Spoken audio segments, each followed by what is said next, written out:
Please, please, sir, please, may I please have some more battlecruisers? Please.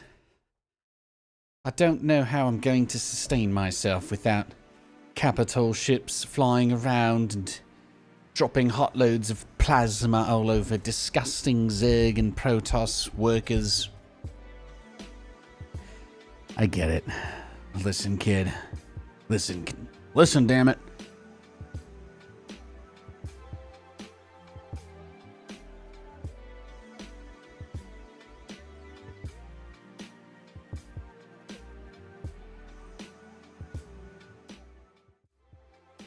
Got to break out my Herschel speech. Careful. I turned the captions back on for people that were excited about that.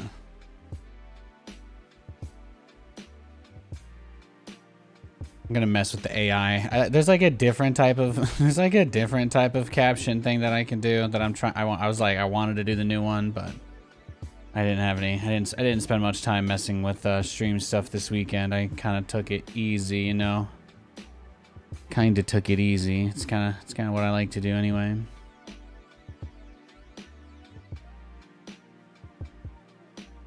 All right.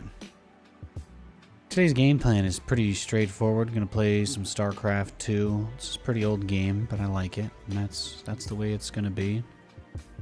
That's the way it's gonna be. We've got some pretty big stuff coming up in the next week or two. There's gonna be a lot of interesting things happening over the next couple of months, right? So I'm excited to see where that goes. Let me make sure I've got the YouTube chat open.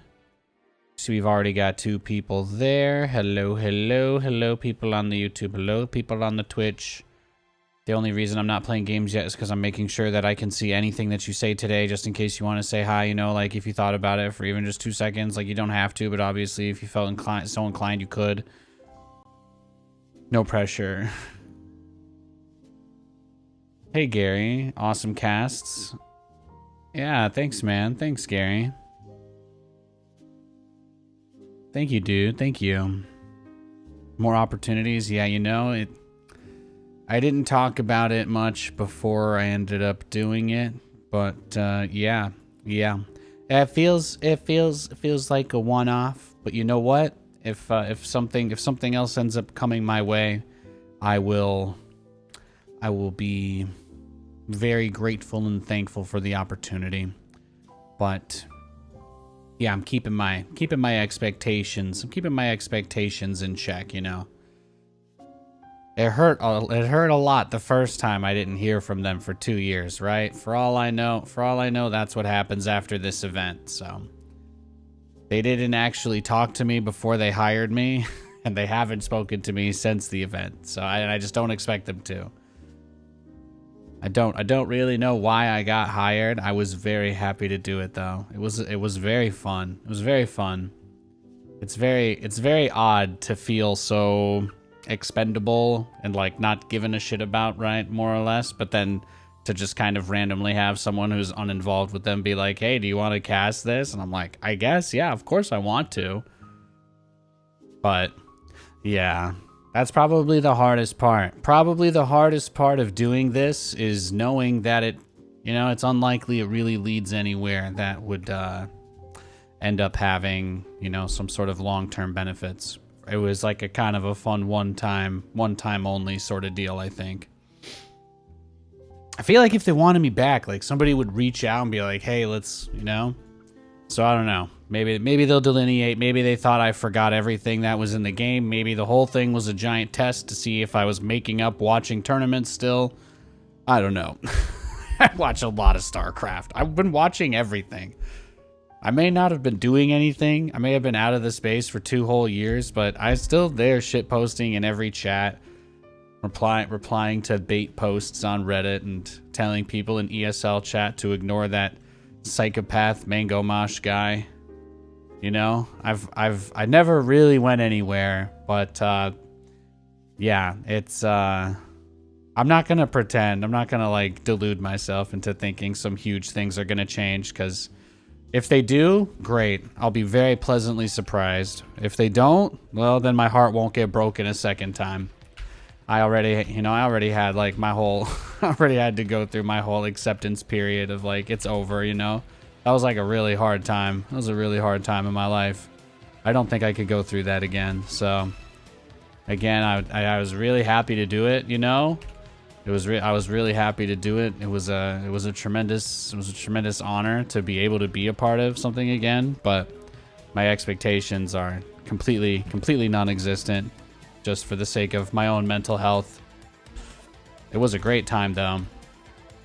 It was really fun. It was really fun.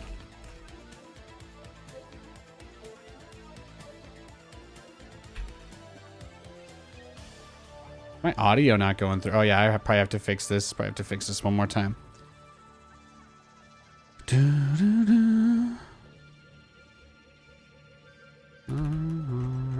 Oh, that's not it, right? I gotta use the pulse audio control panel. That's the only thing I need to fix. That's like, it's just not having a good time, man. It is just not. Because it always defaults back to the regular thing, but it needs to be set to the monitor, right?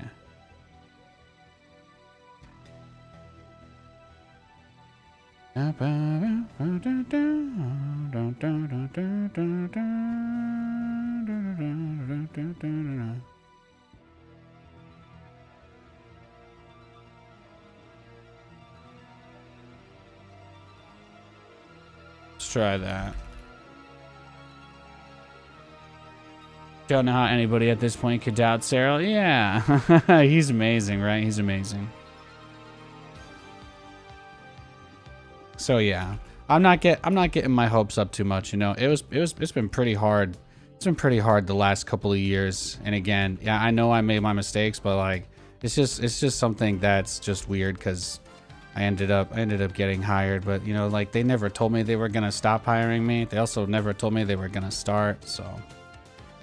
I had a lot of fun. If something else comes up, I'm definitely gonna do the best I can to evaluate whether I can obviously do it or not. But yeah, I just can't get my hopes up too much for it. I'm hopeful. I think it'll be great as like resume material though for some of the other organizers when the Stormgate stuff starts. At least I'll have some more recent high quality stuff to point back on, so that'll be nice.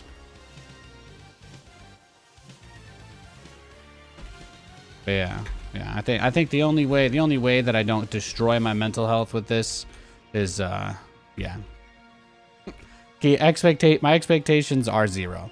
It was very fun. Probably won't happen again. If it does, you know, God bless whoever's up there looking out for me, because I sure don't know who it is.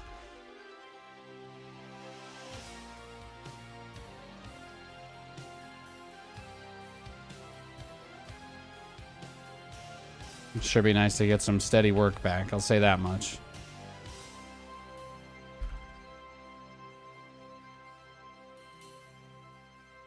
I'll be so selfish as to admit. I can't get my game sound working here though. I'm gonna probably have to fix it after this one again. Why does it say? Yeah, that's what I need, right? This is what it's supposed to be.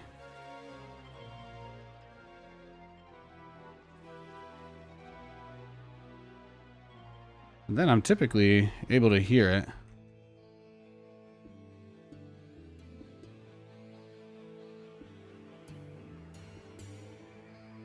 So that's what I'm trying to find here.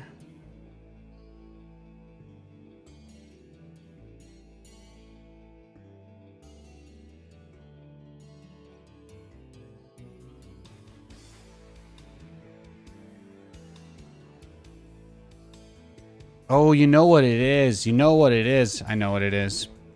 It's because I have to restart this. I have to restart this and change the command because the IP address is different. That's why.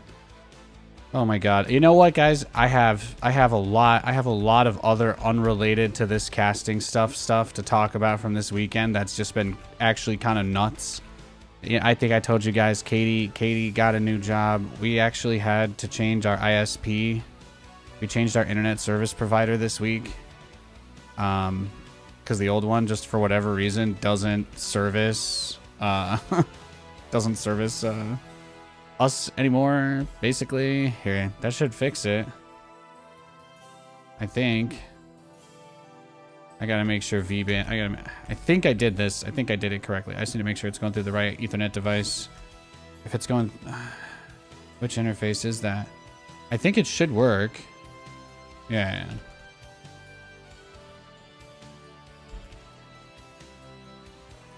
Trying to fix this while I play the game, you know. I'm just a great teammate over here. Just really backing my boy up over here. I'm a great the best teammate here. Let's try and play the game for 2 minutes over here. Let's not be the worst friends that have ever existed in the face of planet Earth if we can manage that.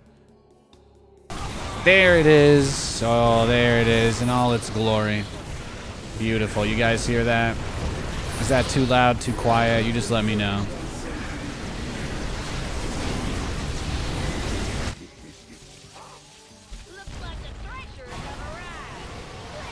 All right, we're good. We're good.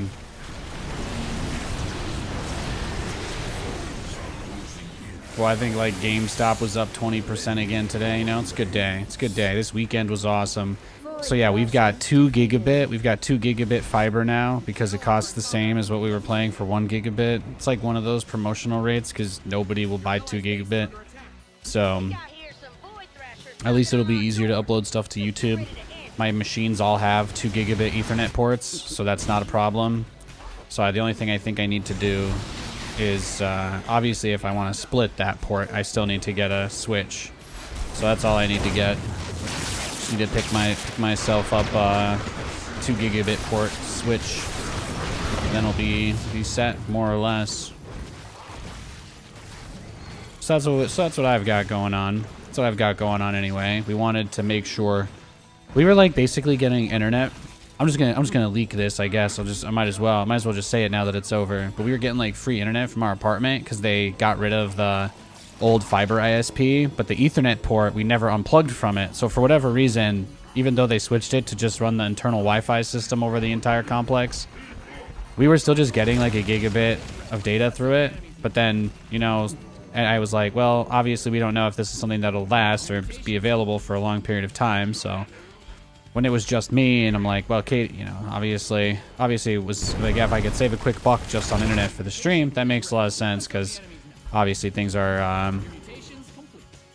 whatever. But since Katie's also depending on that, I was like, well, let's get this out of the way so we're not potentially risking being able to do stuff, etc. So we went through this whole thing. We got this new thing set up, so that was really nice. There was DreamHack.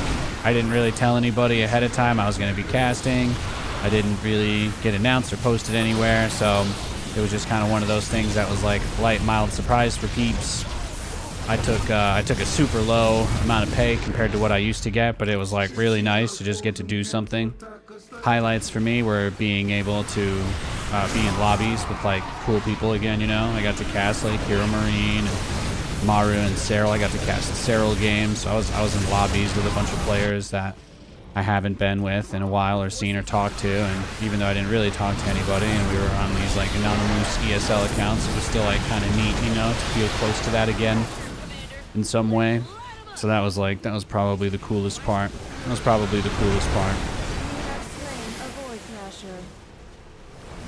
I would say it was like kind of long-ish hours the first day, but the second day was actually pretty short. It felt like the second day wasn't too bad at all.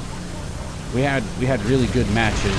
So I always typically say the hardest part about casting is when the games aren't good and you have to try and make things seem interesting. Because then people are like, well, why aren't you talking about the game? But then the game is bad, so it's like everybody's like, man, this game sucks. So you try to find that line to toe where people are just okay enough, like they're willing to listen to you because the game is going bad, but you can't somehow find a way to be worse than what's on the screen too. It's very important to keep in mind. It's not worth trying to distract people if you can't do it in a manner that doesn't make them feel even worse than they felt to begin with.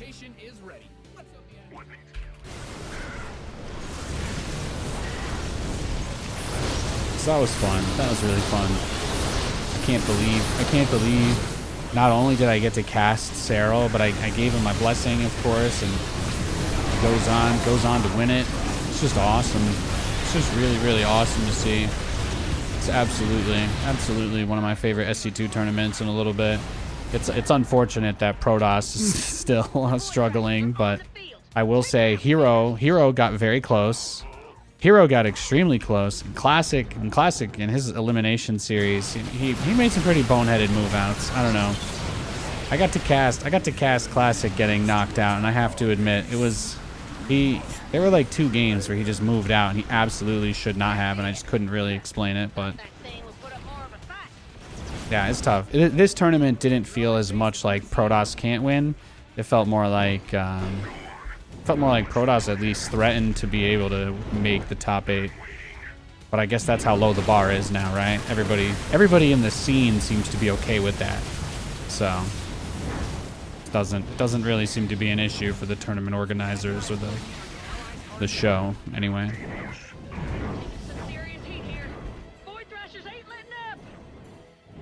My forces will defend the objective. You can't do this on your own. What's on your way? Your allies are in combat. Let's let it. Now that was a fight. Ha. Just gotta do it 3 more times is all.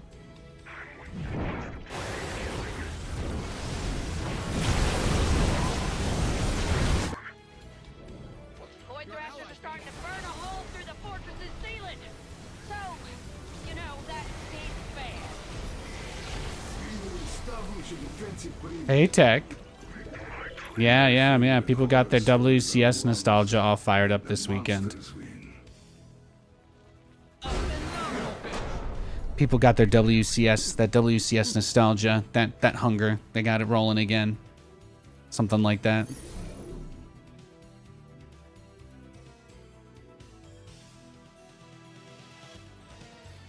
I felt so bad for Beowulf, like having to do the production and the observing. It's so hard. It's so tough. I had my desk in standing mode for the whole entire event. Well, I think I sat down for the last 2 matches on day 1 because that was a really long. That was like the 8-hour day. So I was standing for maybe like five hours on Saturday, and then I stood for Friday, and then I stood for the whole show on Saturday. So I thought that would help, you know. When you're standing up tall, if you keep your diaphragm straight, it helps with pushing air through it. It's going to just cause you to constrict yourself a little bit less, right? Good for the energy, good for the blood flow. So I was standing up. I was standing up for the majority of the show, so that was like kind of a really fun thing to do. I haven't gotten to do that in a long time. That's what I used to use my standing desk for typically when we did online shows. So being able to like just kind of do that and pretend, you know, kind of take it that mock serious way-ish, I guess, was pretty fun. It was nice. I was trying to, you know, I feel like people in StarCraft are still so wound up, you know. It's like a weird thing for me to go back and interact with people, because they'll be like, I'll like, you know, you have like this light conversation, you have this little back and forth, and then it'll be like, oh yeah, but you know, this is broken or this doesn't work, and I'm like, oh, okay, I forget you guys, you know, you guys are a little bit serious about your opinions and about like, oh, whether things can happen or not. And I'm like, I'm gonna try and encourage and give these moments where he can kind of get his feelings out, and I'll just try and take the lighter side of things. And I feel like by the time we got into the second day, he loosened up a lot more. I feel like Bayo loosened up a lot into day 2. It probably just helped because of the crazy good matches we had. Like in best of 3s, it can be difficult to get into a rhythm because there's just so much. There's like when you're doing best of 3s and sometimes they're really short, and you have to do these long breaks between every single series, no matter how, you know, long or short they are. Like it's just tough because I think at least for Bayo, it's like he just has to always be ready to do like these 5 or 6 different things more or less and update all of this stuff. But when we got into the best of 5s and there was a little more, you know, the series started to go a bit longer. We got to game 5. We had, I think, stats like 3-0'd, easily dumpstered in the very first match. But then like the second, third, and fourth best of 5s that we did on Saturday, they all went to game 5. They were all game 5. They were all bangers. So even though they all went about as long as they could, the fact that it was just 4 matches, it was still pretty easy to like put a good amount of energy into them. So I didn't really feel like tired or exhausted by the end, like you would like on a typical day. But I've also been getting up really early too, so I was kind of ready for it. I think we started at 10 a.m. local time, which I'm 2 hours behind. I think Pacific Northwest, yeah, West Coast is 2 hours behind Dallas. So we started at 8 a.m. So I had my alarm set for 6:30. I was getting up at 6:30, taking out the dog, and then call time was 7:30, and just getting ready, and we were on, you know. So that was a lot of fun. But yeah, Bayo just had so much stuff to do.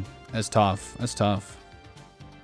Even as a nerdy tech guy, I never had to do that much for a tournament broadcast in my career before.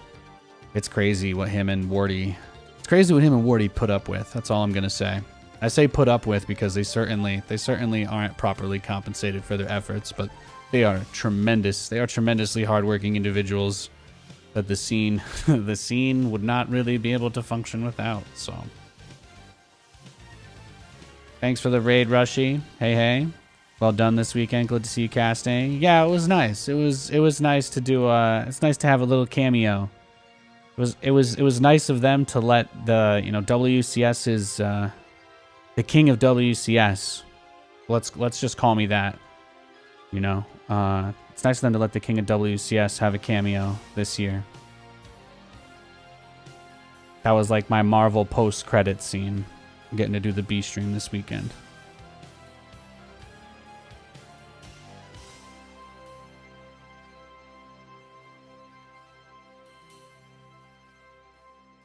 That was fun though. Well, let's see if anybody, even late night Europe games seem like they're better than NA games these days, so we can try that out.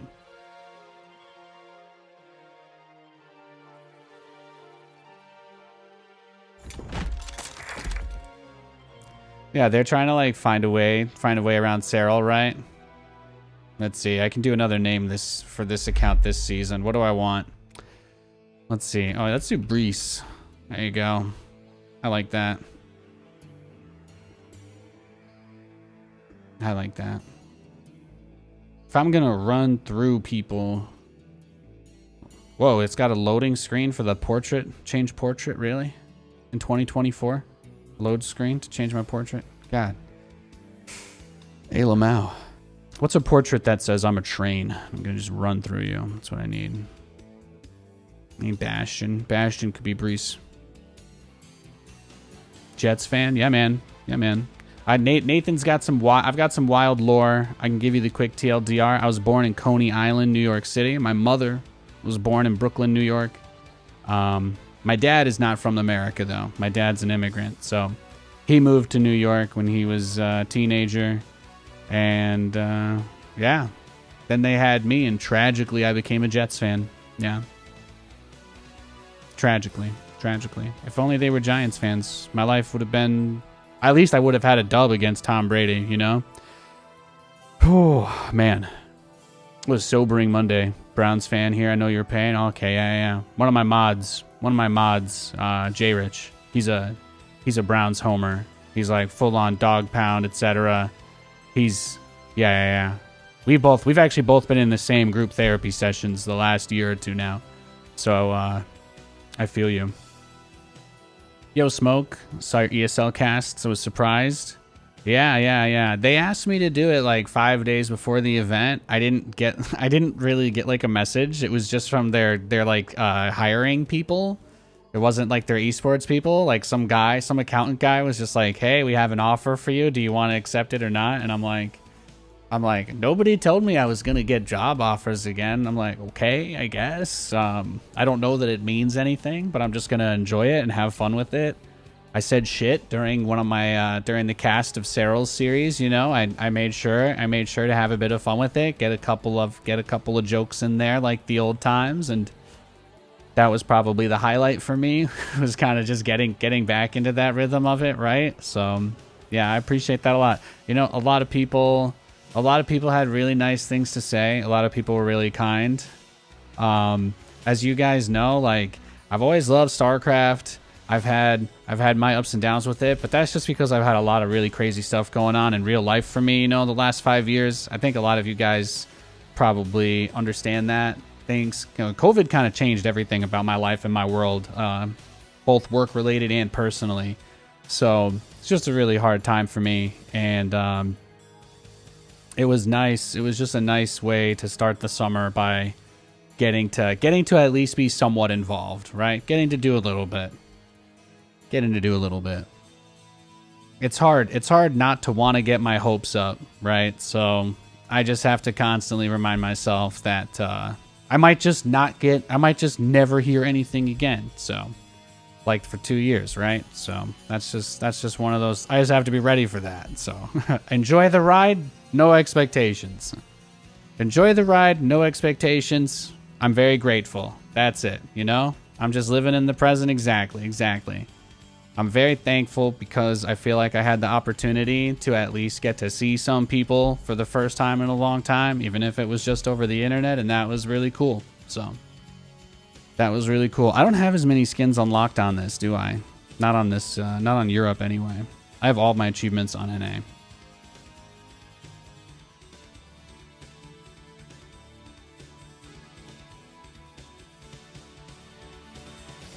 Yeah, let's go with Reaper. I like that. Let's go with my Overwatch skin. We can do that. I don't mind that at all.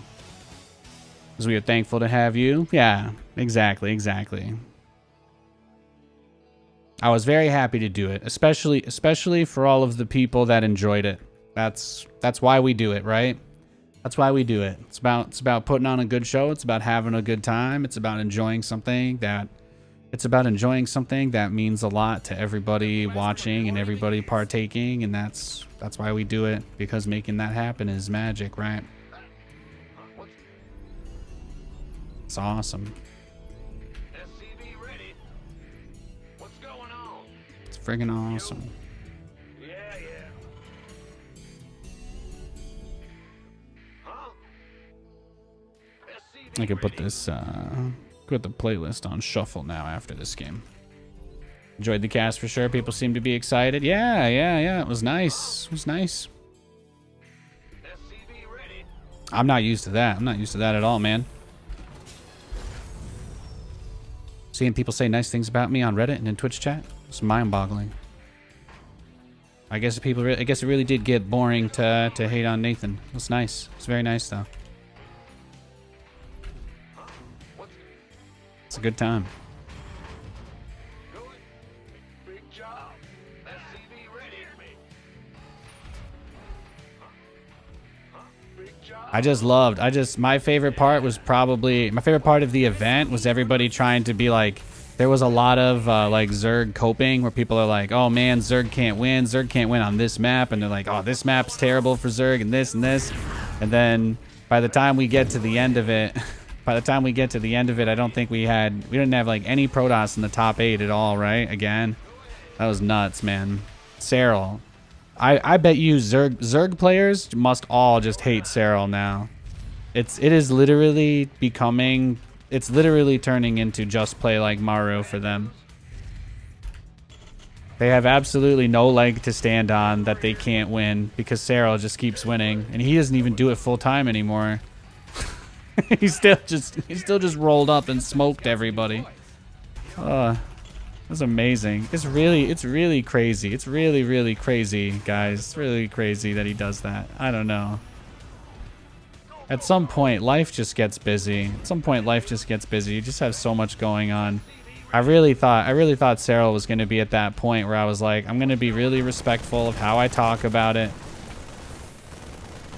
I'm going to be really respectful how I talk about it, but I don't want to make it seem like I'm like pitying him either, that I'm like, hey, maybe he's not going to be able to do as well this event, but the reason why is for a really good cause, and he's out there, and you guys know things are kind of crazy all over the world, so while I obviously would never want anything bad to happen to him, the reality is like he's in a situation where he's doing what he has to do for his country and for his people. And that's all. That's a lot of burden to have on one's shoulders, regardless of context. So I'm just like, the fact that he's able to come up and show out for his fans in the way that he did, like it is just so remarkable. It is truly remarkable what Serral does in this game. It really is. Very little flexing, very little BM, very little, you know, he's got a couple one-liners, and the Maru easy was great because of people won't shut up about this dumb goat conversation. But I suppose if Cyril wasn't the GOAT, then he probably wouldn't be able to piss enough people off to argue otherwise. So I guess we'll know Cyril is truly the GOAT when people stop constantly claiming that he is, when it just becomes obvious, maybe. Hey Katie, thank you. I love you, baby. And thank you, Jimmy Jams. Appreciate being thank you, man. I appreciate that a lot. Yeah, I'm just enjoying the ride, you know? Taking it one day at a time.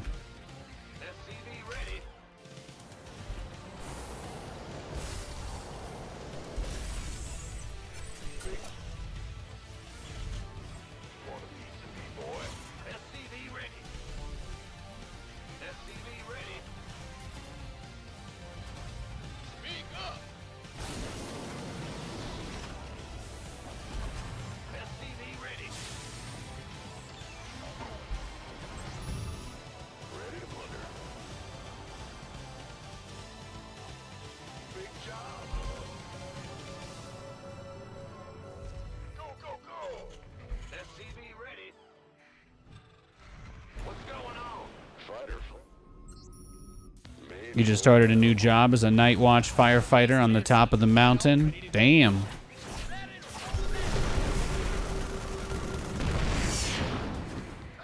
Add-on done. Swap away. So what? He's probably got a little duder over there then.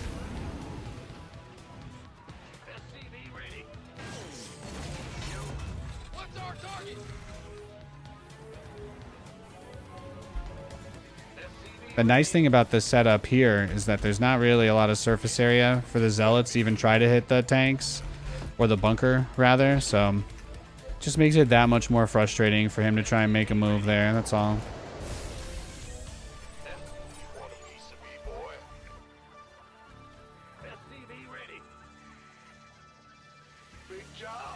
Yeah, dude, Cyril played a crazy good series. It's remarkable. He is insane. He's really incredible. He is really incredible.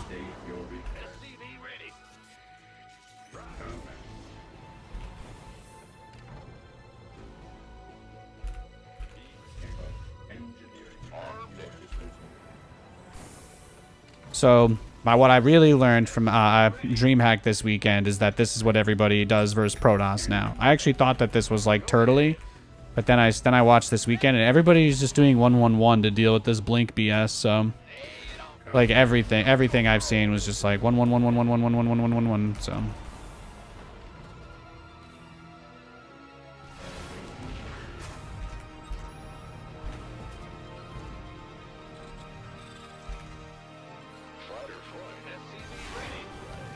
Research is ready.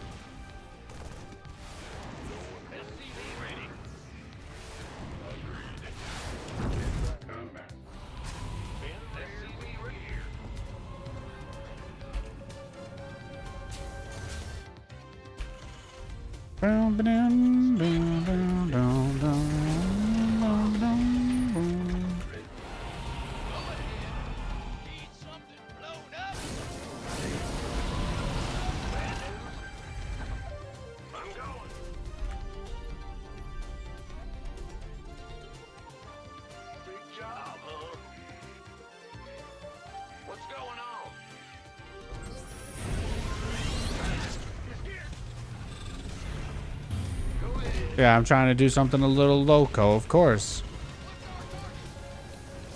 Did you think I was here for any reason other than to party?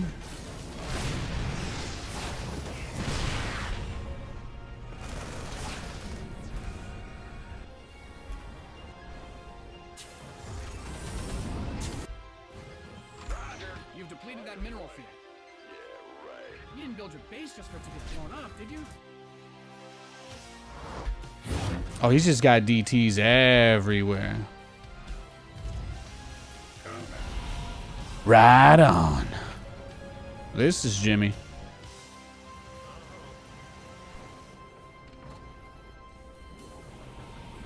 Yo, speaking of Jimmy, you see these guys live out in the woods for 3 months? Good shit. Your add-on is complete. What's going Your on? command center's got some new toys. Whee! Katie and I watched a video about that. That was a very exciting part of our weekend. In case anybody's wondering what I'm doing, by the way, I know you guys love commentary or whatever. I'm making battlecruisers. I know this was really hard for you to guess, but that's what I'm going for. If you guessed battlecruisers, give yourself a pat on the back. If you guessed galvanized steel beams or eco-friendly wood veneers, you can also give yourself a pat on the back. It's really all the same to me.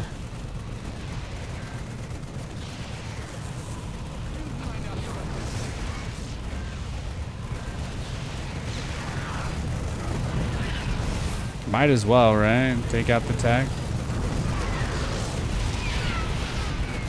Don't really see why not.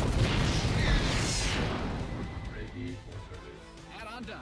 I got his Dark Shrine. I don't know if that's really worth anything, but he researched Blink for it, so I feel like I can say maybe. Maybe. Nobody really knows. Research complete. Crazy Oliveira was the only guy to come close to beating him too. Yeah, Oliveira played a great stage. I mean, those are I think the two biggest takeaways from the entire event. If you were like, Nathan, boil it down for me, Nate. It's like, what is the takeaway from this stream hack? I'd say Oliveira may actually be able to compete for a re on his title. I think that'll be the biggest thing. I think Oliveira actually has some chance of competing for a repeat. Not that I'm saying it'll happen, but I think that a lot of people probably didn't have that level of faith prior to this tournament, and now they do. Does that make sense? Like I'd say that's what it feels like, yeah. Yeah, expansion screws borrowed from his aunt, etc. All those things. Command center upgrade complete. Upgrade ready. Nice.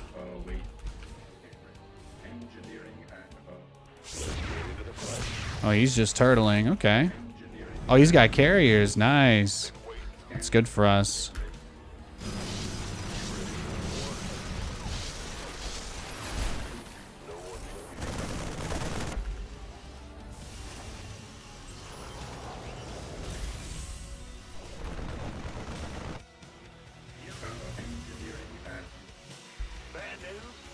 You've depleted that mineral field.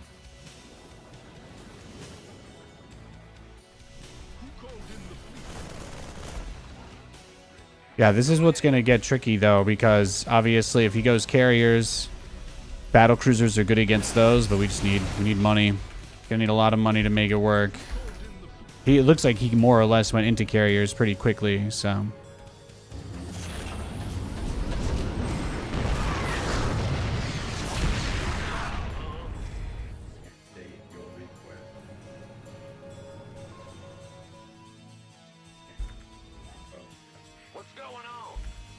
Your base is getting blasted.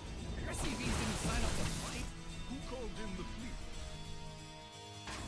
Upgrade complete. So I think... Oh, balance? You know, that's not really something I worry about anymore. I think that was maybe the least interesting part of anything I ever had to say in StarCraft, and unless I was being paid a pretty ridiculous amount of money, I just can't see any reason why I would want to waste my time thinking or talking about balance. I'm sure you get it. The amount of people who still think that that's something I care about, even though it's not, you know, I have enough. I have enough of that in my night. I've had enough of that noise in my life, I think. I'll balance complain about something in Stormgate instead. That'll be less stressful.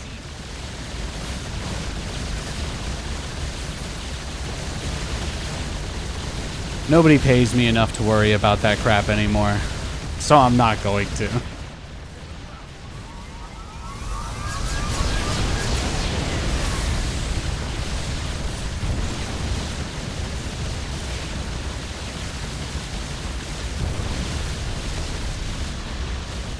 Hopefully I never waste another hour of my life arguing with strangers on the internet about whether or not a video game is fair. It's one of my goals. It's one of my goals.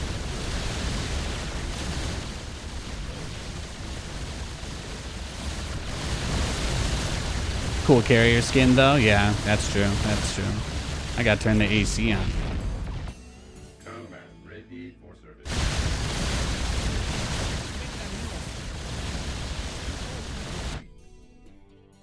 Yeah, I just do StarCraft for fun, you know? StarCraft reminds me of a lot of good times, a lot of great people I used to know.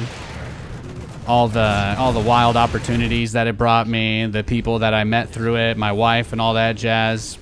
I just don't think of StarCraft that seriously these days. For me it's more of something that I'm going to look back fondly on for the rest of my life, you know? That's kind of just how I see it. It's one of those things I want to keep as many of my good memories of as I can, because there's too many people that I care about that are tied to those. That's about it. I made that choice to not get angry at this game anymore a long time ago.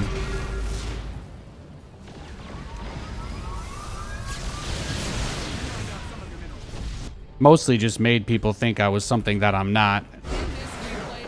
Did not gain much from being a loudmouth about that stuff.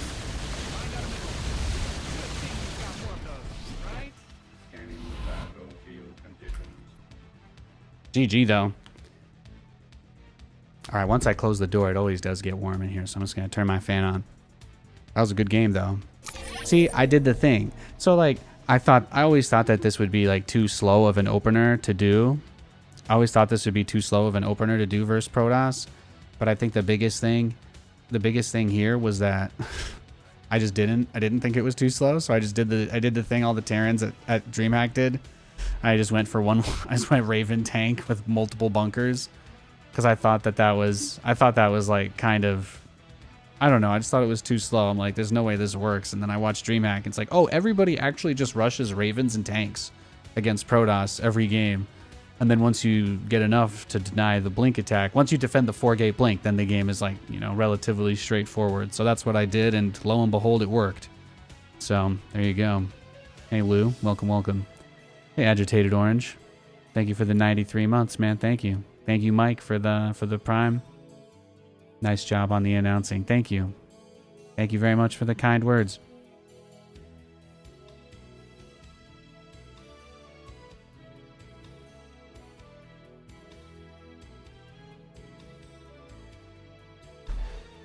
Ooh, there we go. No, it's been like pouring rain outside, but then this room always gets warm because I got the 2 computers and the fans and I got my network switch in here and blah blah blah blah blah blah blah blah blah.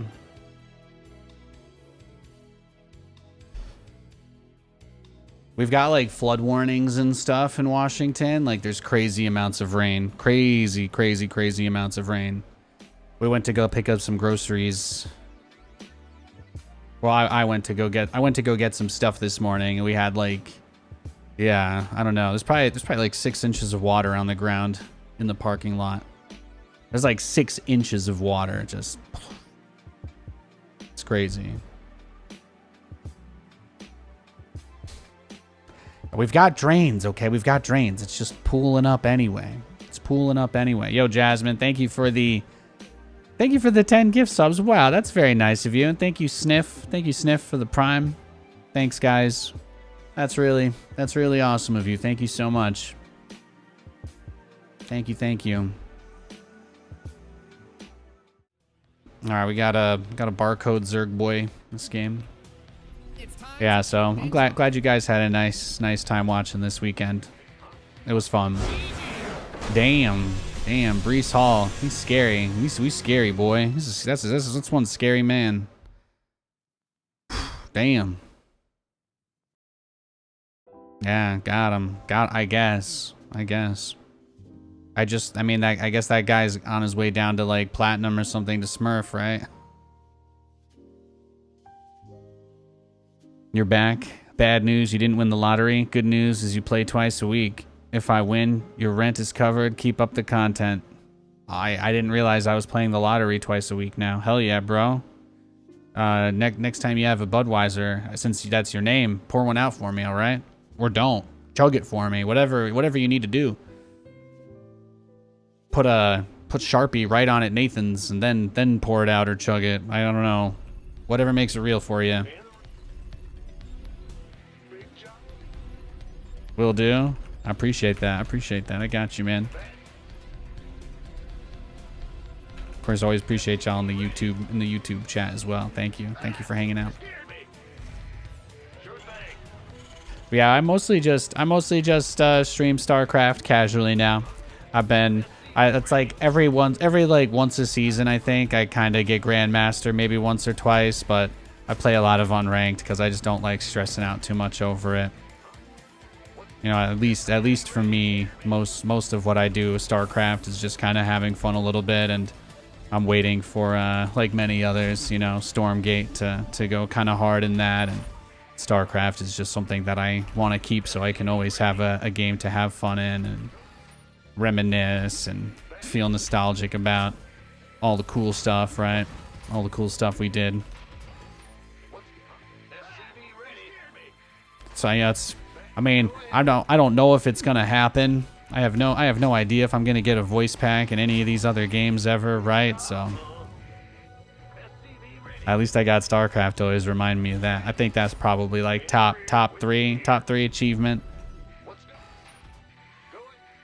Obviously Katie's number one, but getting in my favorite video game is probably the other.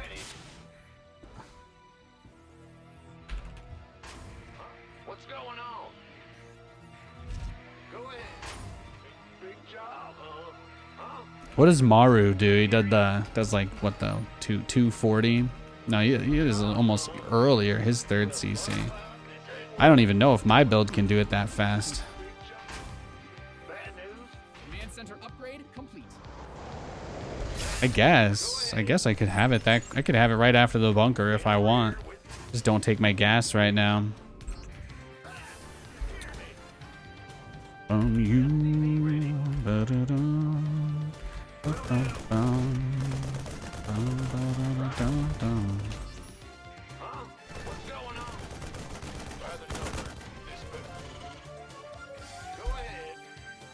Oh, Nate, that's like Giga YOLO, though, because you technically have to cut. No, you don't. The command center finished in time before the depot would have mattered, so actually it doesn't end up... Maybe this works. Yeah, okay. Maybe this works.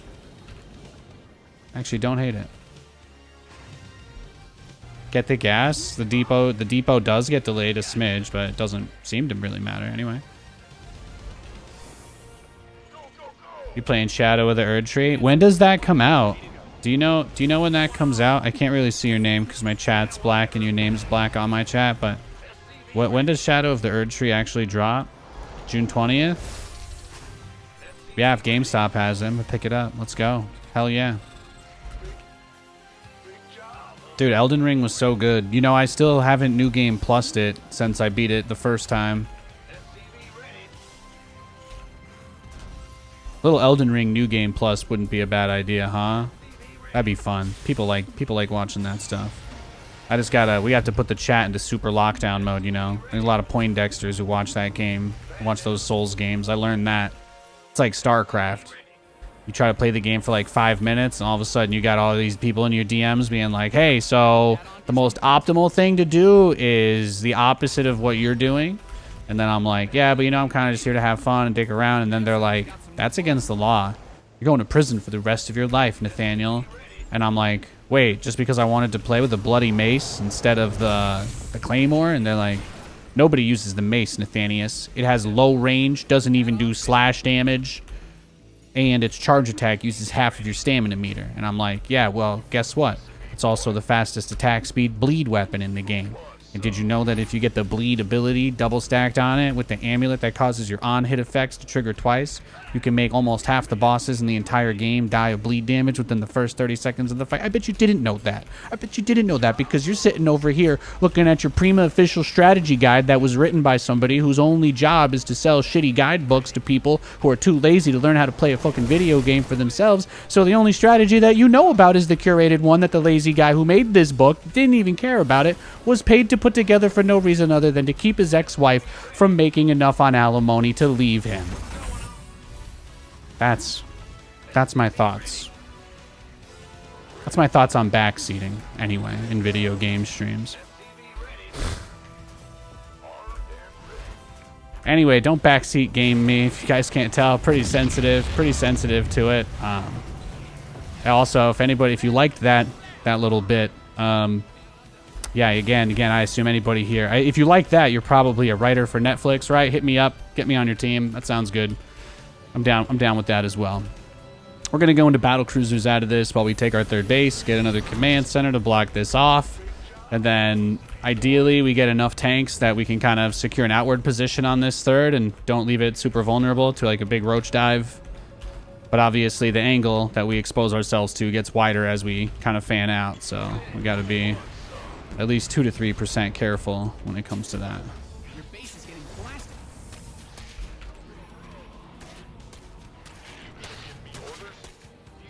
Is asking about casting here sensitive? No, I don't really think there's anything super off limits.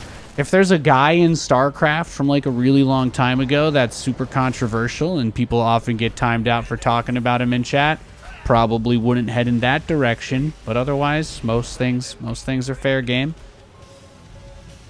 My only request is that you treat me with the same respect that you would ask me to treat you with when it comes to the things you choose to ask about or the information you choose to ask for.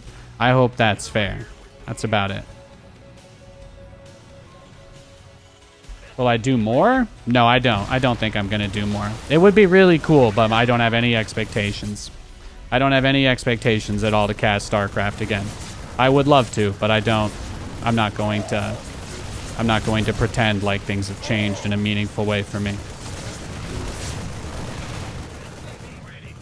It's really hard to lose your job once, trust me. Deluding yourself into thinking that you have it back because somebody threw you a bone that's mostly just asking. It's mostly just asking for heartbreak, honestly, so.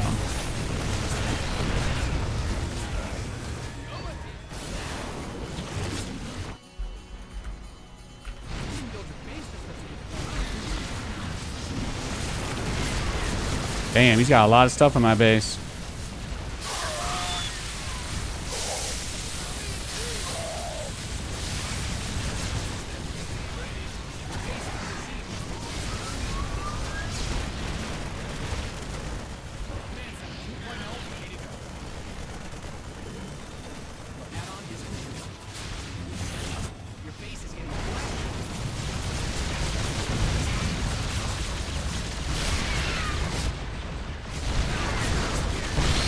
Damn. Yeah, I think we're cooked, right? I think we're just, I don't know what we're going to do, man.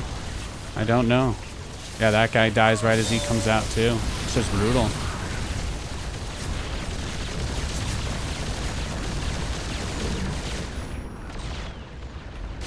First Zerg player of the day chessing us, huh?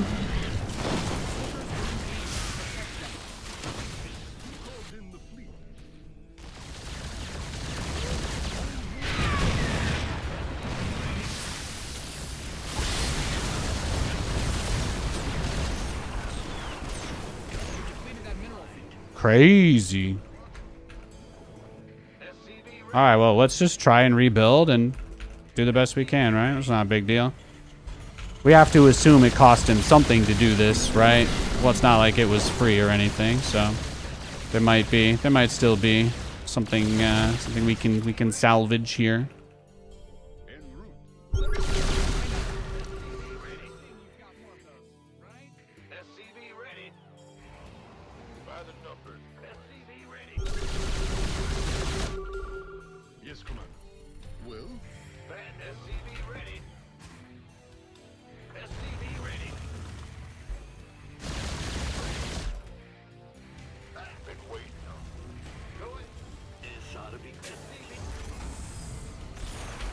I'm like, I kind of need to be able to stop this without bringing the battlecruiser home because, yeah, this right here, more or less.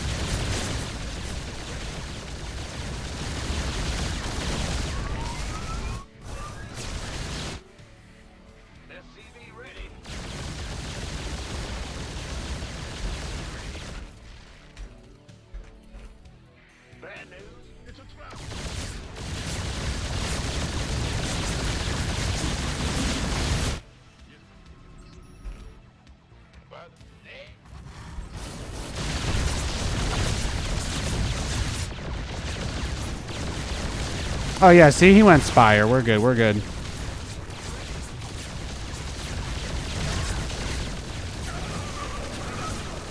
Yeah, it's good, it's good. Right?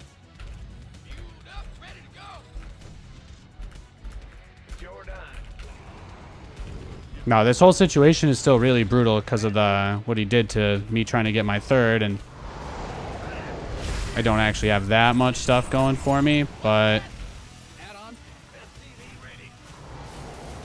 it seemed like he had a lot riding on that too, so I'm not gonna worry about it. Not gonna worry about it too much. Upgrade ready. Noise.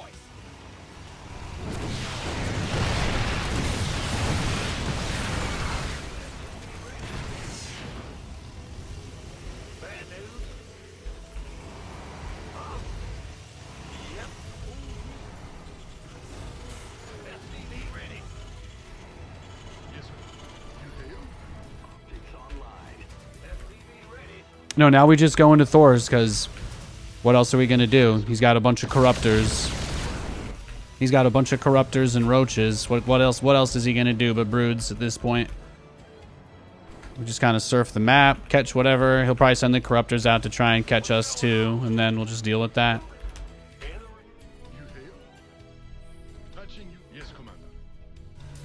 Yeah, I think again, you know, it's like I said, obviously nobody told me when I stopped getting hired, you know, it was kind of abrupt for me, so I just assume there's not a lot of stuff going on, but also, you know, other people are cheaper, there's less events, I'm a lower priority, etc.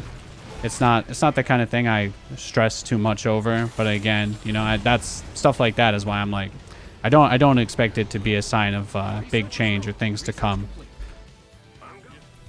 They've mostly still been downsizing stuff. I think it was just them doing me a little favor. I think it was just them being nice. I did really enjoy it though.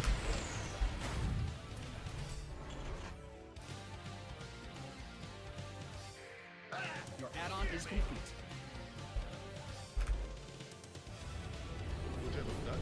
Upgrade complete.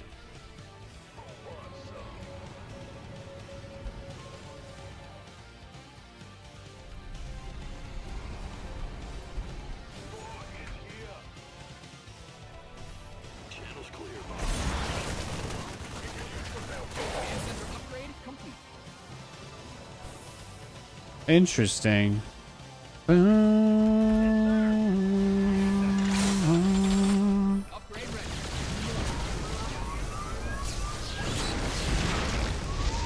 Yeah, give me your Ravagers, bro. Show me your teeth.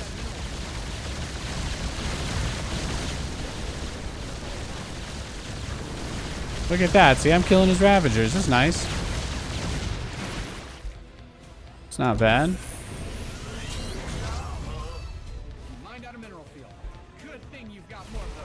That's more or less his biggest asset, right? Is the Ravagers, so. He feels comfortable as long as he has the Zerglings in front of my base, because then he knows when I'm expanding. That's what he wants. He just wants to keep tabs on me, because he's going to try and bile me across the map. Most likely. It's most likely just going to be a lot of corrosive bile.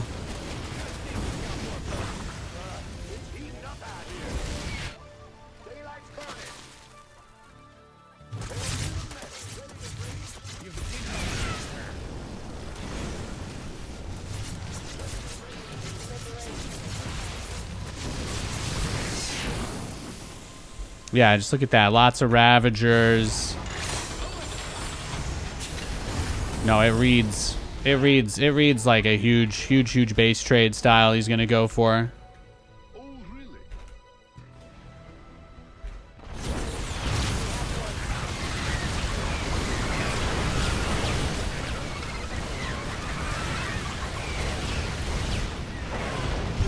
Yeah, but you see, this is really it. This is really all he's got, so.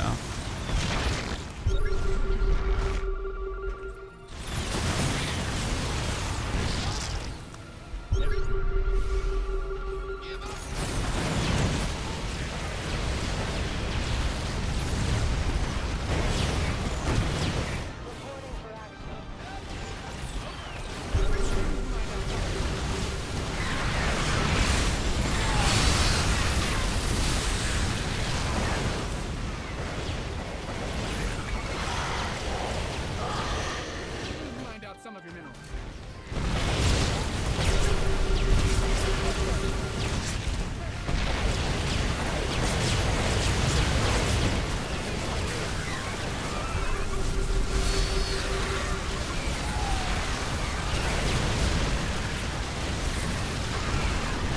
No, I think we got him.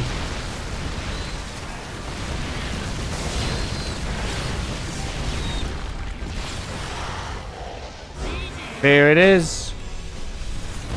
Whoo! Yeah, no, I love Cyril. Cyril's the best, man. He's freaking awesome, dude.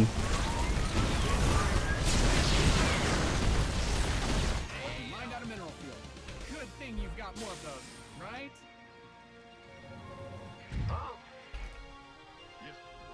What's going on?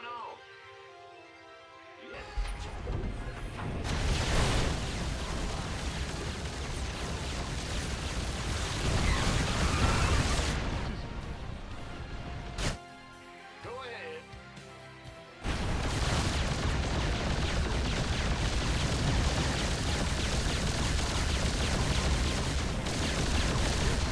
Let's see. What did he have? What did he have? What were the upgrades? No Zergling upgrades. That's really interesting. He had Link speed, but even though he had so many Zerglings in his army towards the end of the game, he had Bane speed, but he had no melee upgrades, no Adrenal off of the Hive, and I don't recall even seeing him use Banes, but I had +2 Thors, so I'm not entirely sure what the goal here was, but I think maybe it was to just kill me with the Nidus network, right? He did the kind of Nidus rush.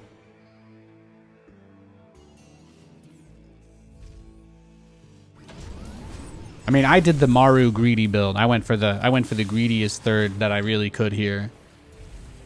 And then he tried to Nidus me, and it just totally did not work. Although I felt like he was going to kill me. I think my siege tanks, even though I felt like I was not able to cover my whole base, I think the spacing of the siege tanks is what enabled me to, right? I think the siege tank spacing is what enabled me, because this was tough. He never tried to push up on this bunker with his whole army. I think he should have.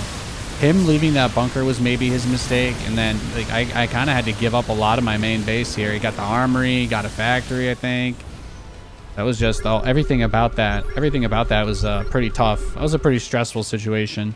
And then I wanted to counterattack, but he Nidus'd me at the same time, and I was really happy because I kept the BCs. And you guys remember that I said it's really important for me to defend this without teleporting the battlecruisers home.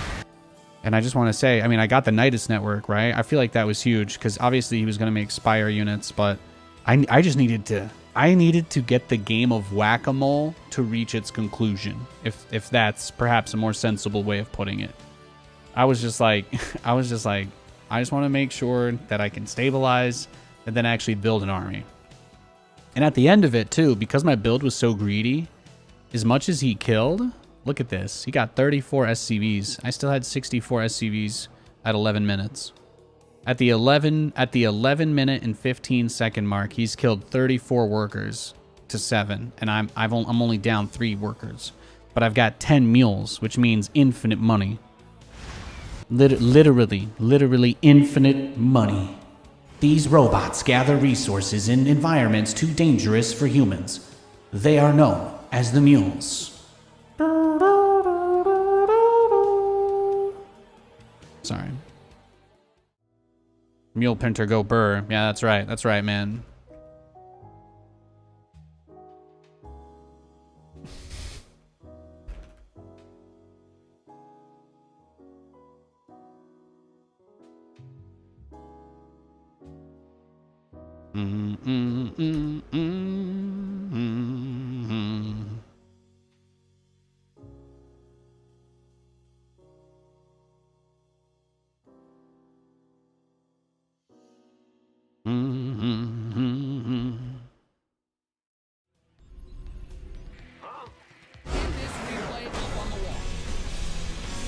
There it is. There it is. You're kind of so confused how Cyril was able to fail with the Nidus and expend those resources, but still just brute forced Maru in the front. Well, I think perhaps it's your assumption that his Nidus failed, right? I think typically when we have these kinds of questions about a game, usually the first assumption is the one that's actually the one that maybe is why the rest of it seems so confusing.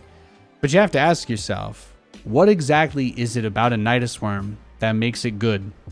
Is the only good thing about the Nidus Worm the fact that it can deliver units into your opponent's base?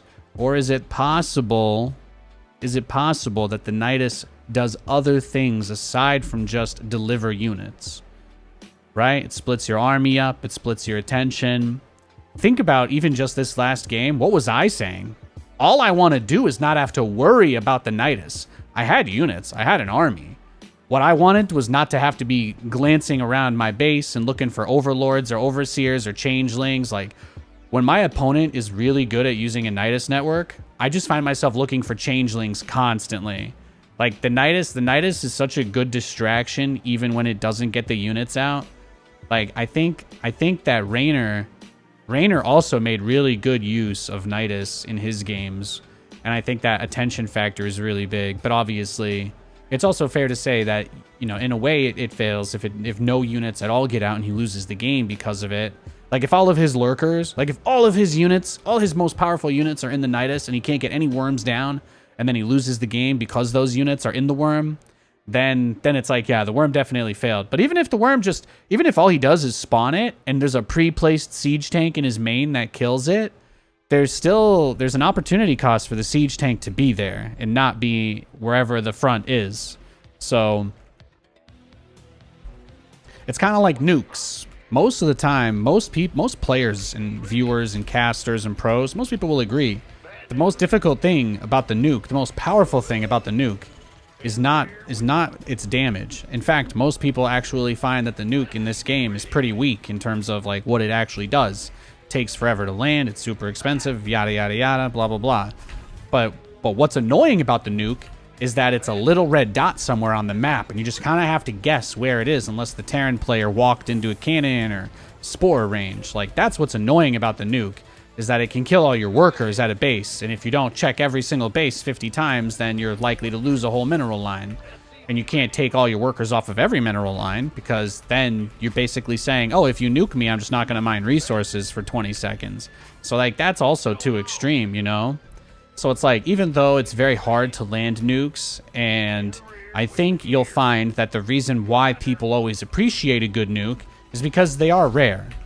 We have memes and stories about like Maru versus Solar, and that was years ago, and I cast that. I was right there. I literally called that whole entire thing. I was right there for that. And Pig, I'm pretty sure Pig gave birth next to me while it happened on that online call. But like, that's, yeah, people love it because it doesn't happen too much. At the same time, even though it rarely happens, people still use nukes a lot. So you have to ask yourself, if the hit rate of nukes is so low in pro play, why would anybody ever use one? And then you have to, like, that leads you to the only possible conclusion, which is that the nuke is just a really effective way to tax your opponent's attention, make them panic a little bit, and force them. Like, here's another way of looking at it. I'm going to give you guys a different perspective on this, okay? If you are the Zerg player and you are trying to ravage or bile a planetary fortress down, there's no units at the planetary.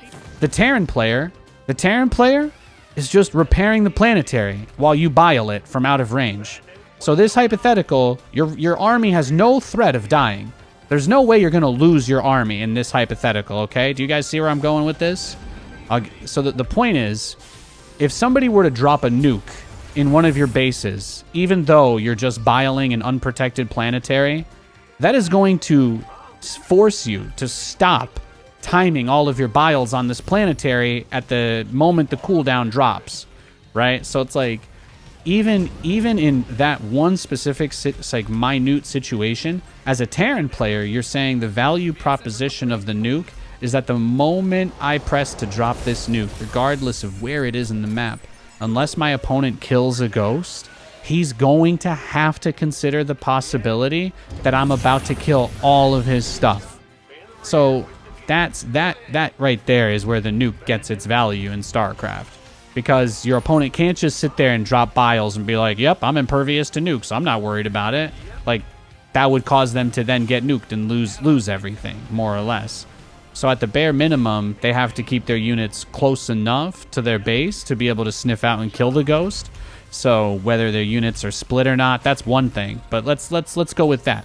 Hypothetically, your opponent has split his units in case you nuke him. Well, now you're still in a situation where even if you were worried about him attacking you, he has a sizable portion of his army supply at home because, like you just said, you know, where this is the hypothetical scenario where they split their army to deal with the nukes. So there's so many different ways. There's so many different ways to get an advantage with that stuff. Like half the time, the Nidus. The Nidus is a little bit more ability to end the game. I think the Nidus is stronger when it hits than a nuke, but I also believe that, you know, like, obviously different races are different, so that's just the way that it is. Nukes look awesome, so it's just one of those things. It taxes your attention, and if at the wrong moment you're not paying attention, you can just lose everything instantly. So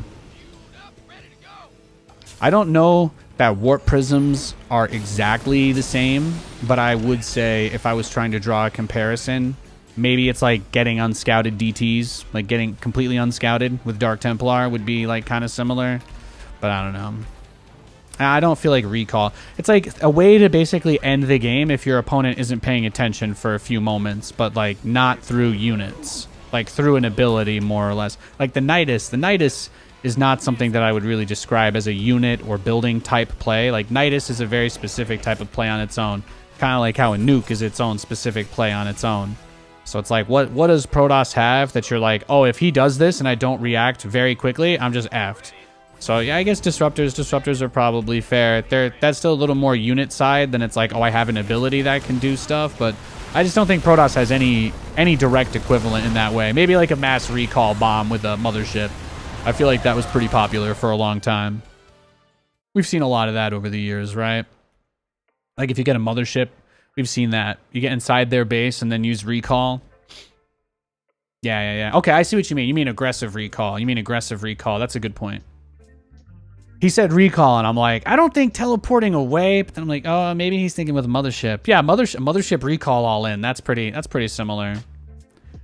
In a way, it feels more all in, but I guess you also have the recall out with the Nexus if you do it correctly. You know, like it could actually be a sick strategy, but we just... How about this? People, if you guys watch the tournament, people are building the mothership more, and they're building it more in each matchup. So it's fair to say that there's a non-zero possibility we have people start to do stuff like that in the future once they realize that the mothership is actually not only needed to just be around the army. But yeah. Hearthstone tries it sometimes. Well, the mothership itself is quite large, so I totally understand how it could be difficult to make work, but after Hearthstone tries it like 500 times, then I think he'll have enough like practice and understanding with it to be able to like really be able to own it in, you know? He's the kind of guy I'd love to see stretch something like that. Well, I guess ideally you get that volume of games if enough people believe it's possible and just people start trying it or practicing it. That would be cool. Yeah, the mothership is actually cheaper now. If you guys missed it, they made a patch last game. The battlecruiser is officially the most expensive unit in StarCraft. Yeah, mothership is it's minus 300 now. The battlecruiser is officially the most expensive unit in the game.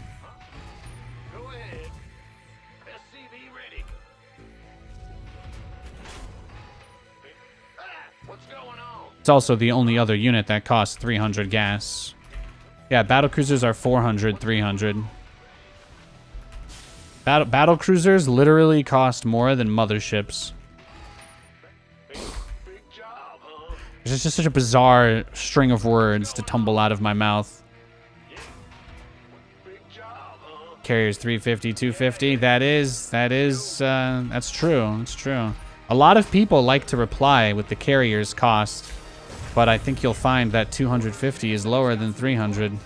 And I think you'll find that if you try really hard and say that the 4 interceptors you have to build after it's done, if you think those count, then I'm going to say Yamato counts. And then, yeah, battlecruisers are fucking crazy expensive, bro. I agree. Thank you. You're not wrong, though. The carrier is Protos's most expensive unit other than the mothership. But it's not. It's not more expensive than a battlecruiser. You also don't have to build 700 tech labs. God, I hate tech labs. I hate add-ons. Just let me reactor out battlecruisers like God intended. Thank you. What could possibly go wrong? Exactly. That's what I was thinking. Oh, you agree with me? Okay, okay. Yeah, they made it so the mothership also can't be EMP'd anymore. Like, it doesn't have energy. All of its abilities are on cooldown, which I also think is good design, too. I think that was a great play. Command center upgrade complete. I think I got his Overlord, so not super worried there. Did not realize that Marine was still chilling there. Battlecruisers like a damn Tesla. Yeah, I don't know, man. Prices on those are slipping, right? Is this the part of the stream where Guy in chat inadvertently gets us to the extremely awkward conversation about things we shouldn't talk about on stream? Let's not head in that direction. If you add the Stargate fleet beacon, if you add up the cost of the entire tech tree, and then remember that technically because it doesn't spawn done, you can't actually even argue that it's worth its cost until 3 minutes after it's completed. I mean, if we get that level of granular with it, perhaps. Gotcha.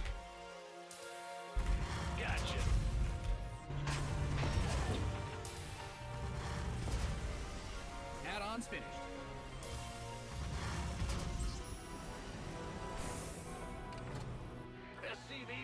Yeah, doesn't.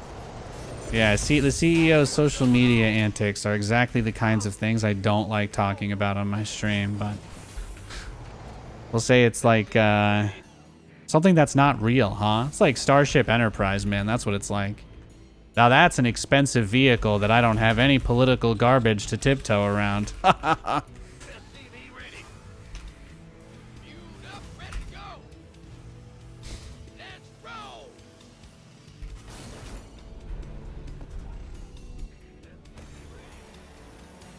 Add-on done.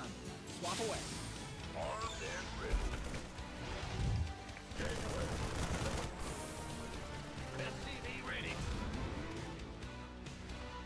Yeah, it's one of those things. We do our best in this stream to avoid that whole thing. As you guys, I'm sure, notice everywhere. I'm sure you guys have seen it all over the place. But on the internet, most people and systems, everything is about making people angry or arguing about things that don't matter.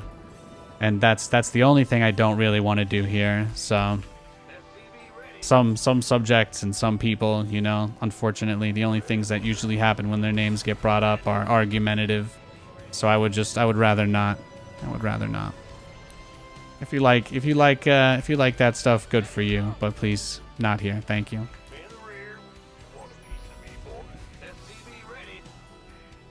No, I think I said before, my only Star Trek experience was I think I saw the first Chris Pine movie. And all I know is that Kirk and Spock are basically the same person. They're like foils of each other, but they like have this whole thing where they need to be diametrically opposed for the fans, I guess. I wish they just make out already. Just get it over with.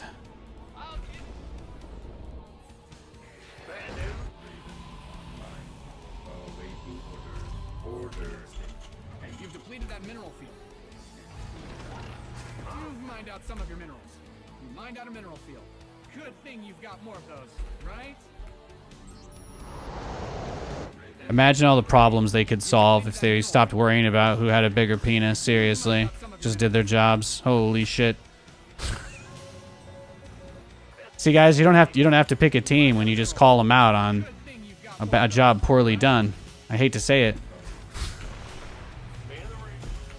Those guys should have way better team building. Okay. should never have to get to the point where they're arguing with each other that much. I thought these guys were professionals.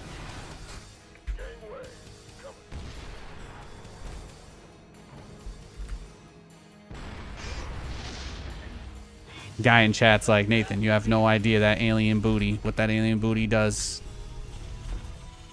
And then that's when I say it's true. I've only seen that movie, and even in the 30 seconds of alien booty in that movie, I did understand that also seems to be an important fixture of that series. So.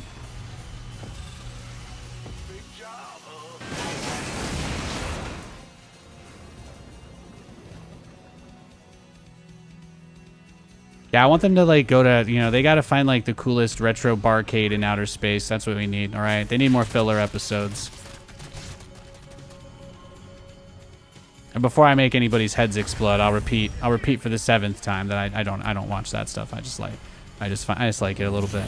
It's a little bit funny. I know you guys are into it. So if I make jokes about it, then at least I can give you a reason to unite against me. I did make the question of the day, Cyril's the GOAT, so I have to come up with other things to talk about now that there's not a real question of the day. Is that acceptable? Is that reasonable, Cope? Add-ons finished. Am I calling you a nerd? I mean, I ain't calling you my brother. Unless your name's Merle, in which case I hope you're not handcuffed to the top of a random ass building in Atlanta, because that would suck, dog. That would suck.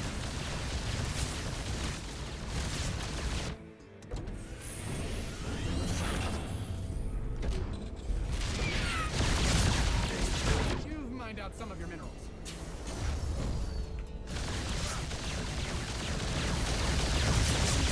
Look how many queens he's got.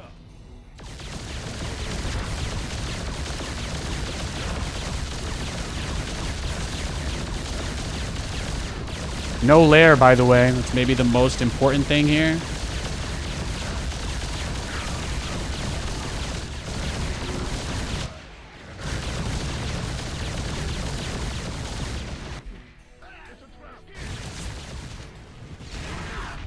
Cyril too strong. He is, though. He is. It's crazy how good he is. Literally like Giga Chad Megalodonus. Like, he's probably got Meg DNA, probably. I mean that in the best possible way. Not like Meg 2. That movie really sucked. But like the first Meg, with Jason Statham. But not Meg 2, which also had Jason Statham. But I don't need to mention his name because that movie sucked. They're like, we finally sold people on a movie about giant sharks that wasn't at, Sharknado budget. Sharknado walked so Meg could run, and then Meg was like, "Nah, people will watch this even if we don't do anything with it." So, and they were right. Tragically, they were very right.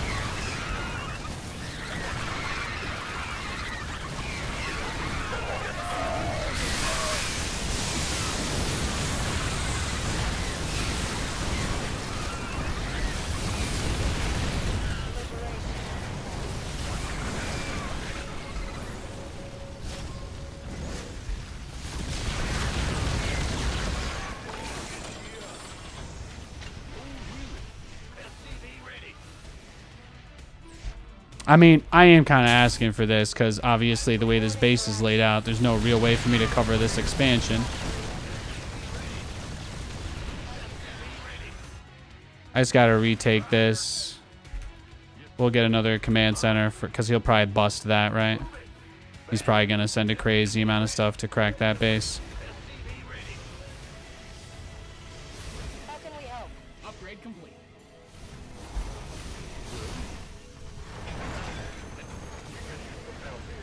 Yeah.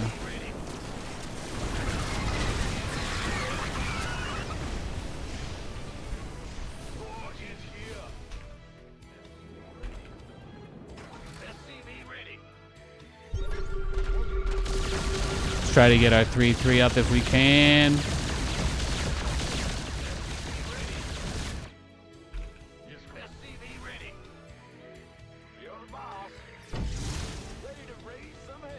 Workers win.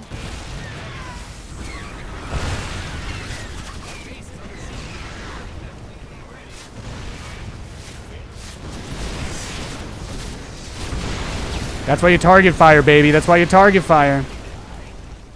Woo! Look at me. I'm cooking them up.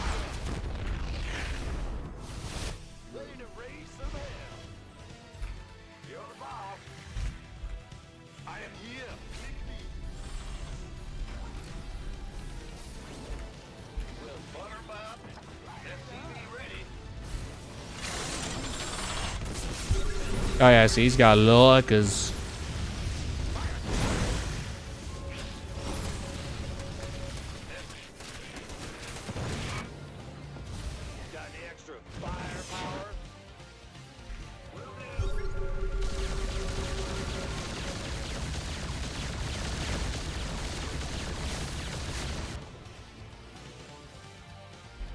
Yeah, he's got the infestors. He's got the infestors.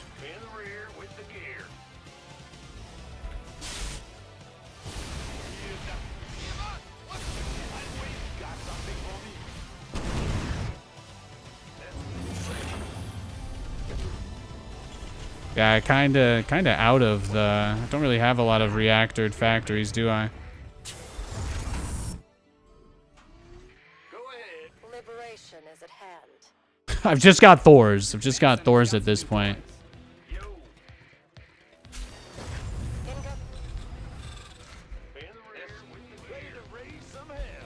Your base is getting.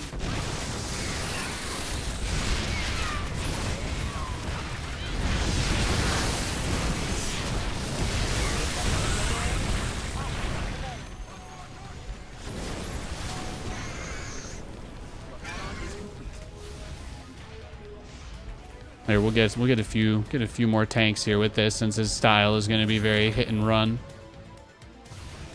Standing by. Finish liberation is at hand. Of course. Easy. Upgrade ready. Moist. You've depleted. Ready to raise some hell. What's going on? There we go. You've mined out some of your minerals. SCV ready. Give us your need something. SCV ready. Got no base. I would like to max out on a nice army that can deal with this at some point. That would be great.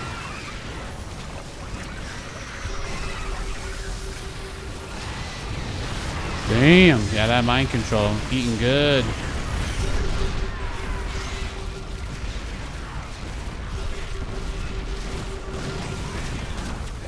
Perfect. There we go.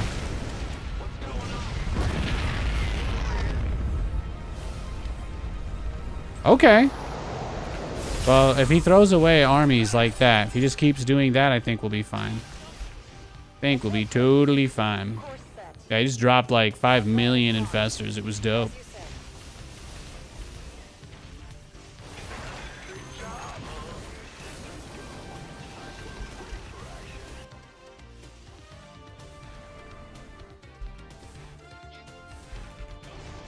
What's our target? Go ahead. What? They got no base. Go. Got mined out a mineral field. Good thing you've got more. Oh, here he comes again. We'll let the planet dry. You've depleted that mineral.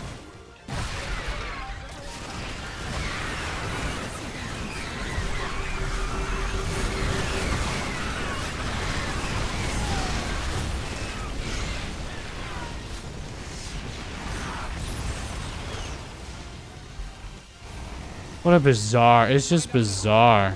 Good thing you've got more of those, right? We read you. Yes, sir. Godfrey. Bad news. What's our target? Go ahead. Need something. What's that?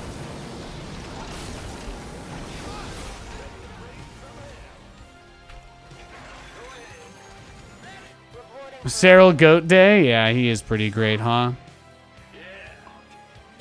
Blessed be the Finns. For they play StarCraft on a level the likes of which mortal men can only dream.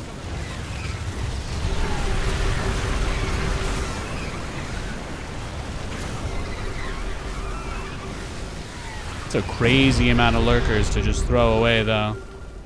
Yes, sir. Ah, we read you. Incoming orders. We're super dead, though. We have no way to rebuild here. Good thing you've got more of those, right? He's been ready. He's been ready at every turn. Liberated? Upgrade ready. Noise. Incoming orders. Flight plan. Attention. Your base is under siege. Yeah, GG. Let's go next.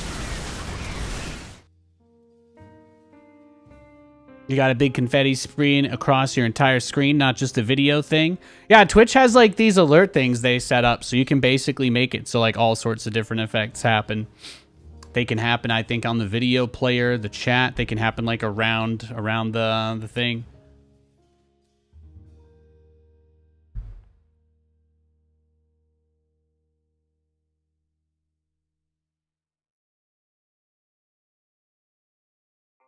No, I think I've had that set up on the stream for a couple of months, actually. They put out like a new alert system that you can use couple months ago. I switched from using the Streamlabs alerts and stuff. So I switched tipping and stuff over to Ko-Fi, and I use the Twitch built-in alerts now. Because that has all those other functions too, so it's kind of cool. Go XLR finally released sub mixes today. Nice. Nice, nice. Yeah, I saw my wife's was trying to update before her conference call this morning. Katie's like, Nathan, is this gonna mess up my work thing? And I was like, I go look at it and I'm like, holy shit, this is a huge patch. Katie, do not install this. Do not install this before your conference call. I'm like, this could destroy everything. I'm like, I'm just gonna set this up.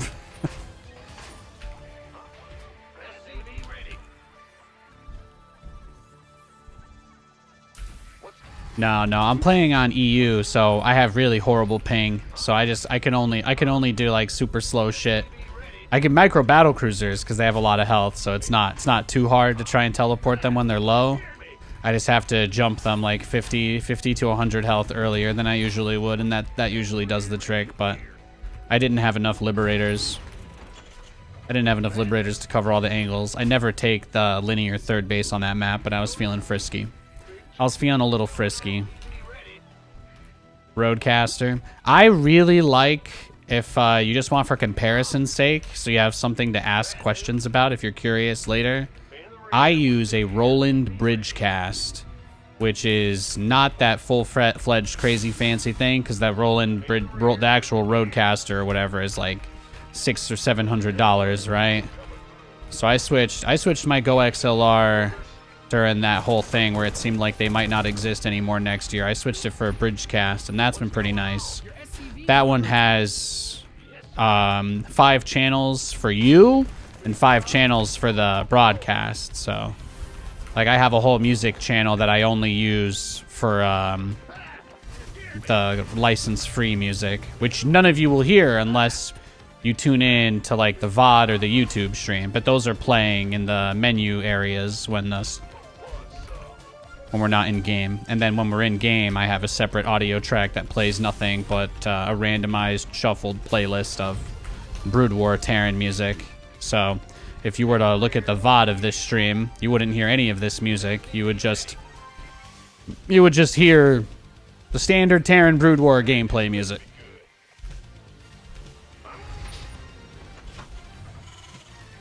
Oh yeah, having 2 XLR inputs. Yeah, that's fair. That's fair. I see what you mean. if you were gonna have a portable setup for going to events to interview, you wouldn't want to have the microphone bouncing around, or maybe you'd want to have headsets or a mobile casting setup. That makes a lot of sense. That makes a lot of sense. Yeah, yeah. But then the Duo is obviously that's a very strong investment. Then yeah. For the single or I guess I use two PCs. I use two PCs to stream, so I get everything into the ASIO driver through. I use VBAN. I use Voice Meter Banana. Voice Meter Banana lets you route audio directly over IP addresses, so I just run it locally, and I have the hardware IDs for the Ethernet bound to specific ports. I run everything locally now. I don't even need the network switch anymore because I just have Ethernets. I have Ethernets go directly from PC to PC. The gaming PC has two Ethernet ports. One goes to the internet to play the game. The other one goes to the streaming PC to send the video feed. Basically like HDMI style, more or less. And then the streaming PC has one that receives and then one that goes out to run the stream. So it gets me a little bit of latency back because the network adapter isn't trying to play the game while also sending a 500 megabit stream for 7 hours straight. So that's nice. It reduces the load across pretty much all of the interfaces. My motherboard does have multiple Ethernet ports, but I also use standalone Ethernet jacks because I don't really... It more or less has to do with the way that voltage and stuff gets distributed across like the parts on the computer, like the PCI bus and whatnot.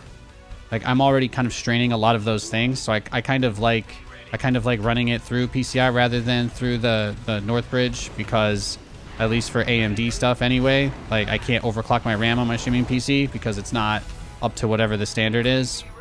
So I don't know if it's just a motherboard thing or if the RAM that I got for it is bad because I use 32 gig DIMMs, so I can't even run it at like XMP profile without it corrupting my hard drive data. So I run the RAM at stock. I run the RAM at completely stock on the stream PC, specifically to reduce the voltage overhead on the motherboard because it just starts breaking stuff because I have too many things on there. So I can't run I can't run everything directly through my motherboard anymore. So I have an add-in card for a 2.5 gigabit port. I have that on the gaming PC and the stream PC because it was only like $10. I mean, buying a nice Ethernet port on Amazon costs absolutely nothing because no human in the world buys Ethernet ports for their computers except super nerds like me. So the demand is not really high enough to drive the prices of those things crazy, but that's a bit of how I do it. What's going on? FPV ready. But yeah, I think what is it? It's like on my local net. I think my local network. I got my new modem set up because my new fiber stuff got set up today. But I think the local modem setting is like 192.168.0.1 or whatever. And then I have a whole separate network that only exists between the two computers. That's 10.0.111.1. So I have two completely different IP address ranges that each one's connected to that are completely different, but one of them is only for internet, and then I'm able to hardware bind a lot of the software to specifically only run through the local network Ethernet port. So doing that kind of nerd stuff is what brings me joy. This guy is Russian mass queen, huh? Let's go next. He's got a lot of queens. Need to get a MOBA with more slots. Yeah, that's another reason why I like the NDI too. That overhead on NDI, I think at worst on the receiving end, when I'm pushing like 500 megabits a second, I think that gets it to about like 20 or 30% GPU usage just on the... Oh, you use a capture card for your camera. Well, I see. Yeah. Oh, yeah, that's tough. That was one of the reasons why I went back to a USB camera. But yeah, I feel you there. It's hard to feel like I get much mileage out of the camera stuff anyway. Usually if I put like a cool effect or something on it, people kind of notice that more.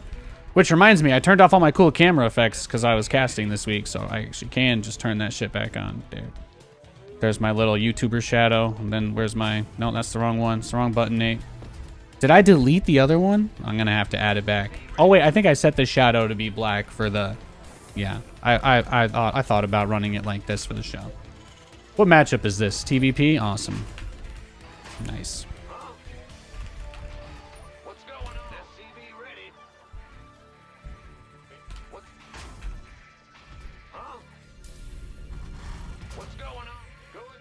But what was really cool, and perhaps the biggest thing that I learned about NDI, which I didn't realize, is that even though OBS has a plugin to run it and send and receive, which for me is what works the best, there's never really been a tremendous amount of like configuration that you can do for the actual NDI itself within like the OBS plugin. So it turns into one of those things where you're not actually sure how to change certain settings. But what I found was that the NDI tools has a program called NDI Access Manager, which actually affects its settings across any apps that you're using in plugins for.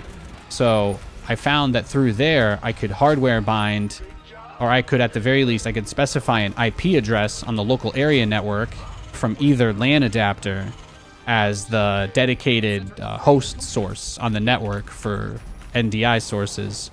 So I was able to just put in like 10.111. 10.0.111.2 because that's the IP address of the gaming PC, and then I just have that set as the source on the network. So even if I have it incorrectly named, or even if I change the name on it, or if it derps or breaks, it's always going to be checking that IP for new sources anyway. So because sometimes the only way to fix it when it bugs out is to change the name of the output source and run it like that. So killed the desync stuff. Yeah. The frame sync beta, they only dropped that in like March, I think. Or at least the plugin only added that in March, so it's been really nice. It's one of those things I nerd out about, and I'm like, hey guys watching the stream, it's smoother, right? It's smoother, right? And people are like, Nate, I never thought it wasn't smooth. And I'm like, damn it. You can't even tell that I got the frame times 0.5 ms closer? Do you even love me? It's kind of like that. It's kind of like that. And then Katie has to get out the chocolate ice cream and the hot cocoa for me and take a nice... Yeah, I need it all.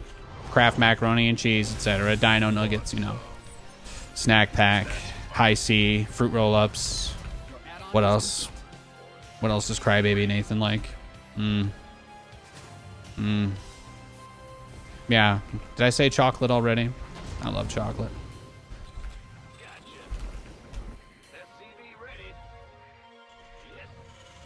Dark chocolate, sea salt caramel, etc., etc.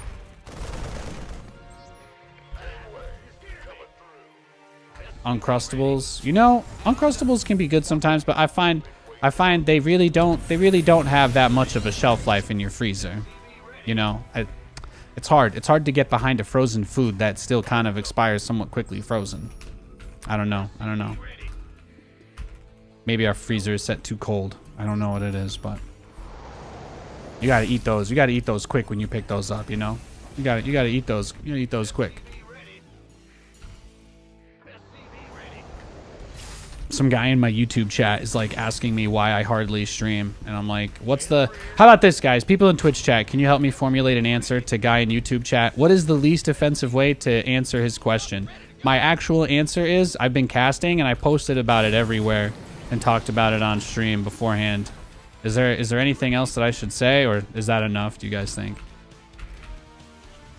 Yeah, I don't know. I stream all the time. I don't know why you feel that way, but hopefully you get over it, I guess.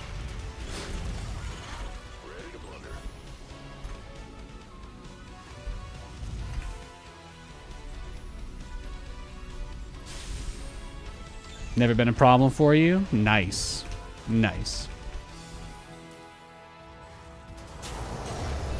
Uncrustables are like pre-packaged peanut butter and jelly guys. They're not bad, but I find they go bad even in a freezer pretty fast.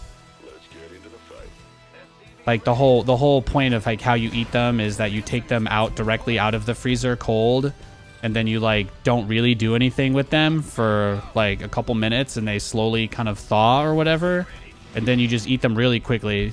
So it's kind of like, it's like a reverse Hot Pocket. Like with the Hot Pocket, you're never sure if it's liquid magma, you know? You're never quite 100% sure if it's like liquid magma or not, right? Until the moment where you take the risk to take that bite, obviously. And with the Uncrustable, you're never sure if it's quite barely still too frozen to eat or not.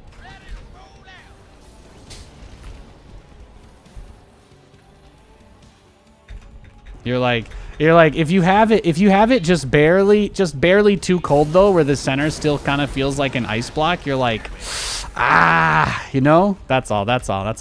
They're great when you have them like fresh. Like when you pick them up from the grocery store, when you pick them up from the grocery store and then you just take one out the box, like by the time you get home, it's going to be perfect. And you're going to be like, shit, man, I love Uncrustables. But if you don't, you're like, oh, I'm going to leave this in the freezer for 2 weeks and forget about it. And then I'm going to get baked and try to have one. And I'm going to be like, this absolutely sucks. I cannot believe I did not quickly eat these within, 2 weeks. How did I fail so much? Even though it was frozen, it's still horrible now. And you're like, yeah, man, it's the duality. It ain't chicken tenders, all right? You're not just buying a box of them and letting them sit there until the end of time, knowing you got nothing to worry about. Now, is this a huge issue that is like common for our times? Then he's just straight to the Tempest. Well, let's just GG then, right? I don't think there's much we're doing there. I won't really compare them to ice cream. I think they're both really good. I think I like ice cream maybe more, but an Uncrustable at the right time is pretty fantastic. I think at the right time is pretty fantastic.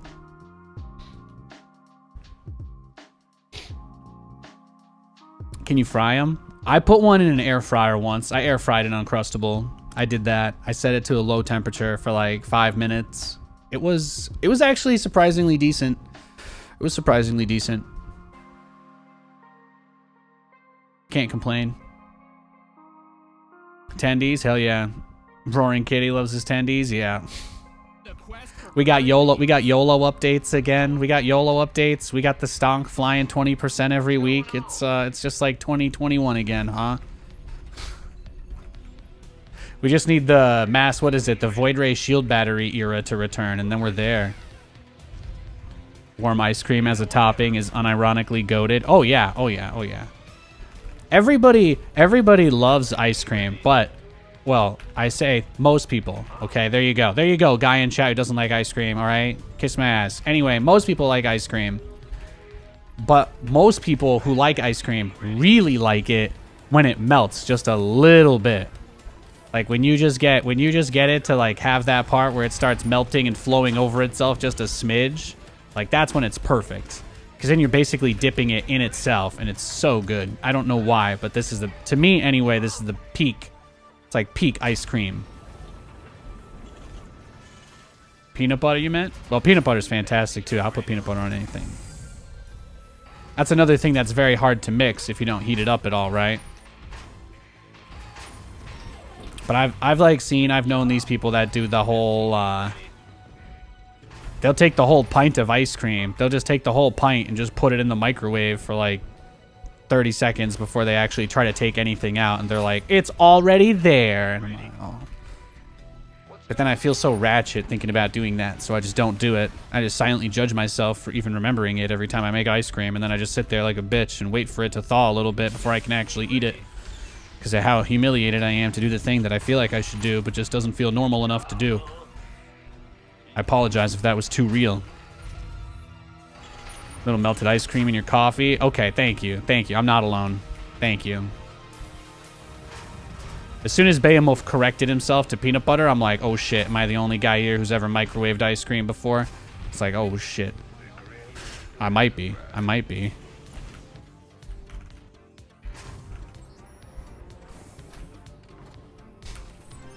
Stuffed French toast. Is somebody over here trying to like win like dad or mom of the year or something? Is that what's going on? Somebody here's trying out for Gordon Ramsay. Stuffed French toast? That does sound pretty good.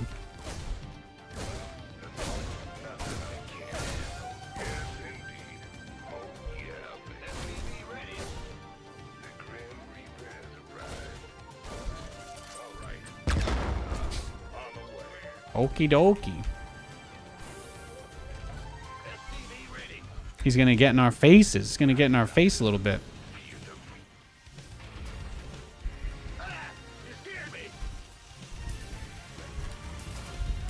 Never had a peanut butter bacon burger. I mean, it's one of those things that if you haven't tried it, most people will just be like, that sounds unbelievably awful.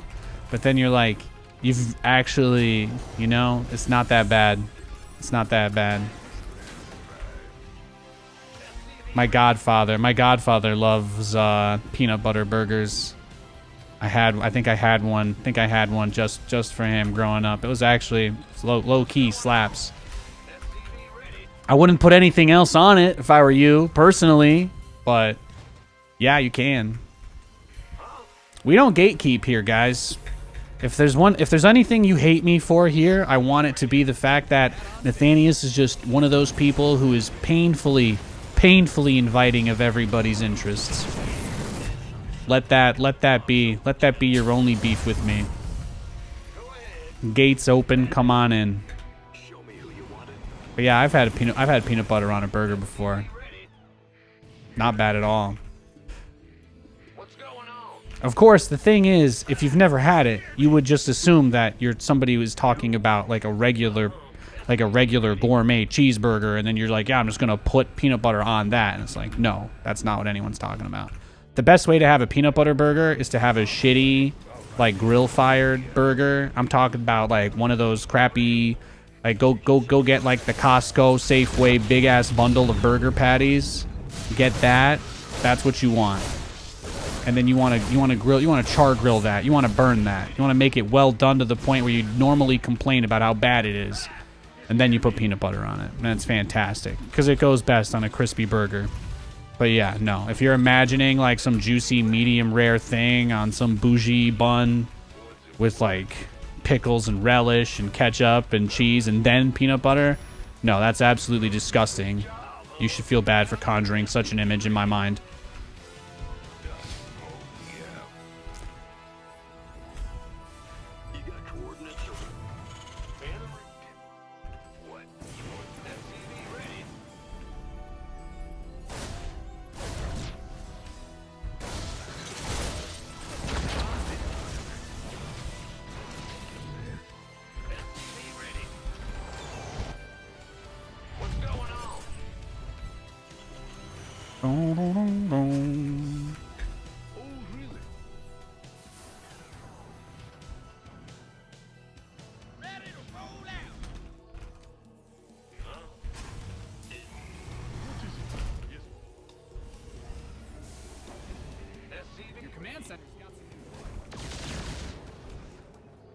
Just wanted to see if he had his third base started or not.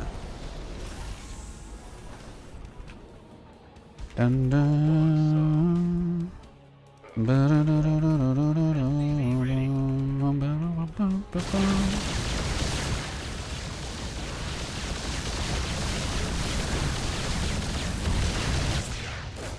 Oh, he's just massing cannons and voids now, huh? Okay.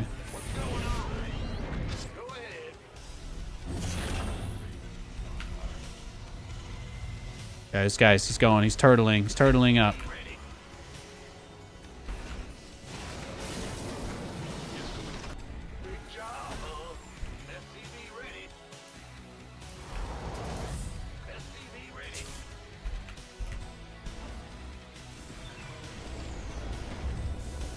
For you, the only GOAT is Hero Marine just because of his size. You know what? That seems like a pretty reasonable thing to base your opinion on who the best StarCraft player is. So you know what? Go for it, man. Live your best life. If Big Gabe is what inspires you to be a StarCraft fan, then God bless you, because he inspires me too. I know exactly how you feel. Do you also have a shrine in your closet? Football head style, like Hey Arnold? I got one of those. I got one of those in my well, I got one for CJ Hero as well. Not whatever hero he is now. Specifically CJ Hero era. I know exactly what you mean.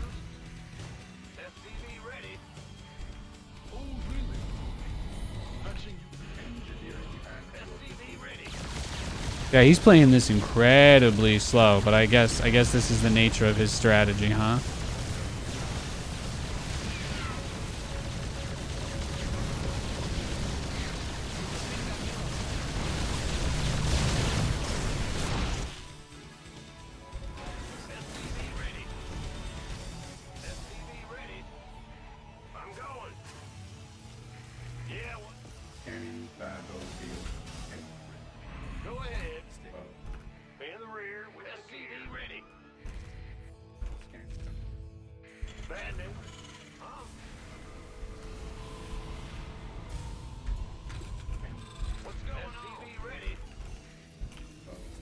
Helga Pataki.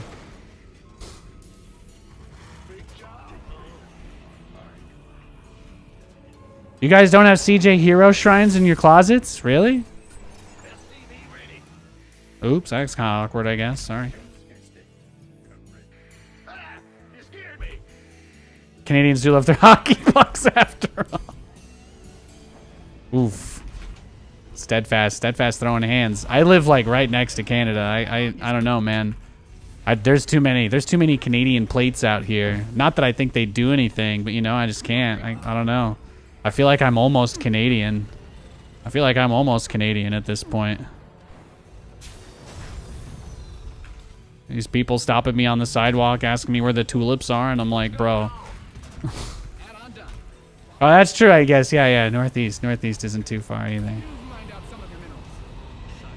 I never felt that close to Canada, despite being very close to Canada my whole childhood. And then now though, being in the Pacific Northwest, now that I realize how far away the nearest major metropolitan areas, and I know you guys think like Washington and all that like is big, or Portland or Seattle, but like population-wise, no, super small, super duper tiny. There's hardly anything out here. You only think Seattle's a big city because people like to shit on it in the news, but it's not. Being out here, the old west, the Wild West or whatever, the frontier, it is very rural out here. There is not a lot. There is not a lot at all. Man, I thought I was doing a good job. I'm like, I'm gonna go into BC, switch into cyclones. By the time I get my first cyclones out, my brother hasn't made a read on me, but he's already got a bunch of disruptors. So I think we're in for a brutal game here. I have a feeling he's gonna crush our skulls as soon as we start fighting. This guy just has a perfect read on what we're doing. Usually I gotta catch him a little bit off guard, but he's just been ready. Oracle opener straight into Void Ray, directly into what, Disruptor Tempest off one gateway. So I guess he's kind of playing Protoss Mech. He's just playing Protoss Mech is kind of what it feels like.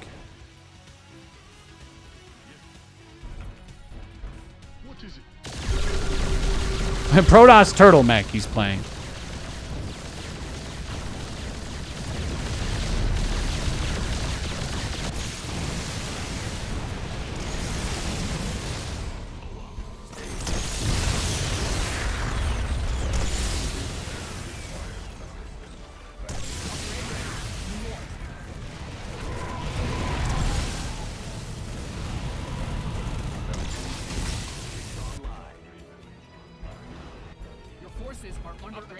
Nice try, brah. Nothing'll stop me. Adjusting for new coordinates. In gear. Oh, there we go. I was wondering where his obs were all game.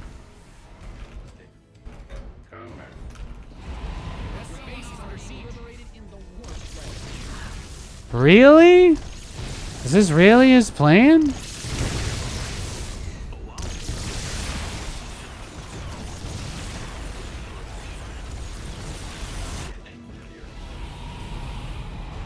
I don't get it.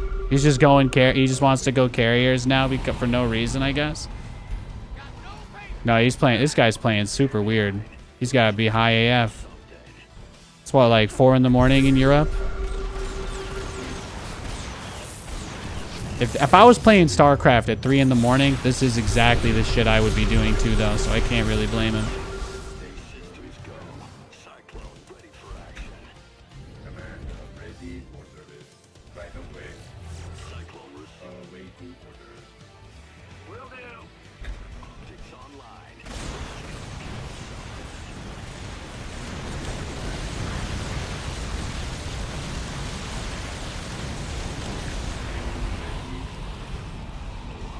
It's 10:30? Okay, okay. Well, you know what? He's probably only half-baked then. I have to wait for my interference matrix that I forgot to research to finish, you know. It's another 700 IQ play by Nate.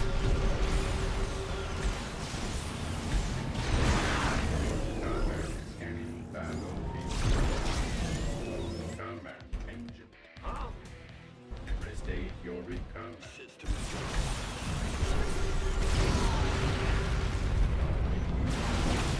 If I ever get this upgrade, we'll be totally fine. I might be asking for a lot, though.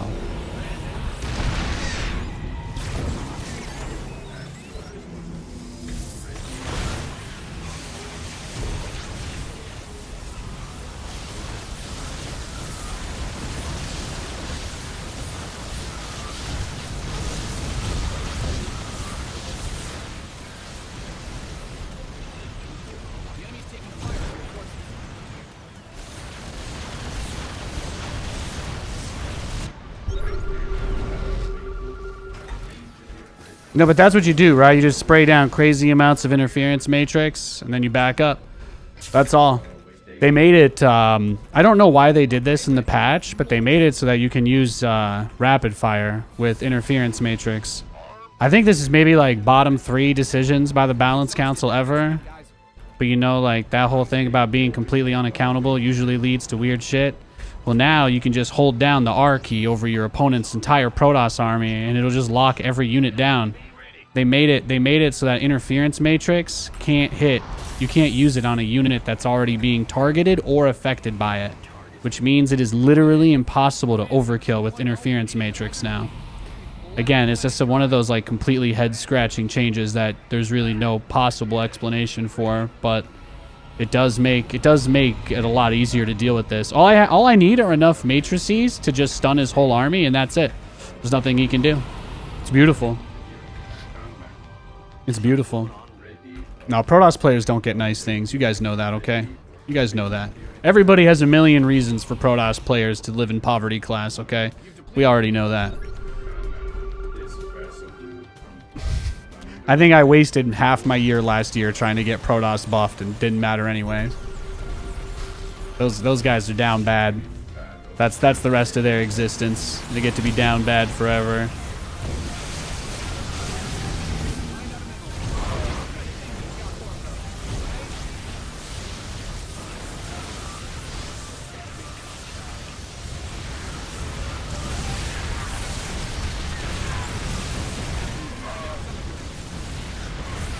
Beautiful. GG. Let's go next. Let's see. We'll see if we can run into anybody on NA. See if we can try to get a straight up game. But we're mostly running into some non-meta players, and our strategies are never going to be good in those situations. So I could have let the game play out for like another 40 minutes and maybe like not attacked him, but I was getting kind of bored, so.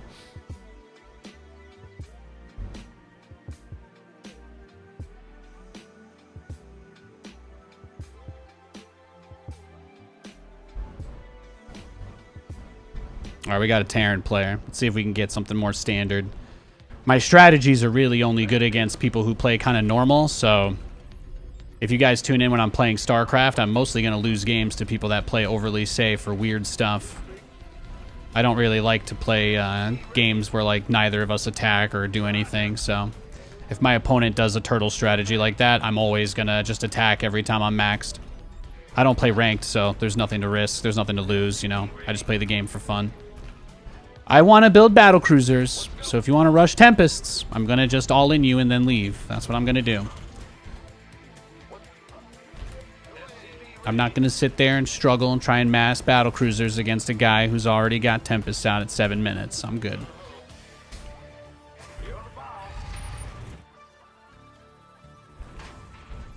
SCV ready.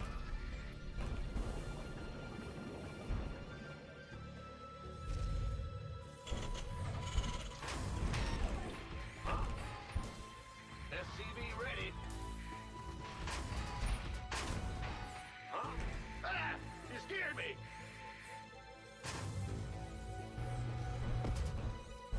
SCV ready. Good job, huh? Yeah, it's tough. I think the only way Protoss can use rapid fire is to warp in units, right? And they don't get anything else. I don't think it really works with anything else that they do, to the best of my knowledge. It's not really useful or usable in any other way. I think it's just for warp in. People use it. You can use it to warp units in very quickly. But that's it.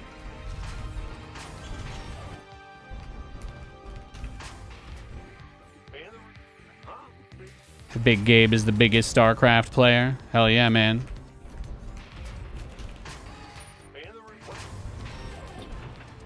Command Center 2.0 ready to go.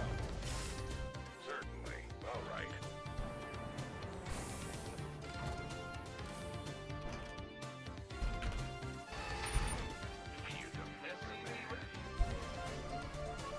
I did miss hearing this playlist though. This is nice.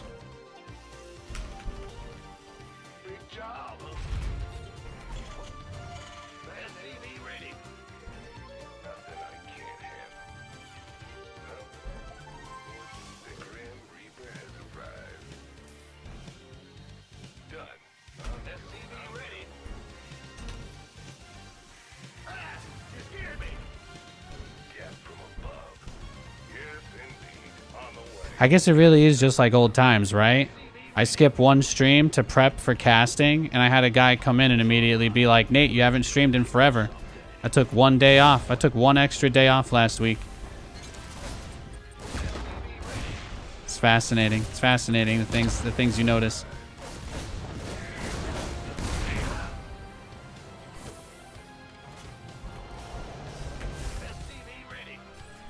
It's true though. I wanted to catch all the weekly cup stuff, and I did take Thursday off as well. I was very naughty.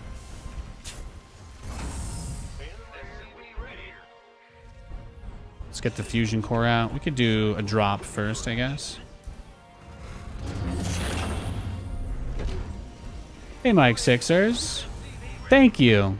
Thank you, man. Hey, Thermi. Thanks for your resub earlier too, by the way. Yeah, exactly. Adjusting for new cool. Got something for me to kill. Your add-on is complete. Your base is getting blasted. Ready for dust off. SCV ready.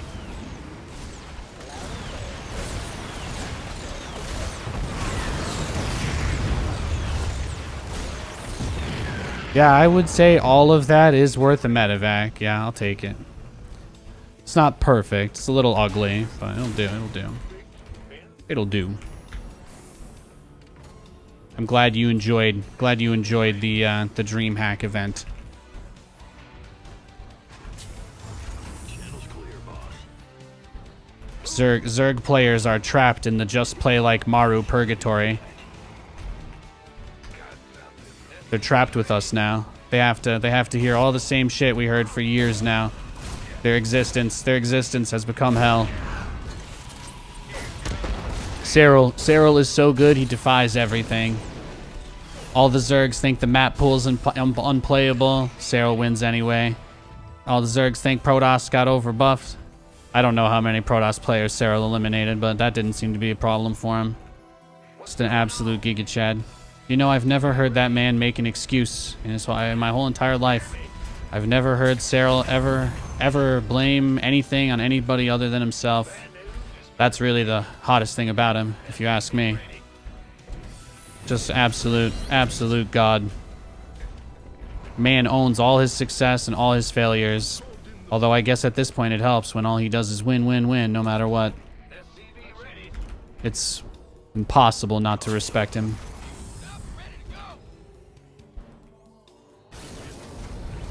Even if you think you don't respect him, you still would take it a little seriously if you were up on the line against him like everybody else, you know?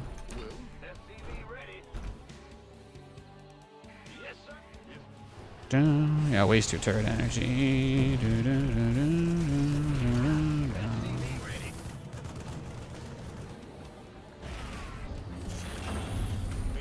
Yes, Commander.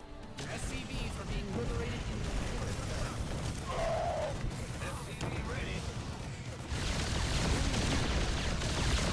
Yeah, give me your Raven. Thanks, bro. I appreciate that. Yeah, you want to get under? Sure, go for it, bro. Go for it, dog. Let's do it.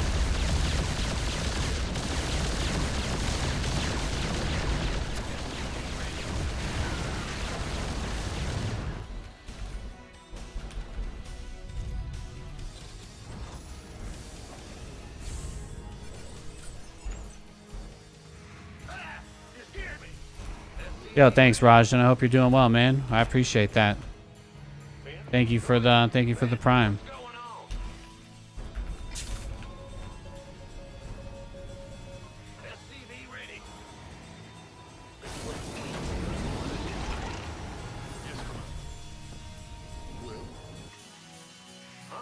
Got a target in mind. SCV ready. Kicking some fire.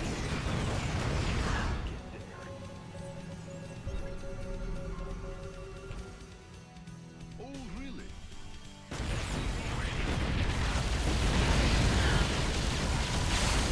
There we go. Get that out of the way.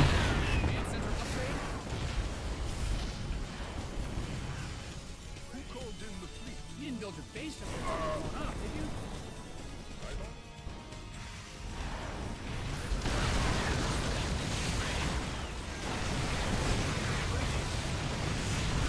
Find out some of the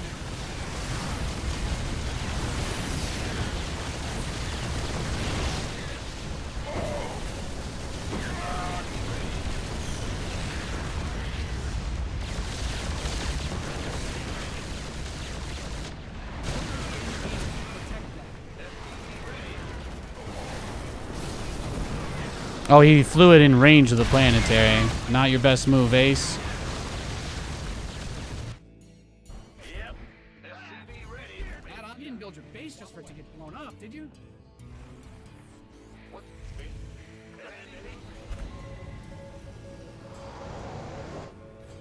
SCV ready.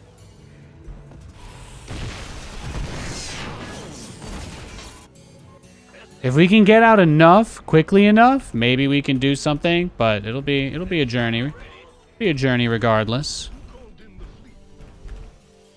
Your research has concluded. SCV ready.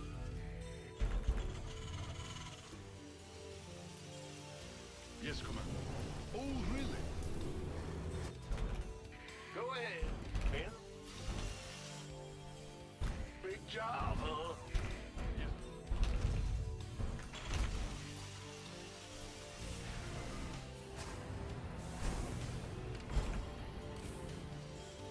Oh, here we go, round 2.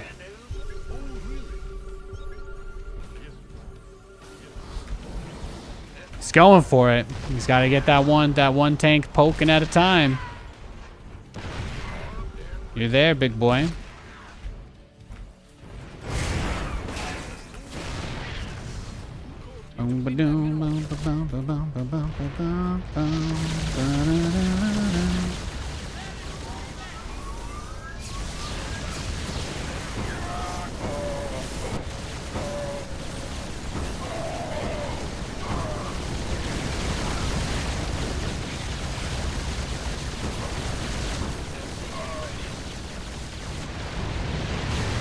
Oh, he's trying.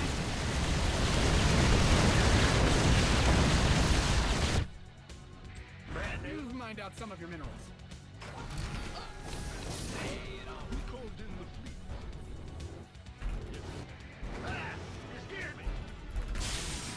SCV ready. Bye-bye, Raven.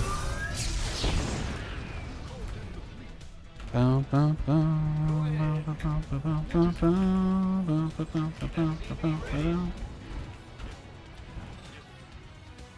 gonna hunt my BCs down? You're gonna shark me out, bro? You're gonna shark tank me? Is that your plan?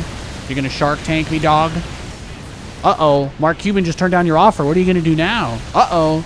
Kevin O'Leary's out. Oh, shit. Man, he'll give anybody a royalty deal. That's brutal.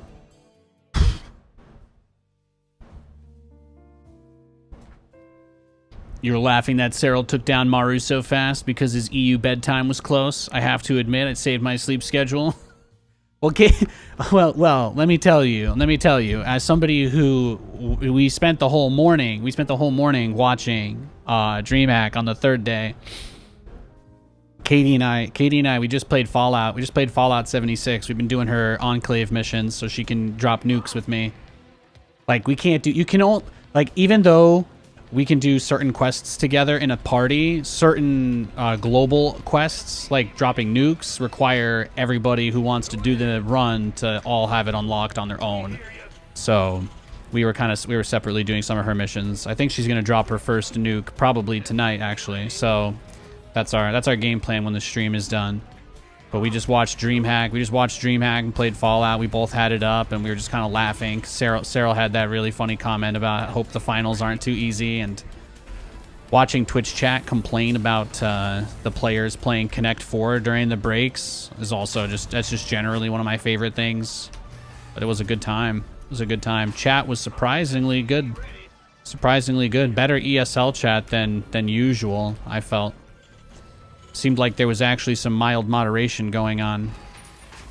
I was like, you know, Katie, for some reason I have a bunch of people blocked. Like, I don't see their messages when they post in other Twitch chats, because they're like the kinds of people that just harass you wherever you go, or they just generally grief everything.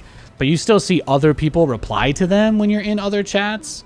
So it's like you go into an ESL chat and you say hi, and then all of a sudden you see 7 people replying to Mango Mosh, and I'm like, I don't even see his message, and other people are arguing with him on my behalf, and I'm like, shit, man.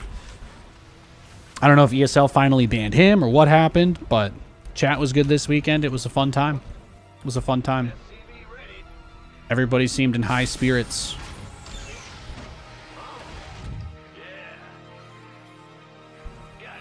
Nah, he's been banned he's banned from everywhere. He's either banned from everywhere or he's got like safe harbor like in Reddit.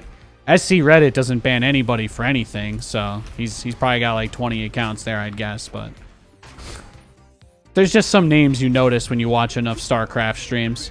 There's just certain people that you'll notice are banned from every streamer's chat, and all they do is troll tournament chats where there's no moderation, more or less. It's a bunch of those guys.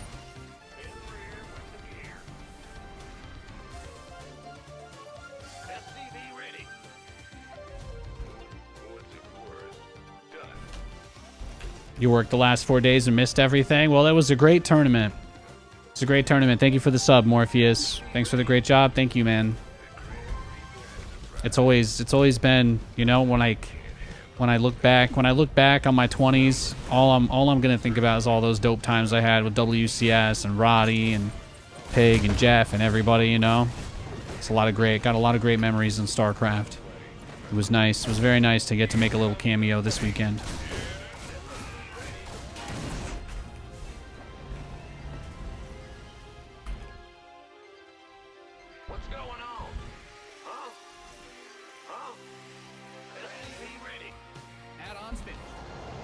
Are you guys all like doom speaking that there won't be more tournaments because they haven't announced the next year's circuit yet? You guys really think they're not going to announce their plans at the World Championship? Like, that wouldn't be the place where the most eyeballs would be on it? Really? Do you guys really think EWC will not be the highest watched event this year? I'm sure they'll announce their next season plans probably there. That would make the most sense anyway. Don't you think the most eyeballs will be on that event?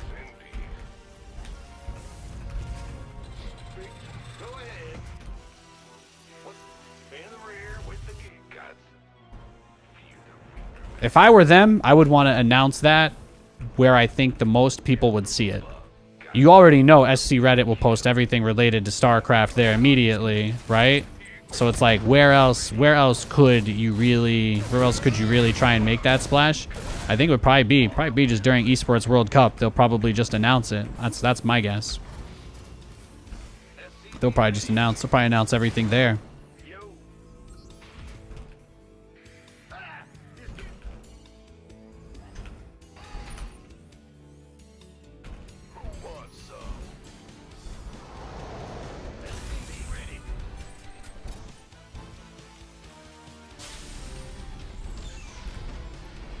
Your SCVs are under attack.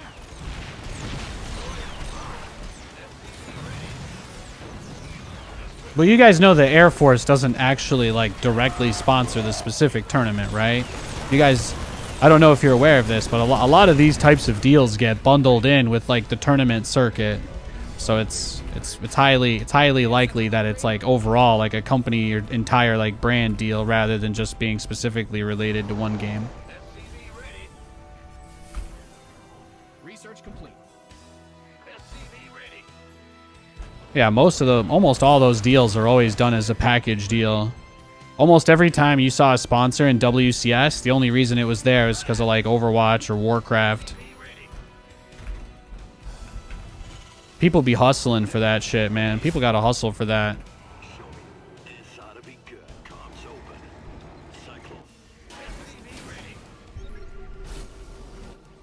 What is he just gonna do? Another like tank Viking all in? Is that it? Just gonna with his like little Raven turret guys dropping behind me. Yeah, let's just go into BCs. Let's just YOLO it. I think he's just gonna all in us again, right? So let's just try and rush into BCs and let him kill us this time. We'll dodge him next game if we have to. We won't play him 3 times in a row, but I'm gonna just go directly into BCs. We'll see if he's already rushing Vikings. If he's not, we play this out. And if he is, we go next. But this way we don't get blindsided about it. We can just kind of see it real quick. Bad news? Yep. Roger. SCV ready. Oh. Your base is under siege. Oh, he came right over as soon as I landed that too. That's kind of funny. He's got really good. You know what? I'm just gonna leave. He seems like he's got really good map vision for a barcode. I'm just gonna dodge him, and as soon as he is in a game, we will search for a match. I do enjoy this little AMA though. As soon as his icon goes from green to gray or black or red, then we'll know.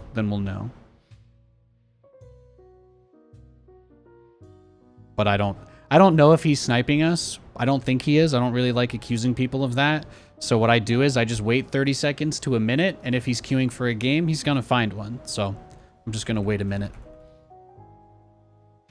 Yeah, see, he's in a game. We're fine. We're fine.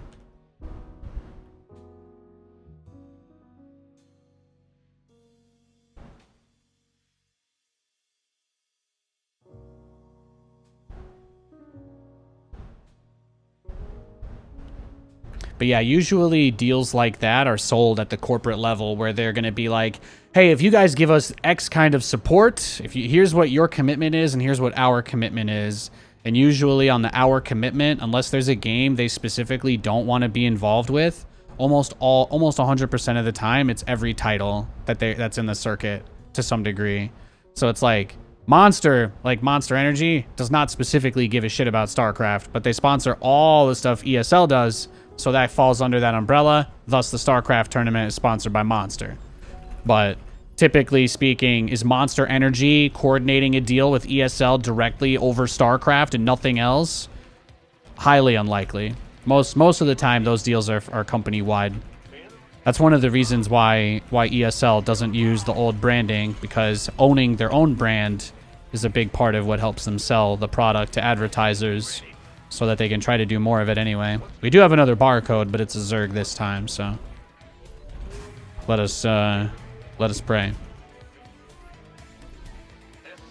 But I wouldn't worry too much about it. I would be my head would explode if they would waste this much money on StarCraft and then just never do anything with it again. But I know you guys like panicking about stuff too, so if it's fun for you to panic about it, by all means, panic, do your whole thing.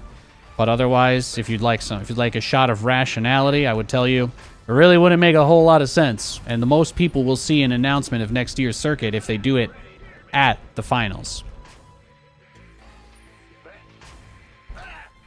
Even Blizzard, like almost every season of WCS, they didn't even tell us internally if we had another year until BlizzCon. 99% of the time, you don't hear shit until at least the World Finals. And as many of you guys remember, I'm sure, BlizzCon would usually be in November. Does anybody remember when WCS would usually get announced? This is a fun bonus question. There you go. Any other old timers? Does anybody remember how long it usually took to hear about the next year of WCS after BlizzCon? You do get a cookie for answering this one correctly. November? No. BlizzCon is in November. We rarely ever heard about next year's plans during BlizzCon. Sadly. December? No. Now, usually January. Most WCS announcements would be made in January or very, because they would always be like, well, we can't have everything done in December, and then everybody at Blizzard has off from like December 12th to January like 13th or some shit, so they'd just be like, yeah, guys, we're gonna finish finalizing everything once we come back once we come back next year. That's how 99% of it went. They're like, yeah, we're talking with some partners, but they got to finish their year-end bookkeeping. We got to finish our year-end bookkeeping. So when everybody gets back in the office, it'll be the first thing we do. So you usually had to wait like 2, sometimes 3 months to hear about what Blizzard was going to do with the game after the World Championship. So yeah. If you guys are worried because the World Championship hasn't happened yet and we don't have info, it just doesn't really correlate historically. We've never known before the World Championship most of the time what next year's plans are, and that's not likely to change this year. It would be surprisingly good news, but there's no reason to panic. At least if you ask me, there's no reason to panic. We're not even close to being past the time where I would expect to know. And by I mean as a regular person like you, because I am not in the loop on any of that stuff. Add-on done. Swap away. But most of the time, none of us knew if WCS was going to be renewed until the next year.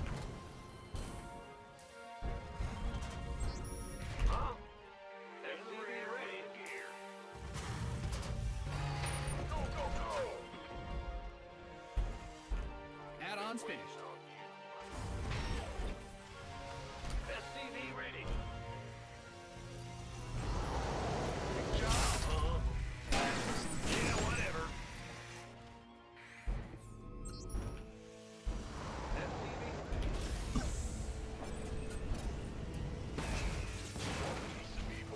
The GSL and ESL cuts? Well, yeah, Blizzard doesn't fund the esports at all. Yeah, Blizzard does not contribute any money at all to StarCraft anymore. I think some people are confused about that, but they literally are not involved in any way, shape, or form at this point. They have a contractual obligation to update the game for ESL. That was legally included in their contract for ESL Pro Tour. So, more or less, ESL literally wouldn't even be doing this tournament series if Blizzard didn't at least guarantee them the ability to change maps and patch the game. That's it. That's the only legal obligation they have. Beyond that, as you guys are already aware, we don't get anything, so... And we're not going to get anything until that changes. One day it'll just change and it'll be different, but... You know, you could stress about it, or you could just recognize that if it happens, it's gonna happen. Put an alert on your phone, you know? Put an alert on your phone for new StarCraft in the news and go enjoy your life, right? And one day you'll wake up pleasantly surprised. But if you expect anything else, yeah, you'll probably be disappointed. That's all about that's like managing expectations. You gotta be realistic with your expectations. Otherwise, you're gonna make yourself miserable. Add-on is complete.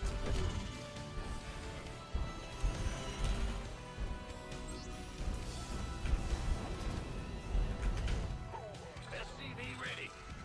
Gotta check yourself. If it changes, it's gonna be like one day someone's just gonna be like, okay, yeah, here, we need to get together people that'll do this. And then we won't even know about it because somebody will have to plan an announcement and get people together and all that. Add-on done. Swap away. What's going on? Although stuff typically leaks a lot from these communities as well when they get private news in advance, so that would probably leak very quickly because it would be good for everybody for that news to leak if it was real anyway, so.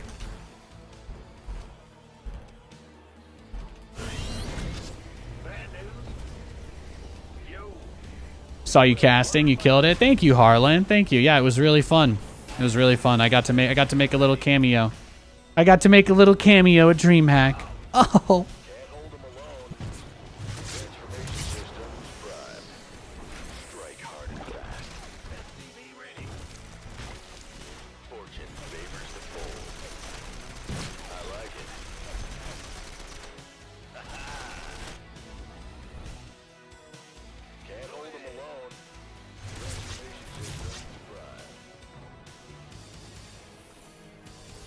Whee! Well, you tried, and that's what matters, right? That's what counts, I think. Something.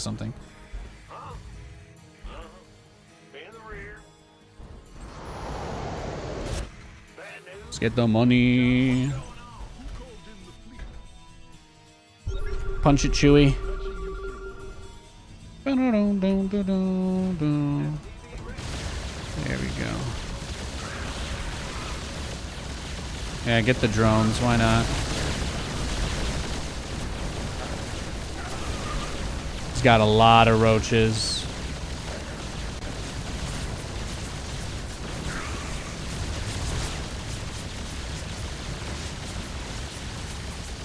Oh yeah, give me your Ravagers actually, Mr. Barcode. That's what I want, Daddy-O.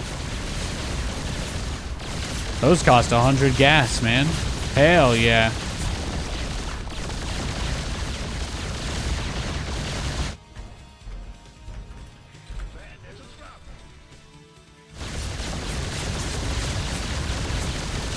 Look at that. That's beautiful. BC's doing work. Hell yeah. Hell yeah.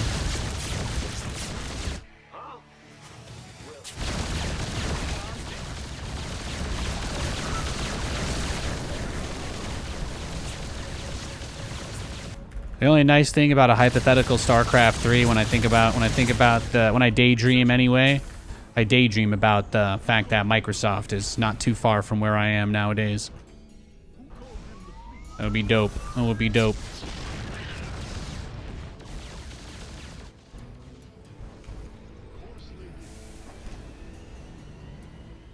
Patience is a virtue.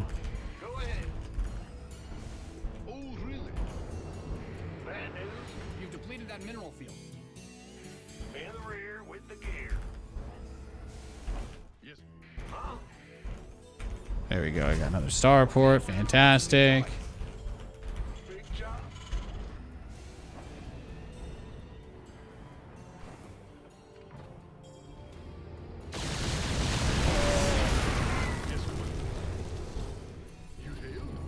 Your add-on is complete. Yes. What's going on? In the rear with the gear.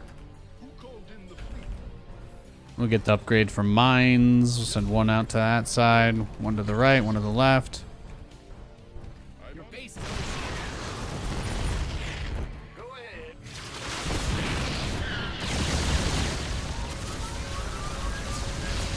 Yeah, that's fine.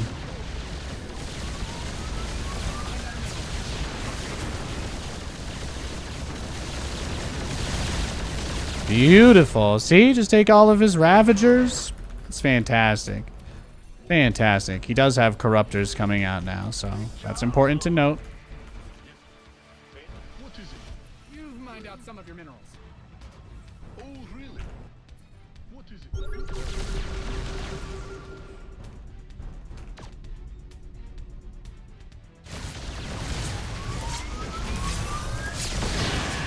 Also started rewatching Wishmaster 2, you know, because we talked about that 500 times last week.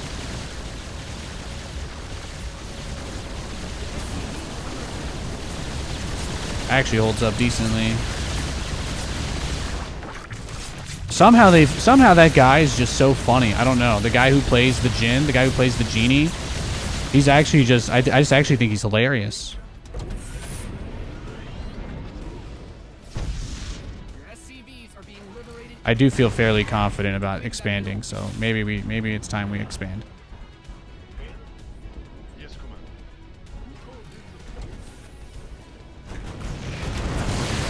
I wanna walk right through that jail cell door and right on out of here. As you wish. Good times. Oh, he didn't realize he's now literally gonna walk through the bars.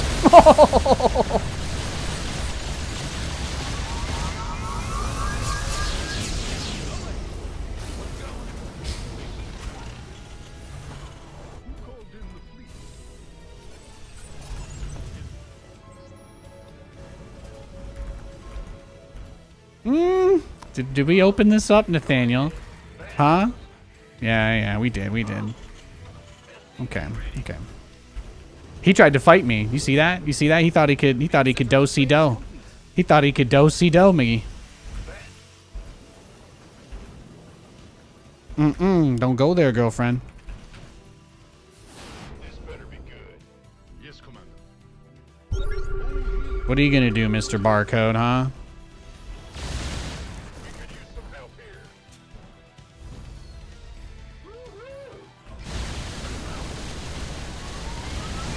You think he likes Baconators, though?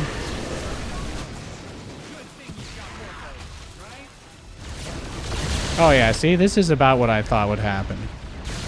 This lines up. This checks out. Now we kill the Spire. Might as well just go for his lair since he's gonna be a little biatch and avoid the fight. Let me just take all your tech.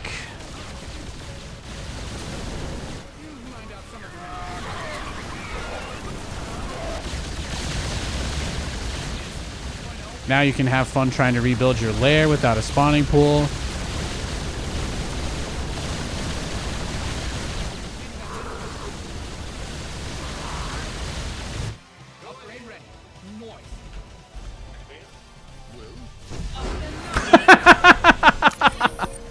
No GG? From a barcode? Really? Shocker. Wow. There it is. There it is. Let's take a look at the graphs. Yeah, I don't know what was going on there. I think that double battlecruiser rush just messed him up. Hi Nate, enjoyed your casting in DreamHack. Thanks, man. I appreciate that.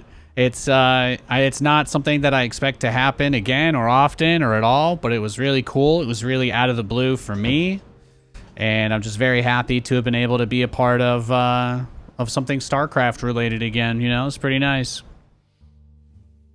Cyril's the GOAT. You haven't been keeping up much the last year or two. All you need to know is that Cyril ended up having to go into the Finnish military, and then he rented an apartment outside of his barracks just to practice StarCraft in peace and quiet. And he has now shut out Maru 2 grand finals in a row. But yes, he shut out Maru. He absolutely wiped the floor with Maru like a wet napkin yesterday. It was brutal. If you guys want to see the best series Cyril played, I mean, obviously dismantling Maru was his best gameplay, but if you want to see the closest series he played, it's actually against Oliveira. That might be the most interesting part of the whole tournament. You didn't know Europeans had required military service. You know, I wasn't really familiar with that either, but I think it has to do with just, like, obviously, it's not the kind of heavy stuff I want to get into here. You guys know my family's from Ukraine, but there's a lot of really serious stuff going on over there, so I'm not going to judge or question it, right? Like, whatever's going on, if that's where he needs to be, that's where he needs to be. But the fact that in spite of all of that, he's still able to show up and play at the highest level and whoop everybody's ass, that's just remarkable. It really is. It really is remarkable to me. It's actually crazy. Yeah, Oliveira pushed him all the way to game 5. I think what was it? Cyril won two tournaments in a row, or 2 tournaments this year, and he went 33-3 in naps. He only lost 3 maps, and I think one of them was to Oliveira, 2 of them were to Oliveira, and 1 of them was to somebody else, and they're like, yeah, so like Oliveira has taken more maps off of Cyril this year in 2 series than everybody else combined, or some insane shit for these 2 events. But yeah, it was just nuts. It was just nuts. Obviously, I don't get Finland news or any stuff like that, but I do assume, you know, people are probably being a little more cautious over that way, so. Yeah, exactly, right? Exactly. So, SCV ready. What's going? Go ahead. Will do. What's going on? What's yeah, I'm not here to debate the efficacy or whether it's right or wrong, but Cyril's doing that. He's in that position. He's still able to be the absolute best. It's just awesome. It's just, you love to see it. It's really so. Just, I think about the number of times in my casting career where a player has come back from the military and I've been like, yeah, you know, he hasn't been able to play that much, or maybe he has, but he hasn't been able to compete. You know, even if he was playing ladder in his spare time, it's a totally different animal. And then it's like, Cyril's like, I'm going to basically just do 2 full-time ass jobs here.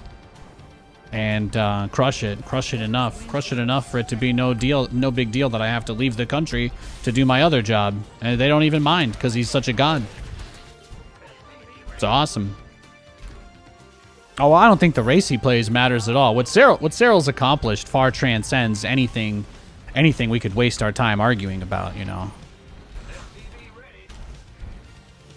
I think it's very clear that even though a lot of Zerg players have fallen off, he's still at the tippity top, right? Like, I just love it, man. I love it. But you be careful when you make jokes about my boy Cyril, okay? He ain't here, so I'm going to bat for him, all right? You best believe. You talk shit about my boy Cyril, I'm on your ass. What am I, president of his fan club? Yeah, I've got the tattoo, right? Well, actually, Katie and I are still getting the tattoos designed. Sorry. You'll always make jokes about Terran being the best. Well, as long as you're taking that angle, I'm happy with it. I personally agree with you. Terran is the best. That's why I play Terran. They got all the coolest shit. They got these giant spaceships that can just fly around and just laser everything near them without having to click on anything. It's amazing. Then you've like got these little robot worker guys. You don't even have to like pay them a living wage, and they just work until they fall apart. It's almost like real people. It's absolutely insane.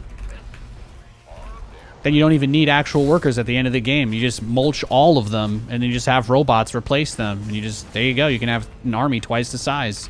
It's incredible to think about. And then, of course, you got nukes. Truthfully, the only thing we're missing is the Dark Archon. And I'm allowed to say that because StarCraft 2 still doesn't have a Dark Archon. I wish I could just rush mind control every game and just fuck with people. I won't lie. That's one of those. That was one of my favorite things to do in Brood War. What's going on? I loved rushing Dark Archons in Brood War. It's one of my favorite things to do. What's going on? Ready to plunder. Decision.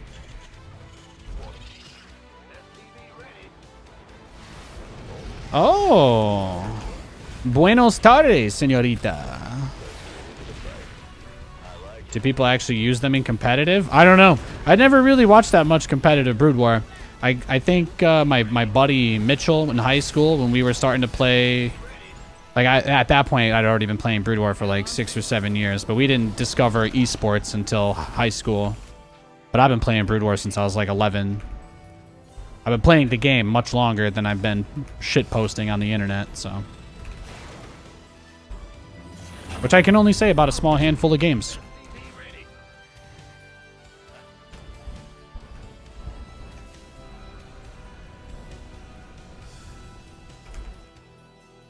Add-on done. Swap away. Fight or flight? Yeah, right.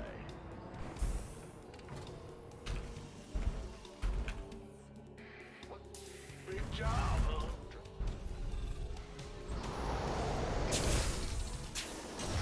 This better be good. Huh? SCV ready. Inbound. Oh, dude, the mod is super fun. Yeah, no, I agree. You guys saw that, right? During ESL, they had them play that. They had them play that before the grand finals. It was pretty funny. I wish those Goliaths had been able to win, but you know, I guess Hearthstone's Phoenix with the carrier is still pretty good versus a lot of Brood War units, huh? Somebody should have told Hearthstone he needed to throw and let the Brood War guys win so it would look cool. Center upgrade but he's too badass for that. He had to do it. He had to do it for his fans. And you know what? I have massive respect for him for that, so it's okay. I can't hate Hearthstone for giving the people what they want, but at the same time, damn, he made my Goliaths. He made those Goliaths look absolutely awful. It broke my heart. I've had people coping telling me that Goliaths would magically solve carriers against mech for years. Here we are.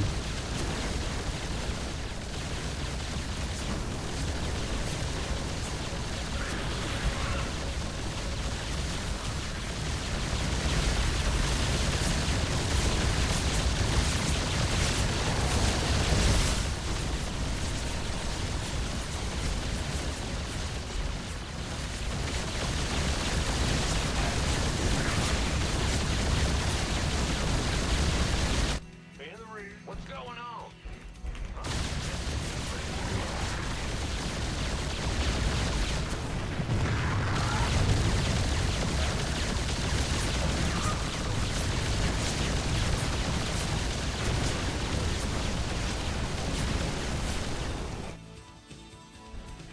Ah!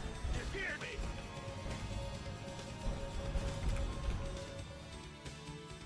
Go ahead. Yeah, I could describe my play style as Party Rock is in the house tonight. It's another way.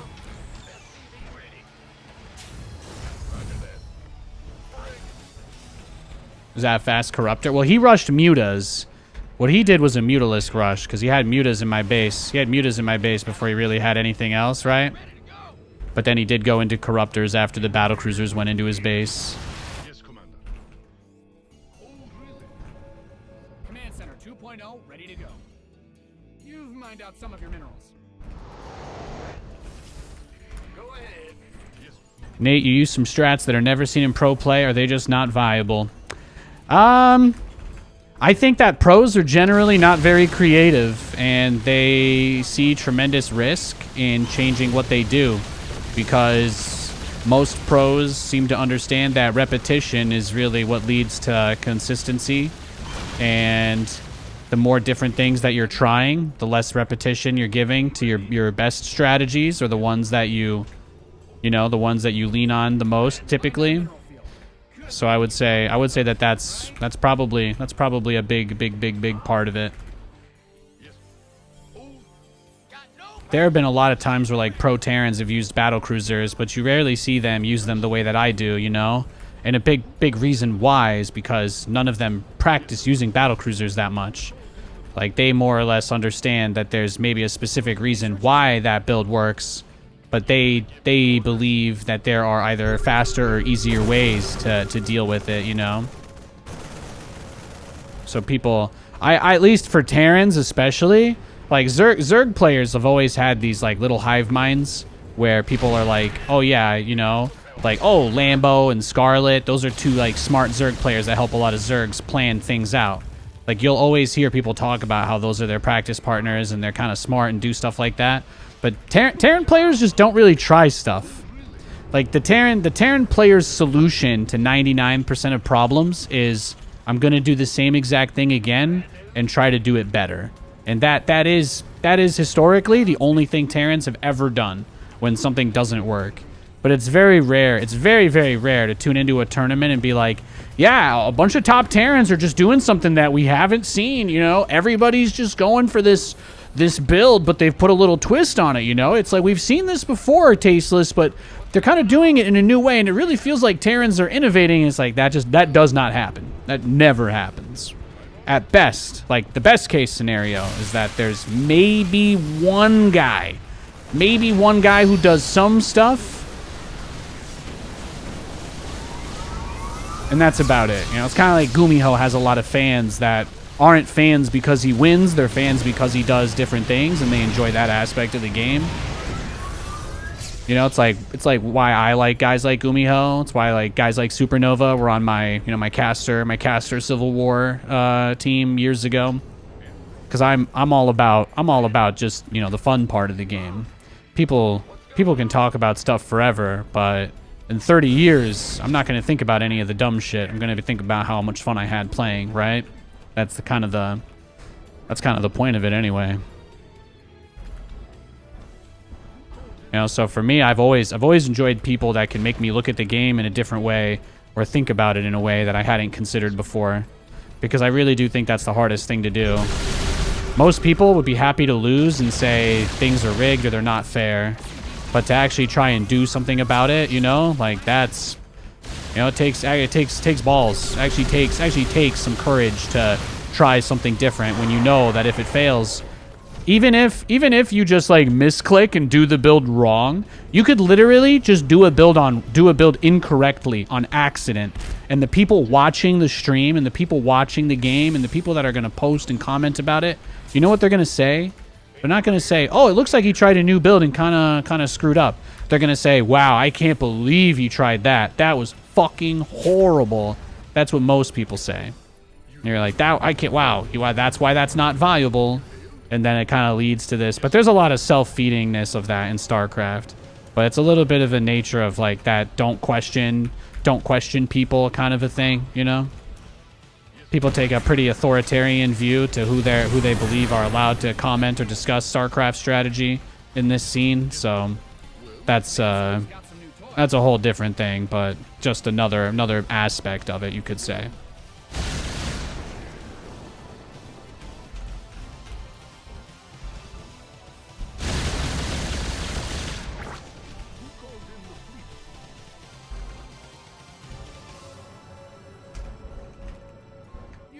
Out some of your minerals. But like, my favorite thing about playing those strategies is that as a content creator, I already know that most of you guys think battlecruisers suck.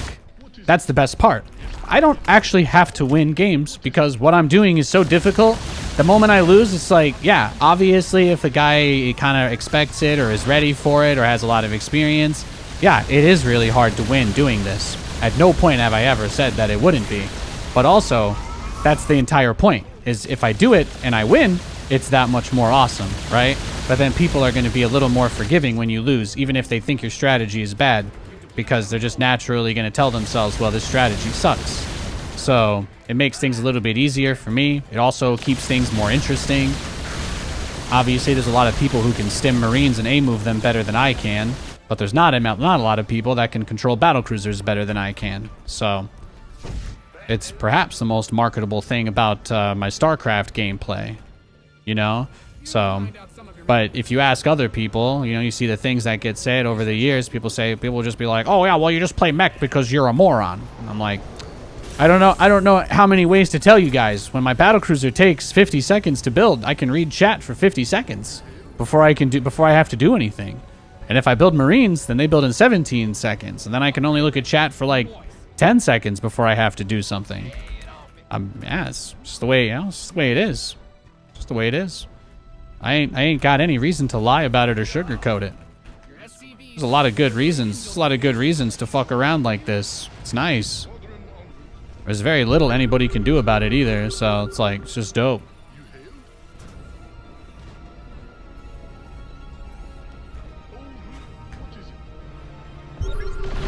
Yeah, he just sends that overlord straight into me. Good boy. You've depleted that mineral. Command center upgrade. Bow, bow, no, no, no, no, no, no. Find out some of your minerals.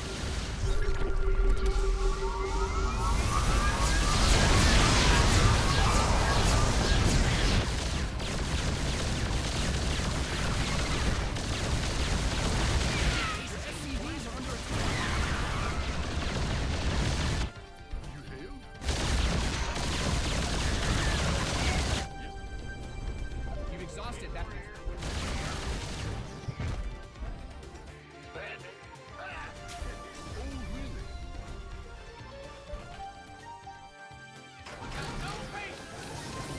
You mined out a mineral field.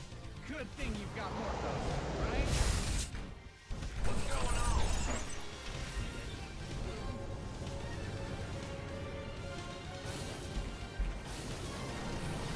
Go ahead. Yes, Commander. Big job, huh? Yes, Commander. Upgrade ready. Moist.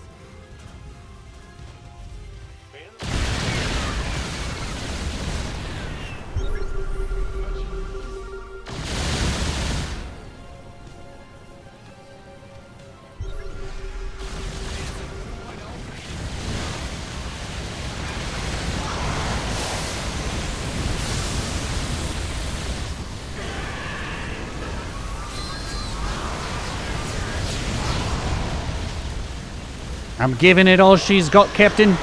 I'm giving her all she's got.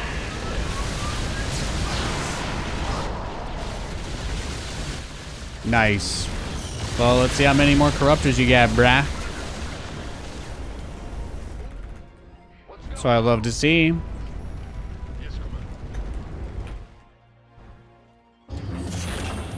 Mr. Barcode putting on a show for me. I got ye. Yeah, ye.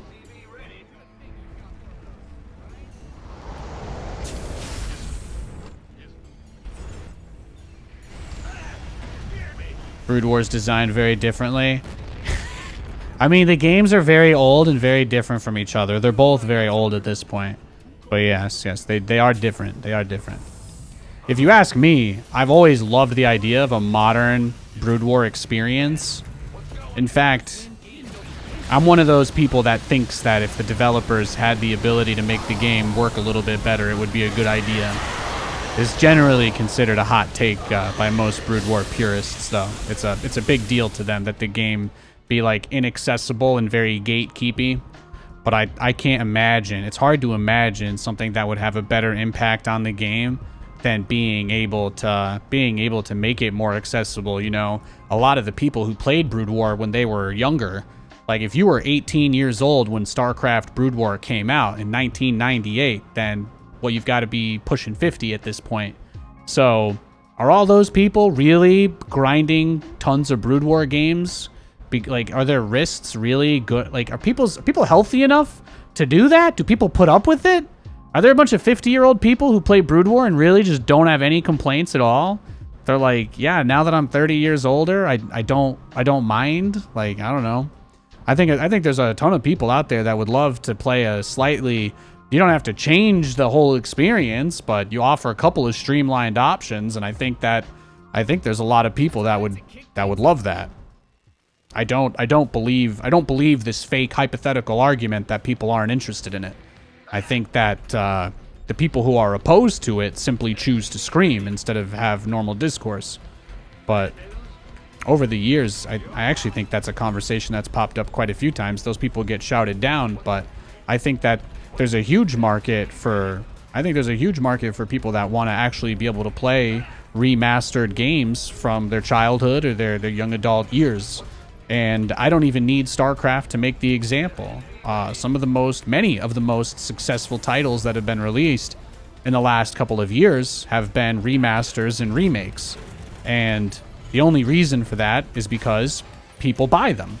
They sell very well. They do very well. Why do they sell well? Is it because they're scams? Well, you'd be assuming that every person is an idiot if that's the case, and that's kind of messed up, right?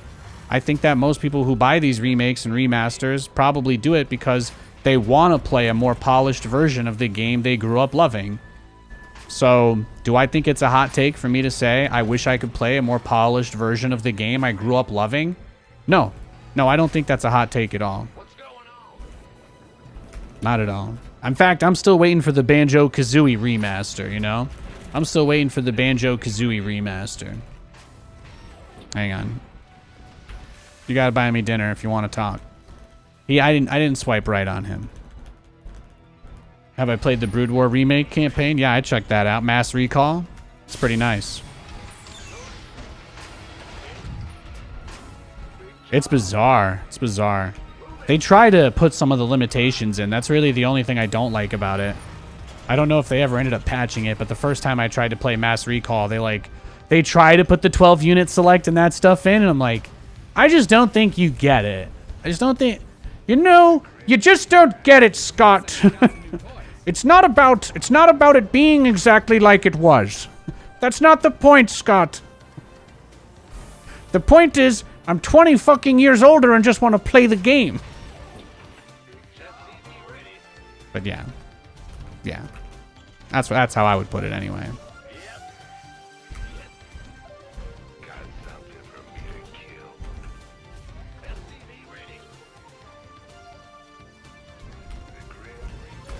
Oh, okay. You didn't have a limit on that? Okay, awesome.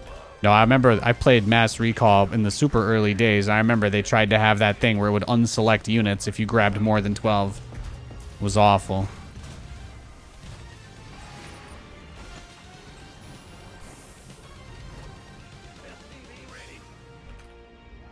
Why not have both versions? Well, here's the crazy part.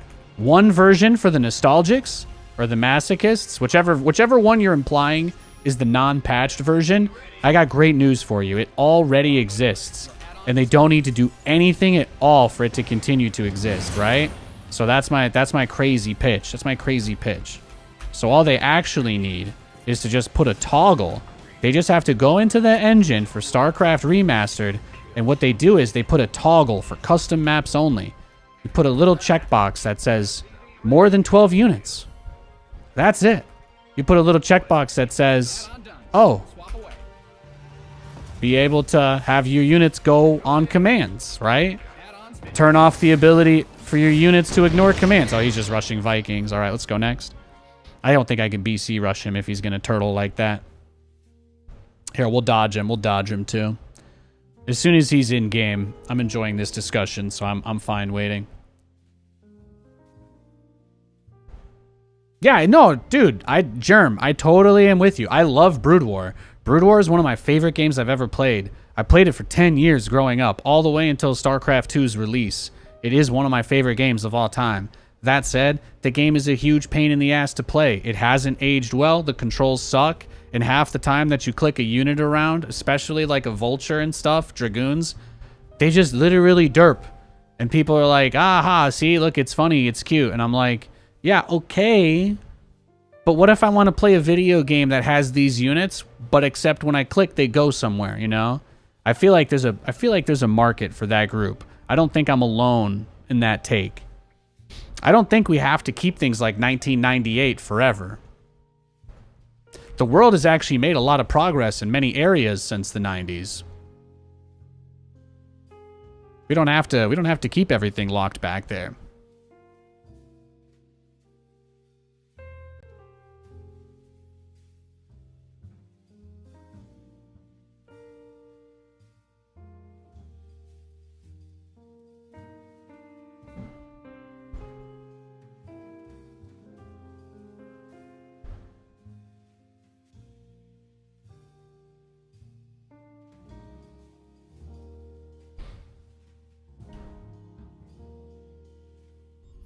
The quest for glory begins. Multi-building select and stuff were also removed. Yeah, those things need to be put in the game. Those need to be options for a custom game, at minimum. And then at best, you just port Brood War to StarCraft 2's engine and release that. That'd be great, too. Something like the SC Evo mod, if it had like a ladder or a 1v1 queue, that'd be amazing. That'd be fantastic.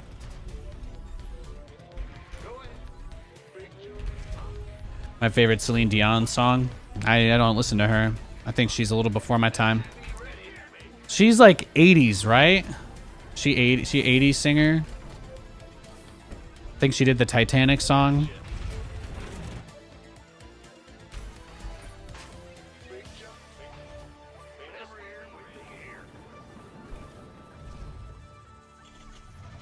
$2000s? I don't know. I never really heard. All I heard is people make jokes about hating her music after watching the Titanic or something, and that's it. That's the only. All I get are pop culture references about how bad Celine Dion is. So I don't know. That's all. That's actually all I've ever heard my whole life about Celine Dion is just pop culture references about her not being good. So I got nothing else. SCVs didn't sign up to fight. Your base is getting blasted. SCV ready. What's going on? Ah! You scared me! SCV ready. My favorite band, favorite song. I like a lot of different groups. I don't listen to any of my normal playlists on stream because I know it would drive you guys crazy. But I like a lot of pop music. I like a lot of alternate stuff. You know, I think like stuff like Cannons is really good. But probably over the course of my life, I've liked a lot of popular stuff. Command center's got some new toys. I was one of those guys shuffling at all the parties back in 2011, you know. Loved LMFAO. I got VIP tickets to see Carly Rae Jepsen. I can sing along word for word to at least 40 different Taylor Swift songs, you know.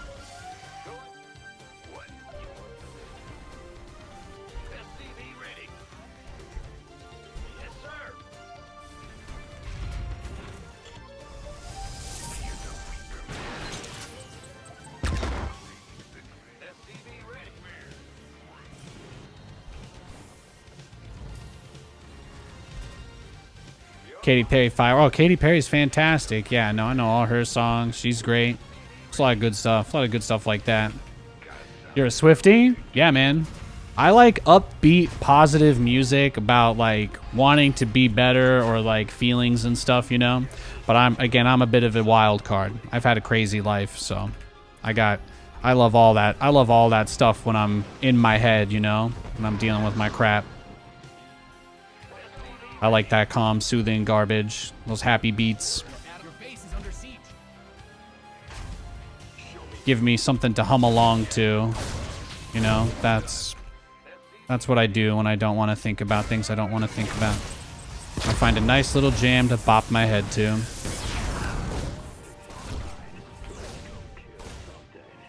And it'll tap my foot. Ready for dust off. Picking up or dropping off.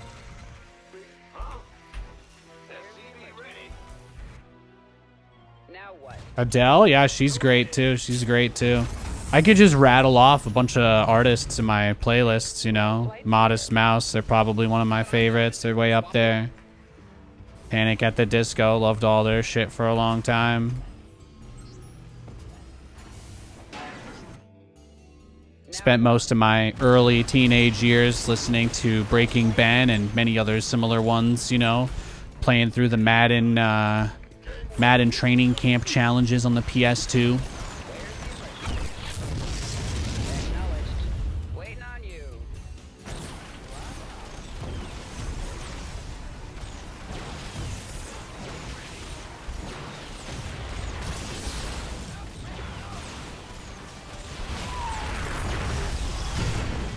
Got him. Take what you can get. Yeah, I like the synthwave stuff too. I think the only stuff I really don't like, because I enjoy most genres of music. I know some of you guys, it's a little easier when you have labels. I don't know what the correct label for this is, but I'm like an information magnet. I just like learning random garbage and trying everything. Or at least most of the mainstream stuff I've tried, or some of the alternative stuff, but I try to expose myself to a variety of stuff. I'm not very crazy on music where people just scream at the top of their lungs randomly, really shrilly. I'm not really about that personally, but aside from that, I listen to most anything. I could sing along to anything that was on the radio on a country music station between 1998 and 2011 as well. My favorite country band is probably like Toby Keith, Tim McGraw, Zach Brown Band. Chicken Fried is one of my favorites. You guys know that country song that guys goes "Just Another Day in Paradise," you know, it talks about coming home to his family waiting for him. All that shit, I love that. That's my jam.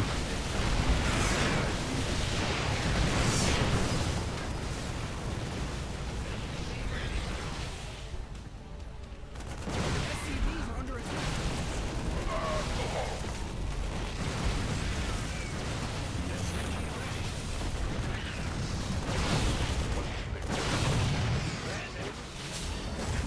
Yeah, it's just another guy trying to speed run, right?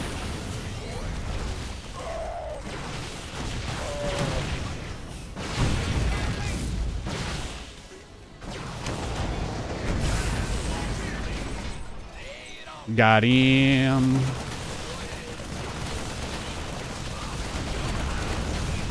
Oh, is he just... It's just a blink all in, right? Let's go next.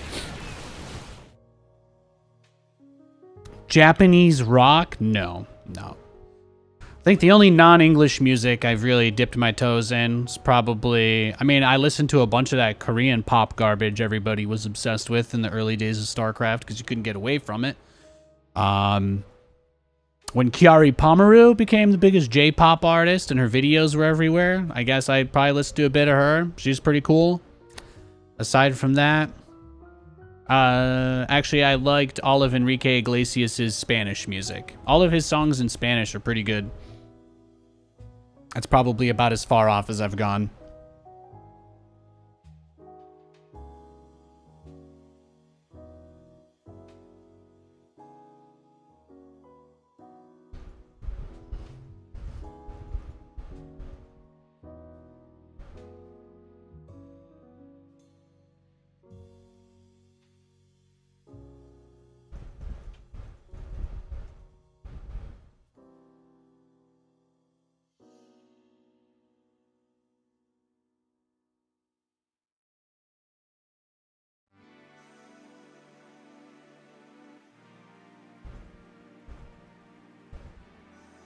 There's a lot, yeah, there's a lot of good stuff. A lot of good stuff out there.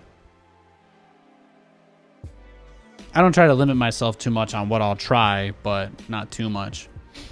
The K-pop thread. Oh, yeah. The quest for glory begins.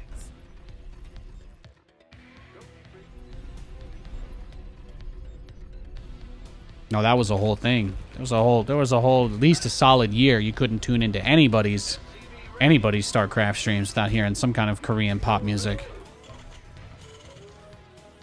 But I would say, you know, StarCraft fans struggle with the identity of their game being like 14 years old.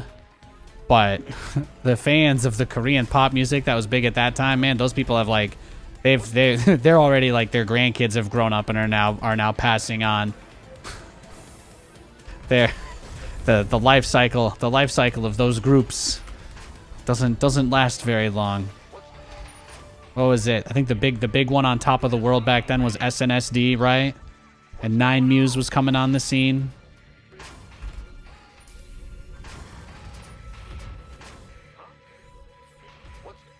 Is BTS still a big deal? Are they holding on strong? Have a bunch of new, hotter, younger guys replaced them yet, or do they still have some viability?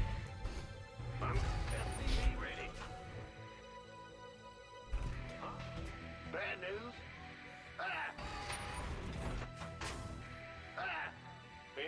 Military service got him? Yeah. Yeah, that's tough. SCV ready. Go ahead. Yep. You scared me. What's going on? Big job. In the rear. You scared me. This better be good. Arm. What's going on? Big Command job. center upgrade complete. You scared me. Yeah. Workers win games. Protect them. I think I did the wrong build. If he jumps the Reaper into my base, I'm not going to be able to do anything about it. So I'll make you guys a deal. I would instantly leave normally, but just in case he doesn't do it, I'm going to give him a chance. But if he doesn't jump the Reaper straight into my main base, then we can maybe play this game out. But this, I just did the wrong build, so that's on me. It's like unbelievably greedy to not build a Reaper in this matchup, and I did my Terran versus Zerg build, which doesn't have a Reaper in it, so we're just gonna leave this one up to Jesus. What's SCV ready?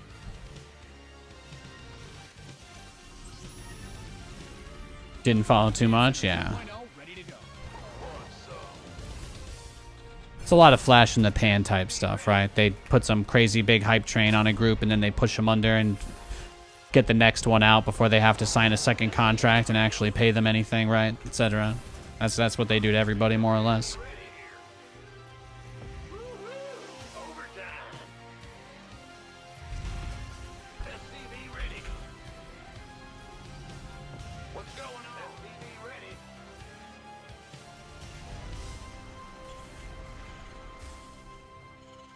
SCV ready. Add-on done. Swap away. Roger. I guess I can make two Cyclones, two Reapers to go with the Cyclone, maybe. Since I've been so unbelievably greedy, I think I can afford that.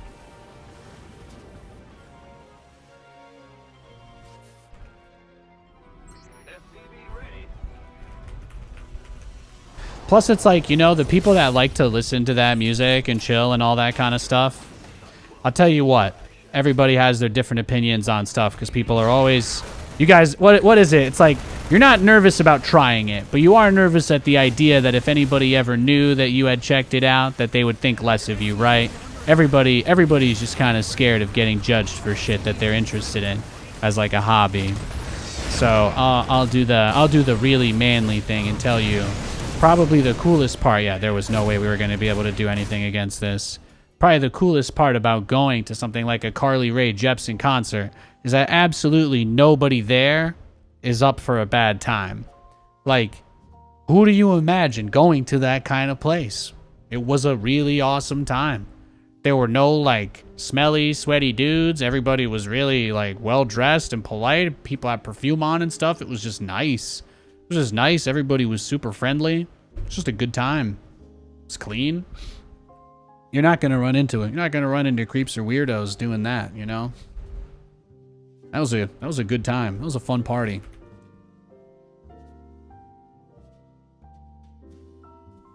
Getting in early, pounding some cherry Trulies with the boys. Hell yeah.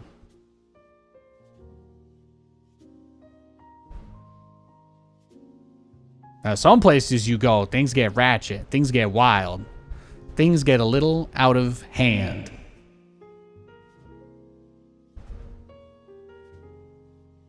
But in a way, that's also, you know, that's also the fun of it too. So some people prefer that. Some people prefer the other. But I'm just in it for a good time, you know? I don't want to go to the show where I got to deal with the drunk dude, you know, screaming at his wife in front of me because whatever. He reluctantly agreed to let her come with him, even though, I don't know. And then he made a huge deal out of it for whatever reason. Whatever reason people just argue with each other in public in front of strangers for. All of those things. It's time to kick things off. Go ahead, huh?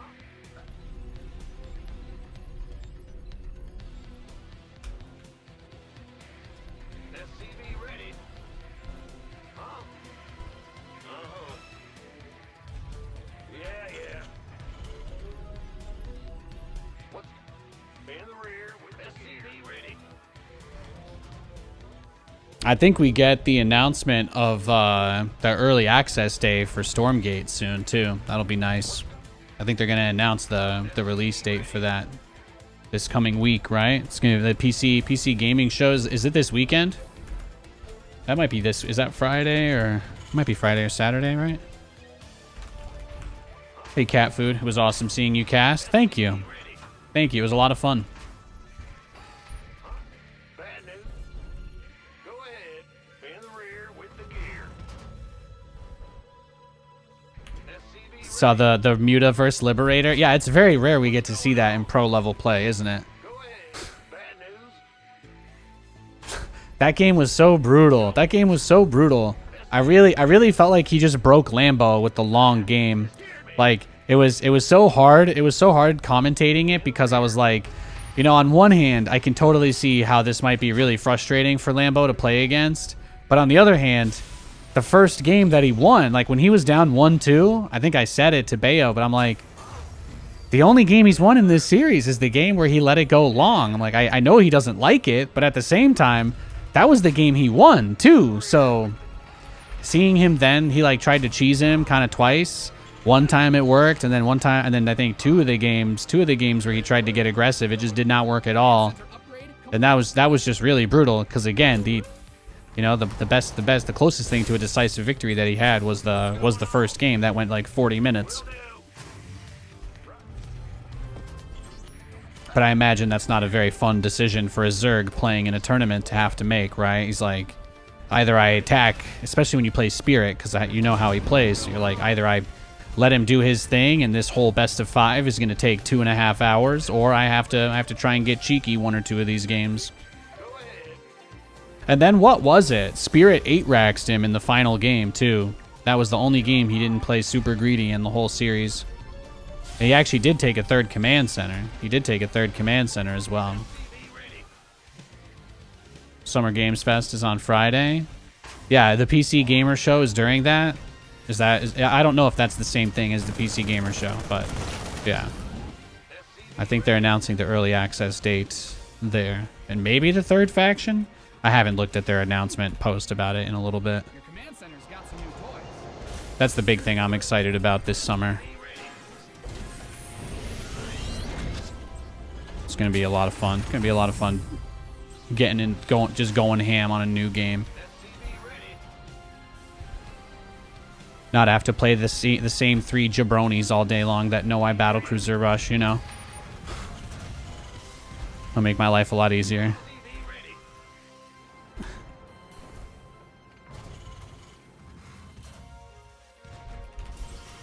Big job. Ah, you scared me. SCV ready. complete.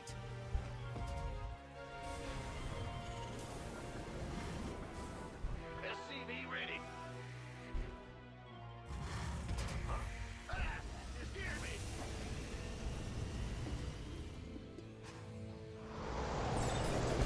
SCV ready.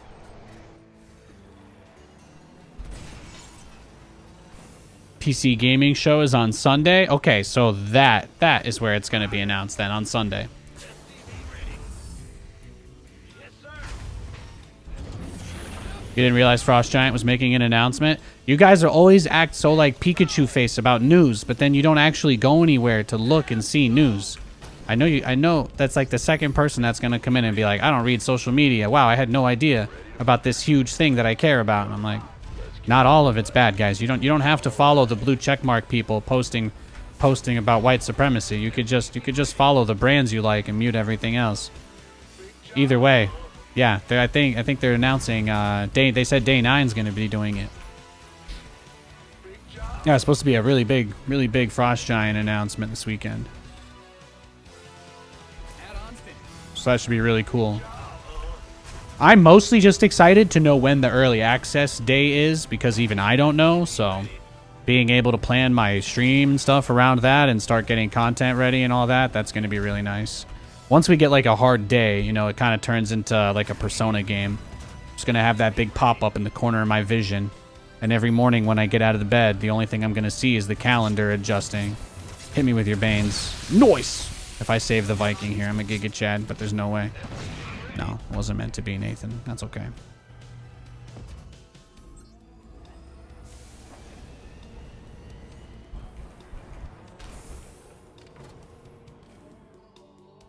Huh? Go ahead. Ah, you scared me. What? Huh? Woo-hoo. Over. Go ahead. Yeah, people not having information is one thing, but my joke is mostly about the guy complaining that I like wasn't streaming last week, and I'm like, yeah, I had my first casting gig in 2 years, bro. I posted about it. I just don't know what else to say. It's weird that somebody would complain when they deliberately don't put any effort in at all to know things. That's always going to be confusing for me. Whether it's right or wrong, maybe I'm being too harsh. But, like, the fact that someone would complain about something they wouldn't put any effort in at all is... Maybe that's just human, but also I'm just like, come on, bro. Come on now. Come on. Y'all come back now.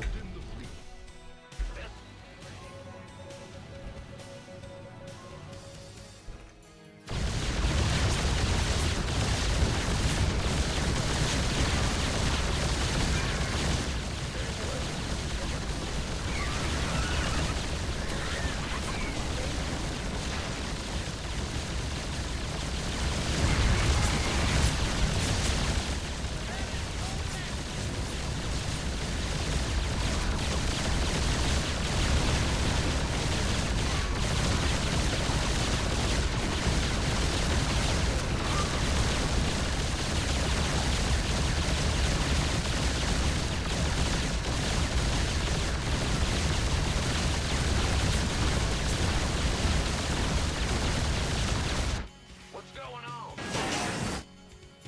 Ah, you scared me.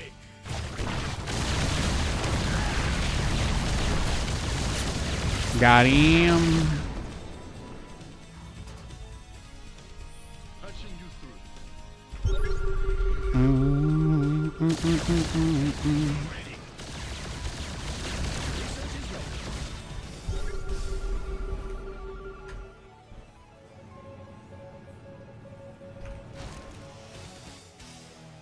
Yes, Commander.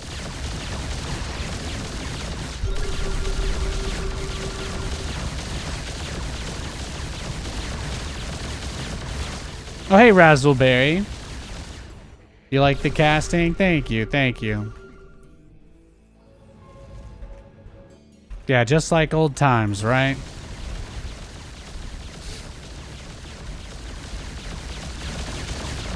What is it? Oh, what? Speak up. Ah, you scared me. Yes, Commander. Add-on done. Swap away. I see your joke. I see your pun there, StarCraft. I love you, buddy. I see you. Was that all really for the command center? Yes, Commander. SCV You've depleted that mineral.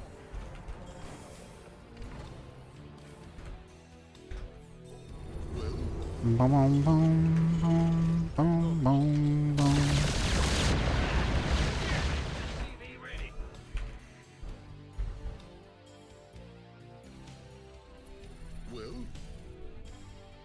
Oh, he left lots of overlords for me out on the map. Okay. Give us your best shot.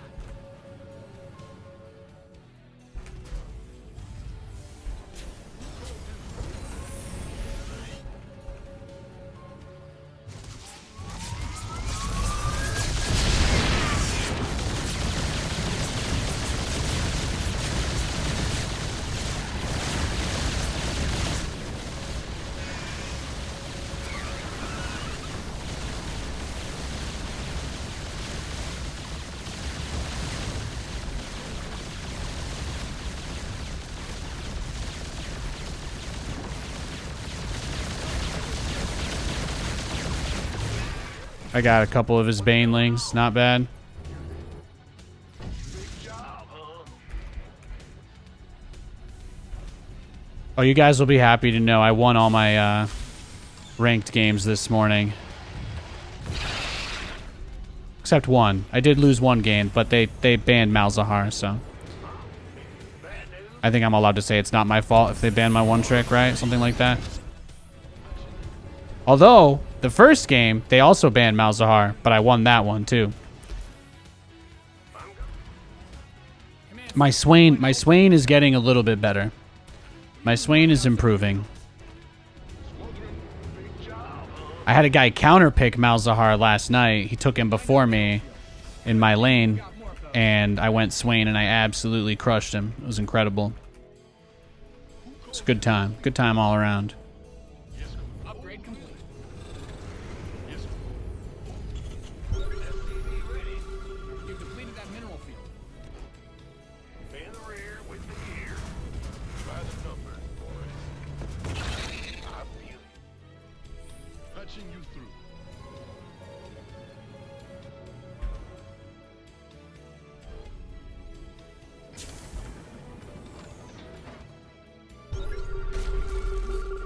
Yes, Commander.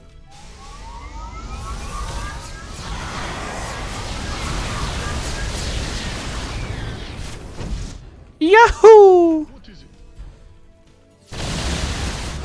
Oh, got him. Yeah, he was not interested in dealing with that, huh? You're in a silly mood today? Didn't realize this until just now? Well, did you come here and have fun? Is that what happened? Did you make the mistake of walking in here and having a good time? You better be careful. It's been known. It's been known to happen every now and again.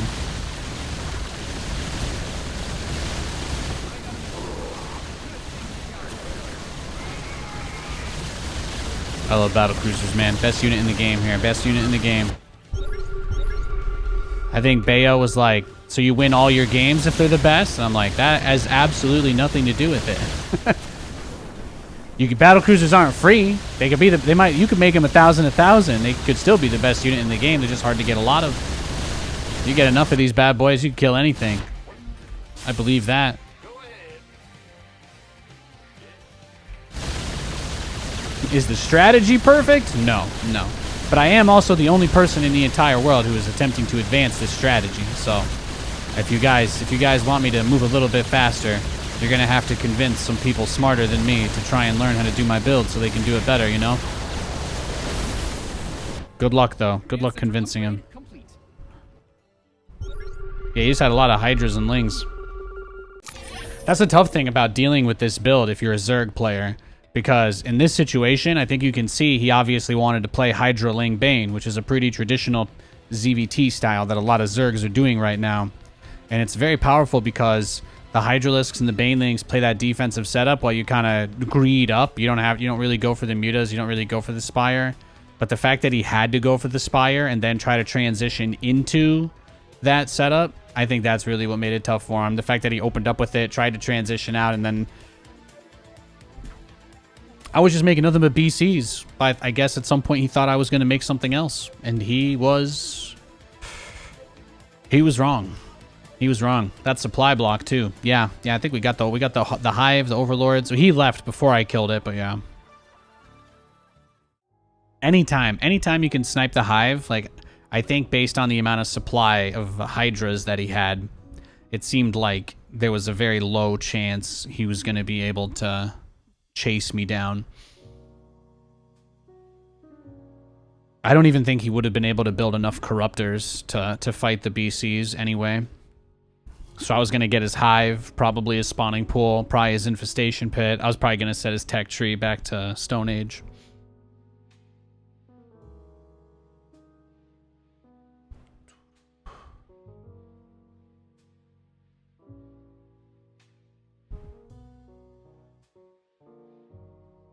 Anyway, I'm just gonna take a quick break, guys. We've been live for about 3.5 hours. I'm just gonna go wipe my face off with a nice towel, grab another glass of water, freshen up for y'all, and try and look pretty. I'll be right back.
All right, I'm back. Hey, everybody.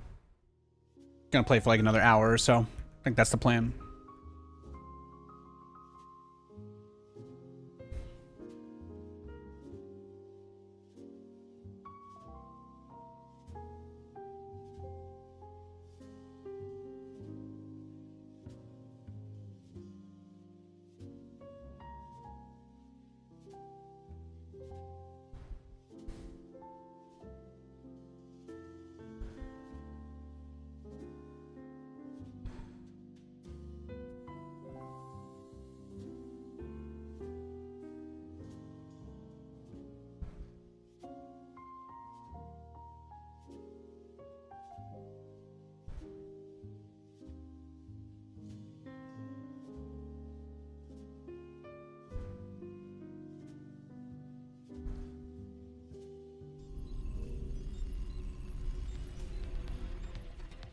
Big job.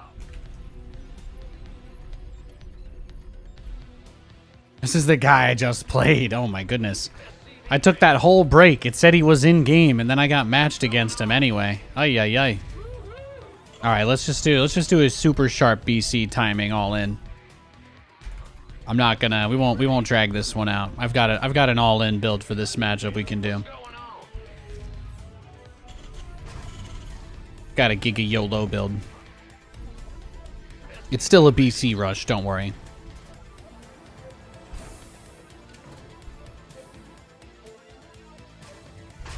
It's still a battlecruiser rush. There's absolutely nothing to be concerned about.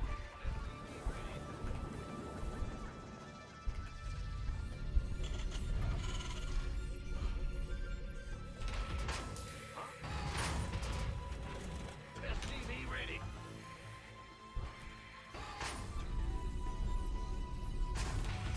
What's ah!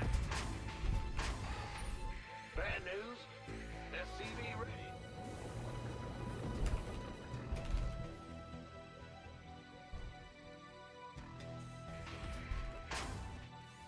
Ah!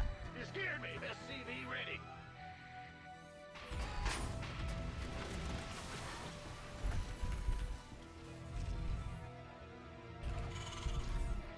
Go ahead. SCV ready. Ah! You scared me. Yeah, yeah.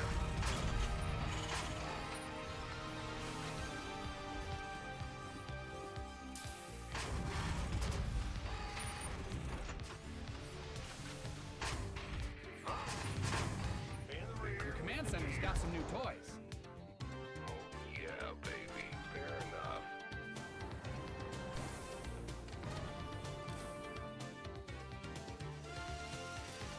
SCV ready. Gateway coming through. Want some?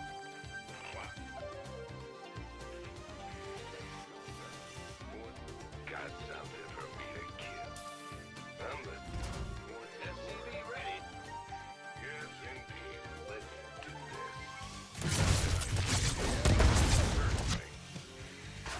this. Yo, Syrup. What's up, man? How you doing? Fired up and ready to slay ladder? Well, I don't do that stuff anymore. You know that, but I'm hanging out. We're chilling. I hope you're doing well, man.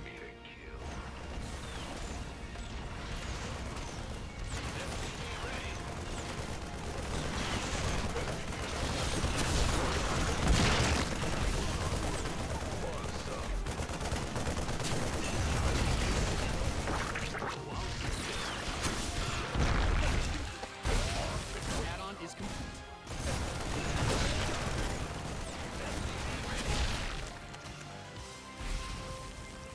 Wow, bro. Wowie, wow, wow, wow, wow, wow, wow, wow, wow, wow, wow, wow, wow, wow, wow, wow, wow, wow. Did he proxy? No, I'm just here to dick around. You guys know that. I don't want to put no false pretenses here, guys. I'm not a hardcore StarCraft person. I don't do crazy stuff. I'm just a fan of the game who happens to enjoy playing and streaming it, and if you guys want to see me go back to doing the hardcore, try hard, want to win all the games, blah, blah, blah, I'm going to do that in Stormgate. SCV ready.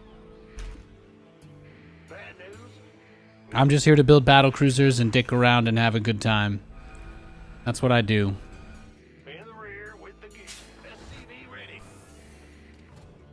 What's going on? The Reaper Man. That's all fair enough. SCV ready. Your base is getting blasted. Go ahead. You gonna give me your channel's clear, boss. Ah! You scared me. This better be good. Who won? I just want to play. I want to play flashy, entertaining games. The beauty of that goal is that I don't actually have to win any games for them to be flashy or entertaining. That's why we rush battle cruisers.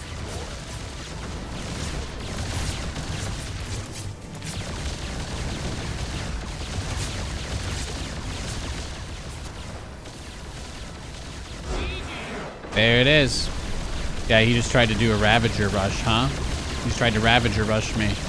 That's the thing, though. Like, this map, it's so bad on this map. Did he proxy me or not?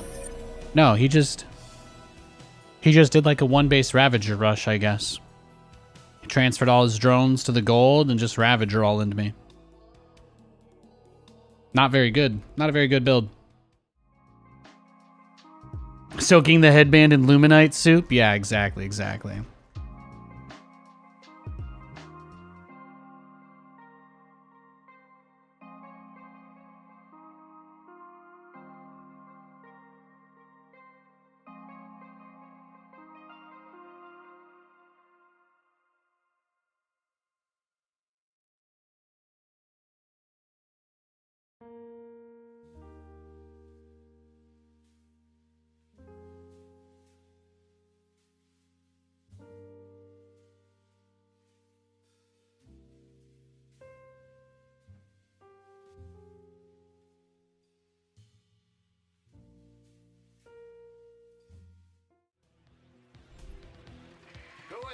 Is Stormgate any good? Yeah, man. I'm under NDA, so I can't really go into details about it specifically, but you can look back on my old streams I did of the public beta that was up a few months ago. In the rear with the gear.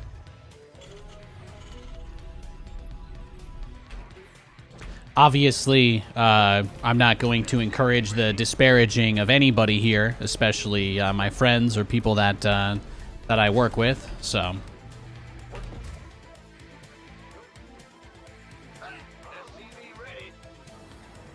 I expect you to keep your comments about things you don't like civil when you're in my stream, the same way I'm civil about things I don't like. SCV ready. Let's go. In the rear with the gear. Bad, huh? SCV ready. What's going on? Yes, sir. Big job, huh? SCV ready.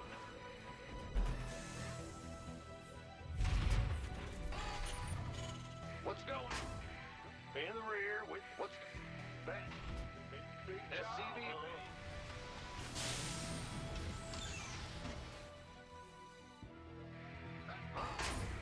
Go ahead. Ah! In the rear with the gear. Go ahead. If I saw Zergling double dip a nacho chip, you know, it has less at that point it's less about what you are and more about who you are, you know. There's a difference for judging somebody, how they appear and judging somebody for how they act. What's going on? Now, personally, I don't really find I get much pleasure out of judging people, but I would certainly, you know, there are like lines, right? There are lines even for the accommodating. There are lines like double dipping in a public dip. That's just messed up. Trying to take a sip out of somebody's drink or something without talking to them, you know, weird stuff like that. This is etiquette, you know, etiquette still exists. You hope, anyway. You're not saying you toss someone out of an airlock for double dipping, but maybe triple dipping? That's fair. Well, how about this? Since I trolled all you nerds earlier, how about I let you guys show me how smart you are, okay? For the Star Trek fans in the chat, let me ask you a non-troll, somewhat reasonable question. Okay. Do you guys think that Kirk or Picard is more or less likely to double dip? Just to be clear, I'm expecting most of you, if not all of you, to agree. This is how I bring everybody together. This is how I bring everybody back together now. Who's more likely to double dip or double or triple dip? Do you guys think that Picard would even have? Do you guys think he'd even have any? Like he would want any dip on his chips, or am I being like am I assuming too much now? The new or the old Kirk? Whichever Kirk you want, I don't care. Add-on done. Swap away. Picard's a gentleman? Okay, okay. Well, there you go. What about Spock? What's going? Bad news? Go ahead. He wouldn't double dip, right? Like, that would be, like, straight up sacrilege or some shit, I imagine. Aren't they all about doing, like, their properness or whatever? Double dipping seems like one of those really emotional things that would disqualify you from being able to captain the Enterprise. Emotionally compromising, right? That's the word. Those are the magic words.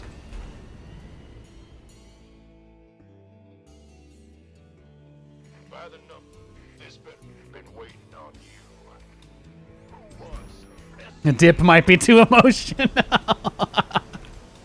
Fair, I guess.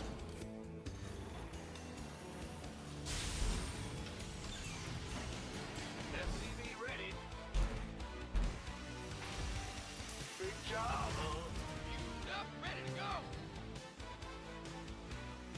You gonna get me ready to plunder? SCV ready. Inbound. Your command center's got some new toys. SCV ready. Gangway. Coming.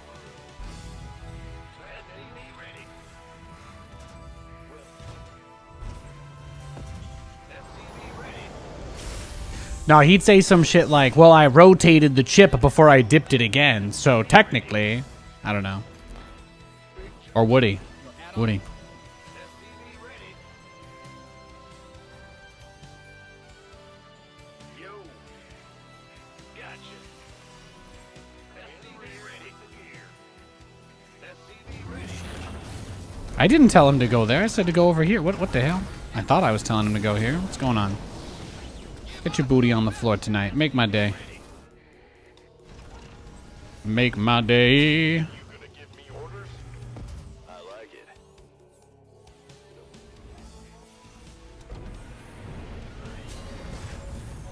SCV ready. Captain.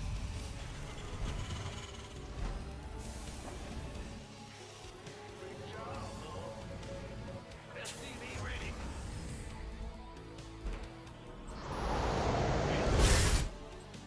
What's going on?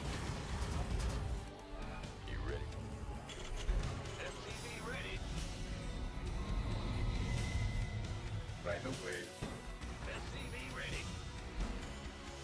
Bad news? SCV Strange New Worlds. Oh yeah, they got a whole bunch of stuff going on, don't they? Is Star Trek in like a golden era right now? Do people that like Star Trek, are they generally happy with the way that it's being handled at the moment? Or do they have like a bunch of grievances that kind of haven't really been aired, but they kind of have strong feelings about either way? Is there trouble in paradise that I'm unaware of, I guess, is more the question. Roger. Bad news? In the rear with the gear. Big job, huh?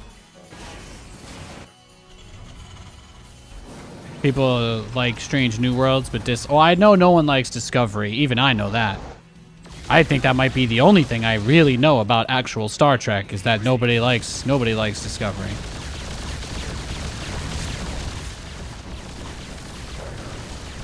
He's got a GameStop username, though. I do respect that.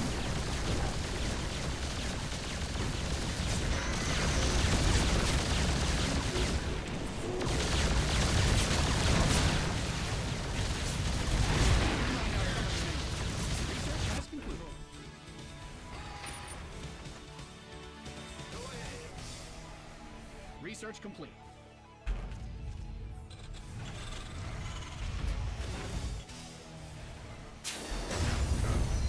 I mean, I assume there's obviously like a group of people that are like, well, the guys that have aged out of being able to be in the show were the best ever. Like, obviously, there's got to be a group of people that are, like anything else, just vehemently opposed to anything new. Like, I assume that there's something like that. That's in everything. I mean, as StarCraft fans, we have more experience with that than a lot of fandoms. Most people who are Star Trek fans... Actually, here's a real question, then. Do Star Trek fans separate themselves the way StarCraft fans do? Where it's like, oh, I like Brood War. I would never play SC2. Are they, like, that weird? I'm trying to see if there's any correlation here. Ready to raise some hell.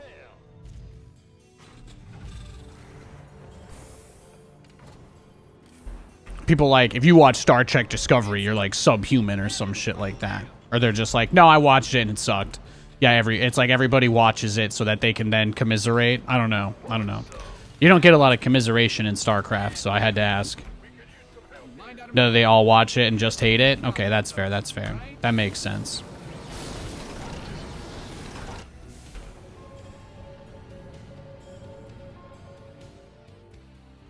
Transformation system. Commiseration does not exist in StarCraft. If you have a problem, everybody will just tell you, get good, you suck, noob. You can't. You could be like, man, I tripped walking home. My kid left a Lego in the driveway and I tripped and sprained my ankle. Wow, get good, noob, moron. Like, that's kind of, you know, you get different energy. You get different energy from different places. Workers win games. Protect them. I know a lot of you guys like Star Trek, so I had to ask if it was similar to this. I'm in a heap of trouble.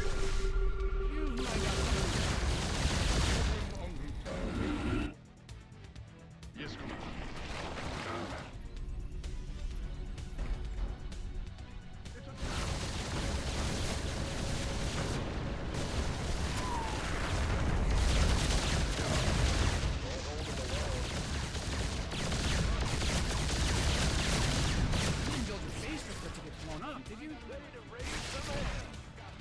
Cool.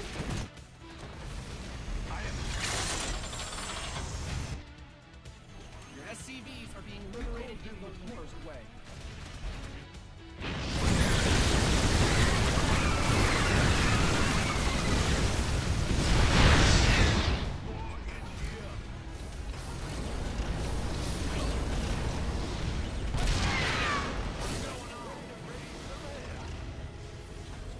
You've depleted that mineral field.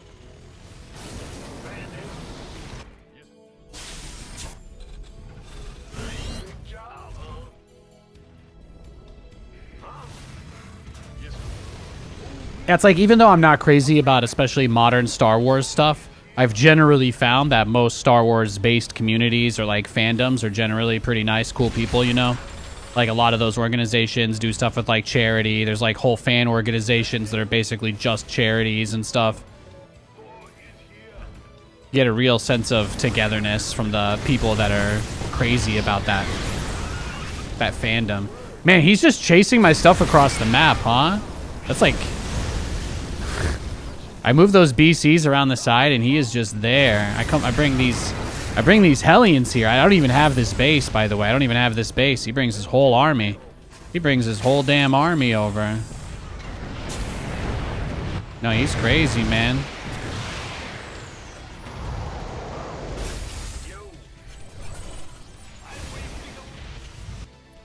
Will you mind out some of your minerals?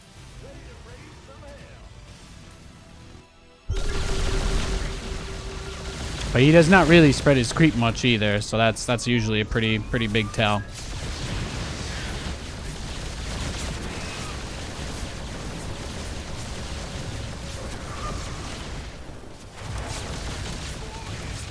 Command center's got Dodged it. Big job. Are you ready for this?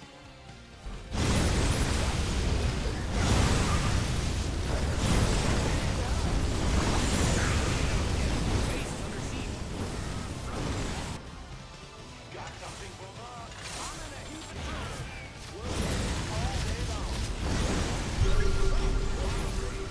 Oh, he doesn't even have this base, really? He's just the pocket. It's just the pocket base. On you. It's heating up out here. That's good. It's good to know. Go ahead. Ben, what's going on? Talk to me, boss. Mined out a mineral field. Whee!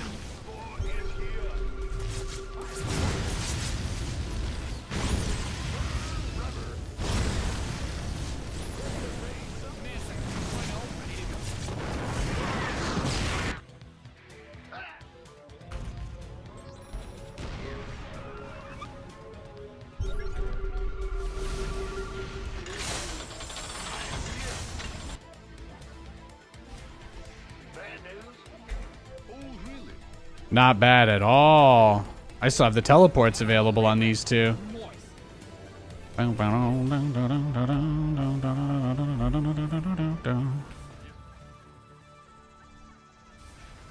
base is getting blasted.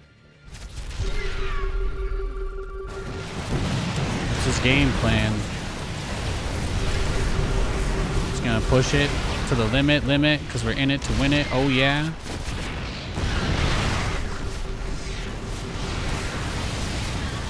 Yeah, Yamato the Ultra. That's the play. Oh, watch that. Watch me peel back for his Vipers too. Oof. Oof. Just got Shrek'd, son. Well, I think that'll do, pig.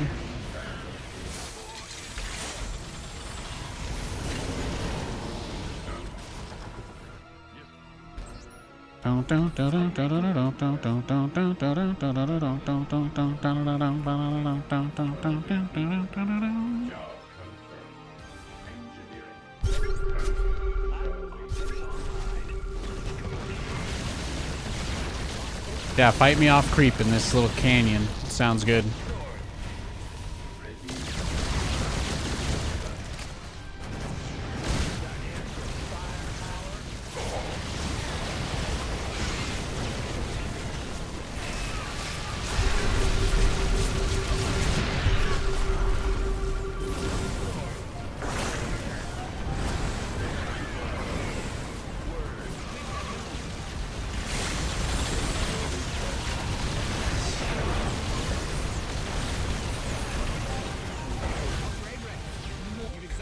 What's his game plan here?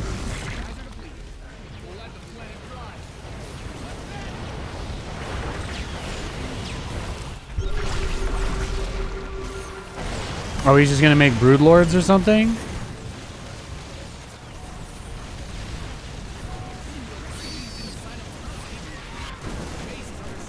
Is he gonna try and base trade me?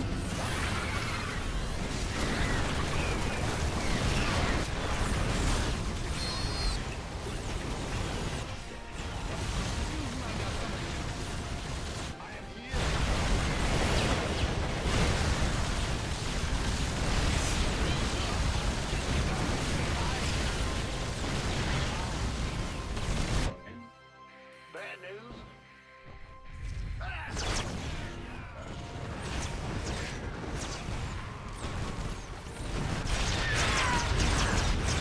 Yeah, that's double planetary, bro. What are you gonna do? What are you gonna do?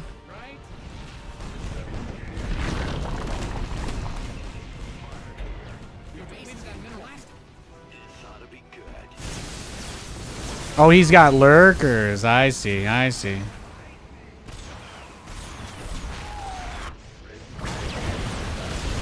Boy, he's just hoping he kills all of my,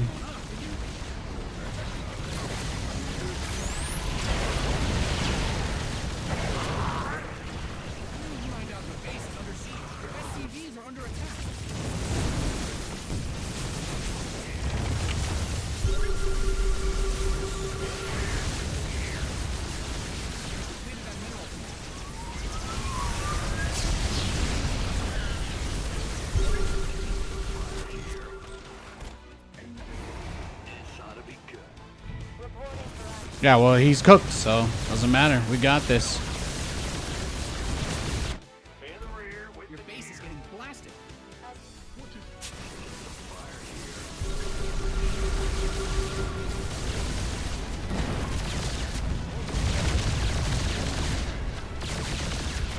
Awaiting order.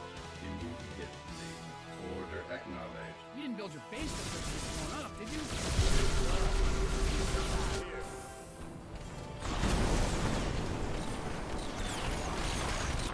big job. You've exhausted that. Okay. Guys. Keep trying, bro. Game pop. GG. Yeah, that's what I thought. That is what I thought. Engineering at your disposal. Commence.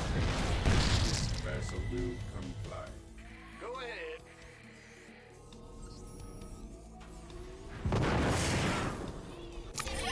Let's see. What did he have? He had lurker speed. He had lurker burrow speed, hydra range, lurker range, +1 air, +2 air armor, +2 regular armor, +3 ranged attack, +2 melee attack, bane speed, ling speed, adrenal. He didn't really use lings much at the end. I guess he was planning for a base trade. And then he also had overlord speed, ultralisk, plating, and roach speed. That was fun. Why do they pause before they leave? Who can say? Who can say? I feel that one might you might only be able to speculate as to what motivates a man's actions as he taps out of the match. I certainly have no way of getting inside his mind, but I can only guess. I can only guess.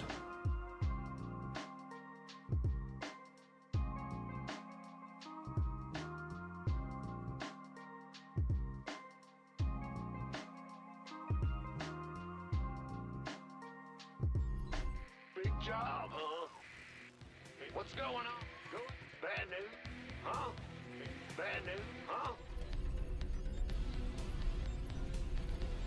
What's SCV ready? Yeah, yeah. Move it.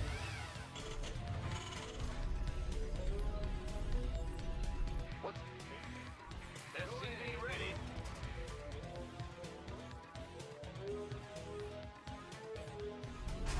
Bad news? It's a Terran. Huh? SCV ready? So we got to open Reaper, I think. Gotta get a quick Reaper out over here. I think that's the play.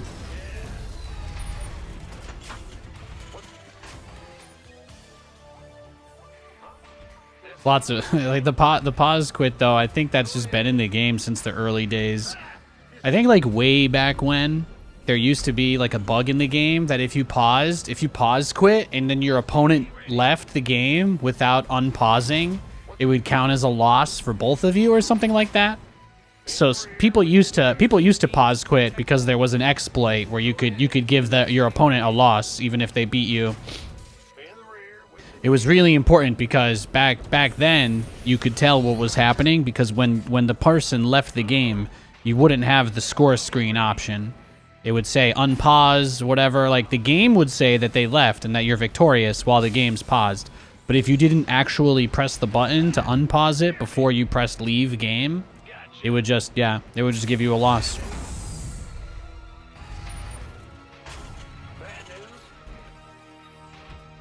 That got patched pretty early though. That got patched pretty early in SC2's lifespan. That one was not in the game for too long. But a lot of people still pause quit though. You got to remember, for most people that lash out, people lash out when they don't feel heard, you know?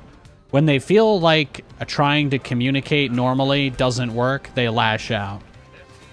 It's a big thing to understand what motivates people to expel their stress even when it's unrelated, you know?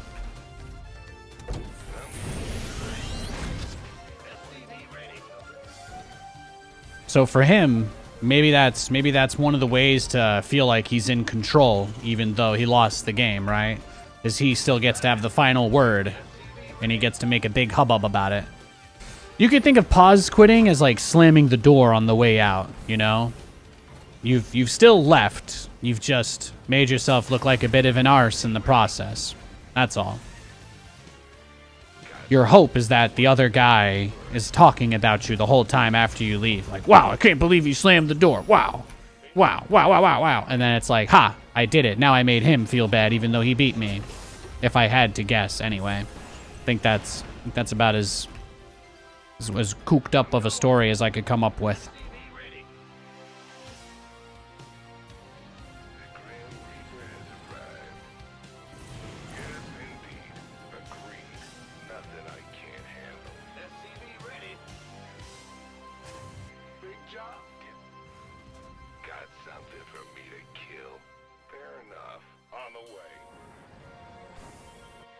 Ready for dust off. Optics online. Let's go kill something. Loud and clear. What? You want something? Waiting on. Ready? Add-on is Go ahead. Talk to me. Death from above. Ready? Where's the emergency? Death from above. Picking up or dropping off? Heading out. SCV ready. Waiting on you. What's enemy contact? Ready for dust off.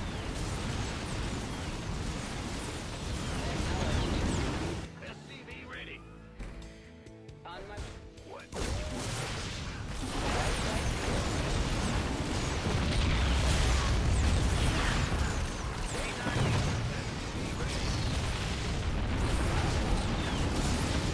Let's go. Loud and clear. Confirm. Will do.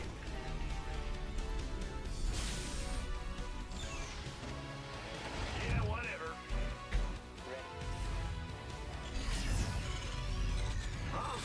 SCV ready. Talk to me. Optics online. We got people nerding out in chat over Star Wars. That makes me happy. That makes me happy. I think I told you guys, I like the Star Wars universe a lot. I don't think every movie is perfect, though. I probably only like 2 or 3 of the movies in total, but I think the world building and universe they have is really cool. I've been to Star Wars World in LA. I went to the place they had in Disneyland or whatever. That was awesome. I checked out, we got like a reservation at the bar there and stuff, like all that stuff, really cool. They got a lot of really cool world building and atmospheric stuff. Lightsabers are the coolest sci-fi weapon ever invented as well, I'm going to say that too. But man, they make some shitty movies the last 10 years. I've heard Andor and Rogue One are pretty good though. I liked Mandalorian as well. SCV ready. Bad news. SCV ready. But they've got one of the best, I think they've got one of the best sci-fi universes.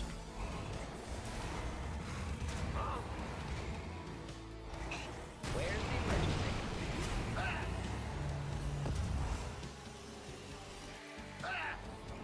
add-on done. Swap away. Plus, anything that inspires people the way that stuff does, you know, it's just nice. It's nice to see. Like I said, there's a lot of organizations and there's whole ecosystems of fandom that exist outside of the primary content source for that stuff. So the fact that the fans care enough in spite of everything to go through that much for a labor of love really tells you how much that stuff resonates with peeps, how much they love it. It's awesome. I love seeing people get excited about anything that they care about, you know? We all get told by so many people in our lives that don't really have any investment about not enjoying ourselves, not being embarrassed to like things that other people don't always like, or being nerdy. Life flight's here. I'm sure some of you guys were like me and got called the nerd in your school growing up before gaming became cool. Computers were, well, computers have never been cool, so it's probably not my best example. Oh, he's turtling up hard here. Guys, it's gonna be a regular traditional ass mech setup from him is the vibe.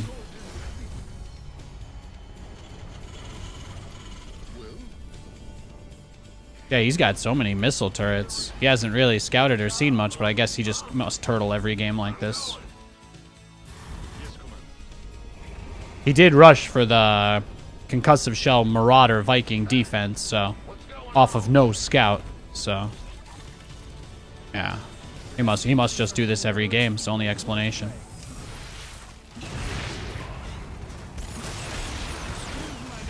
And then he doesn't send any units to this base until I go for it too, so that's kind of tough. I don't really know what he's using to make reads, but he's just making good reads, and nothing else.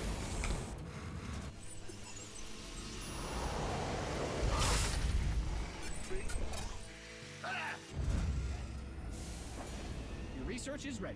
Your add-on is you mined out a mineral field. Good thing you've got more of those, right? Yes, Commander. Yeah, he's okay. I guess he was always just gonna play turtle mech. 2.0 ready to go. Oh, was he lagging? You guys see that? Is he trying to lag hack me? Does he know he can't DDoS me? I got 2 gigabit now, buddy. It's gonna take a lot more than that to crash my game. It's gonna take a lot more than that to crash my game, bro. Yeah, he's lag hacking now. He's trying to crush my FPS, but it's not working. He dipped my FPS from 200 to 100 doing this. Big job. But he's still the one dropping instead of me. Yeah, that doesn't work against Nathanias. I'm sorry, buddy. Hang on, did somebody send me a Did someone send me a Kofi? I guess I have time to check now. Yeah, he lagged himself out, I guess. I guess he lagged himself out. Yo, thank you, Dropship Magic, for the $5. Says, hey, Nate, I was at DreamHack Dallas, and I particularly enjoyed your casting. Love what you do for the community. Love you, buddy. Thank you, Dropship Magic. Even though I don't really get to do very much with StarCraft anymore, having any opportunity to be able to enhance the experience for anybody watching, you know, that's what it was always about for me. I've always been about the show. I hope I was able to say something that either made you laugh, made you scratch your head, or made you feel enlightened. That's very kind of you to say, man. Thank you so much. Thank you for the $5 as well. Yeah, he just gave up. His heart just gave out. My brother in Christ built 20 missile turrets, and he... that's not even an army. His army was like 5 tanks. That's tough. Sometimes it'd be like that. The whole tournament was awesome. Yeah, it was a great one. It was a great one. Now, there's a thing people do where they try to spam commands to drop you. But again, it's highly unlikely. Now that I have 2 gigabit up down, it would be extremely difficult to denial. It'd be a lot more difficult to denial of service me through something like that. Like directly through the game as one person, I don't think he can. I don't think he can. I don't know how fast his repeat rate would have to be for him to send packets fast enough to flood me on this big of a connection either, so that'll just never work.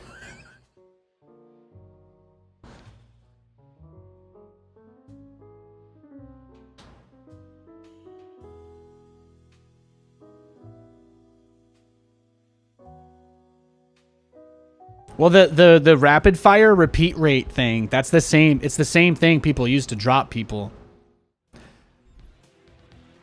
You're the same. You can make your APM go up to like 50,000, and then it just lags the whole thing. I'm pretty sure that's what he tried. I could check the replay, I guess. That might be interesting to see. Or maybe his internet just straight up crashed. That's also. I guess that's also possible. It was more fun to imagine him lag hacking because the game was going at 2 FPS for a solid minute there, which normally does not happen when someone drops. Cyril is absolutely the GOAT. Yeah, I agree. Couldn't believe how bad he crushed Maru. I was already, like I said, I got to cast Cyril on the very first day of the tournament, and I was so excited. I was so excited. I was like, you know, it's similar to a denial of service, Almagestum. The idea is that because the StarCraft replay saves both of everybody's commands, like a lot of people don't realize the server is not updating a game state. The server is only sending commands. So when you start to flood it with like 50,000 commands a second because you've got your repeat rate set like crazy high, then basically you're pretty much running a benchmark on both of your computers at that point for CPU and internet. But the moment that your opponent's network or PC can't handle the mass packet flood, they'll drop. Or in the case of the guy in the last game, obviously my computer and internet are very good, so he dropped. Once you overflow the buffer with that many commands, you actually can't stop it most of the time. I know this because I once, while testing, accidentally set my repeat rate too high in StarCraft, and I lagged myself out of a game because I was testing it against a bot to see if I could get it to a sweet spot. And I accidentally had it way too high at first, and my game, it didn't crash, but it just froze for like 10 seconds while all the pings appeared on the screen that I had queued up. So like, once you do it too fast, you start to derp stuff. A lot of people do use modified repeat rates, but yeah, it's important to understand how it works, because then you can avoid making the mistake of accidentally dropping other people or yourself.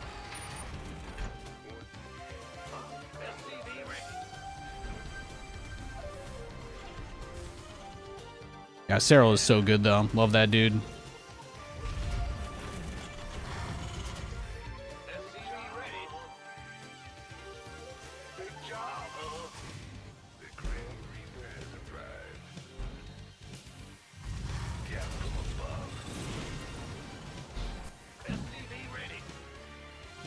I was gonna say I don't think they do a B stream for the EWC, so I guess I'm waiting for them to announce next year's circuit with you guys then. Keepo.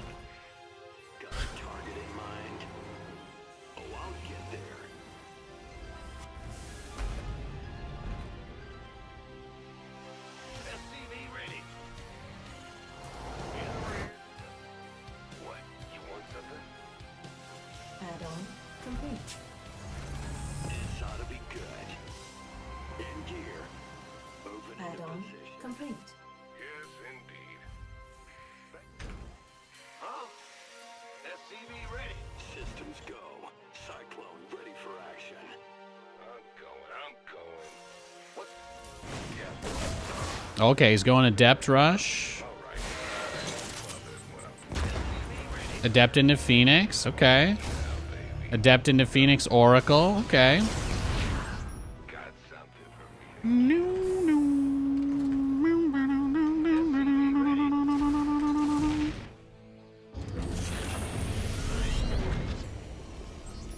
Go ahead. In the rear with the gear.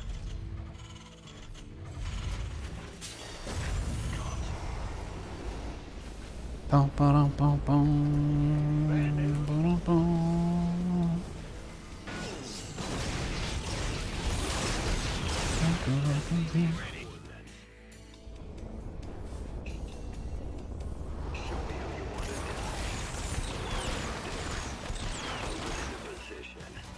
Take what you can get, right? SCV ready.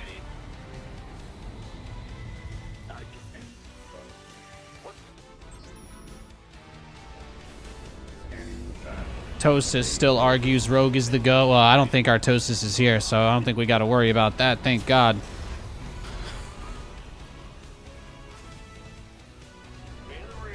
Research complete. I think his opinions might have to go into the Joe Rogan category of we don't bring this up on stream. Pretty sure he's in the business of rage bait these days. I'm not interested in that. I love him though.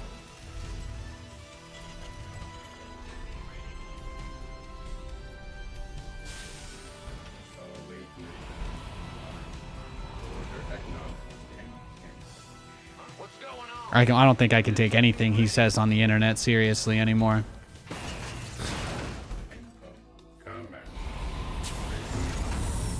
Did he make his video about Rogue being the GOAT while the Mario erotica was going, or did he pause it for 2 minutes? Command center upgrade complete. In the rear with the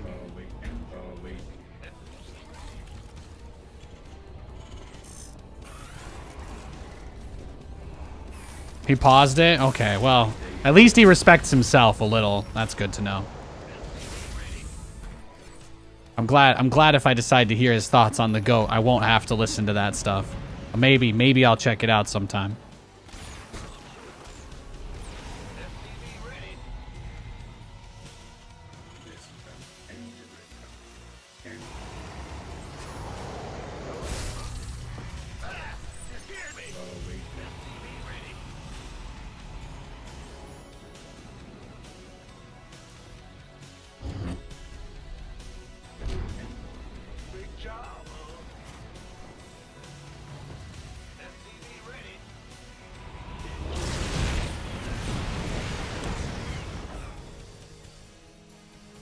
What's going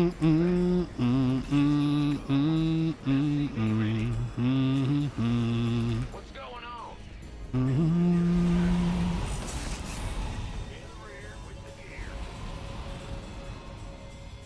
FTV ready. Upgrade complete. Have I ever built ravens and planetaries? Like only ravens and planetaries and nothing else? Yeah, maybe a long time ago. Maybe a long time ago. I mean, the only reason to build planetaries is because there's no other static defense for Terran. Like, you have to put Marines into bunkers and stuff, but if you want to play mech, obviously you don't have Marines, so the planetary is the only static defense you really get, because obviously missile turrets don't shoot ground, so it's like, I would never build another planetary again if I could just make spine crawlers, you know? Like, to me, it's kind of a no-brainer, but that's just the way the game's designed. The worst thing about planetaries is you can't put them here, right? Like, you can't put them here. You can't really... They can only be away from minerals, so it's like... It's really awkward, because ideally your static defense is best placed in your mineral line or right next to your resources. Like, in my mind, static defense is best placed next to resources or mineral lines. But Terran static defense is, like, specifically designed so that you can't do that. Like, either the base is the static defense or you don't get any static defense. Like, you have to just put it really far away from the mineral line, so then your opponent can almost always run around it. So it's like, that's, to me, the #1 reason why people build planetary fortresses as a base. Because otherwise, people dive and kill planetaries all the time. So clearly, they don't do it because planetaries are unstoppable. They're definitely hard to kill, but it's pretty close to what you're investing for them, too. So it's like, you know, it reminds me of the Ghost. People love to complain about the Ghost. There are no Terran players who enjoy that the Ghost is the best unit for us, because that unit is just so cumbersome and awkward to use. And frankly, outside of the specific situations where it is completely busted, it sucks. It sucks ass. I hate it, man. I hate it. I would trade it. I would trade it for many other tier 3 units in a heartbeat. It is so unbelievably dumb that the most active, aggressive playstyle in the game, the whole entire end game, is just completely revolves around one unit that cannot even leave your own base. It's just horrible.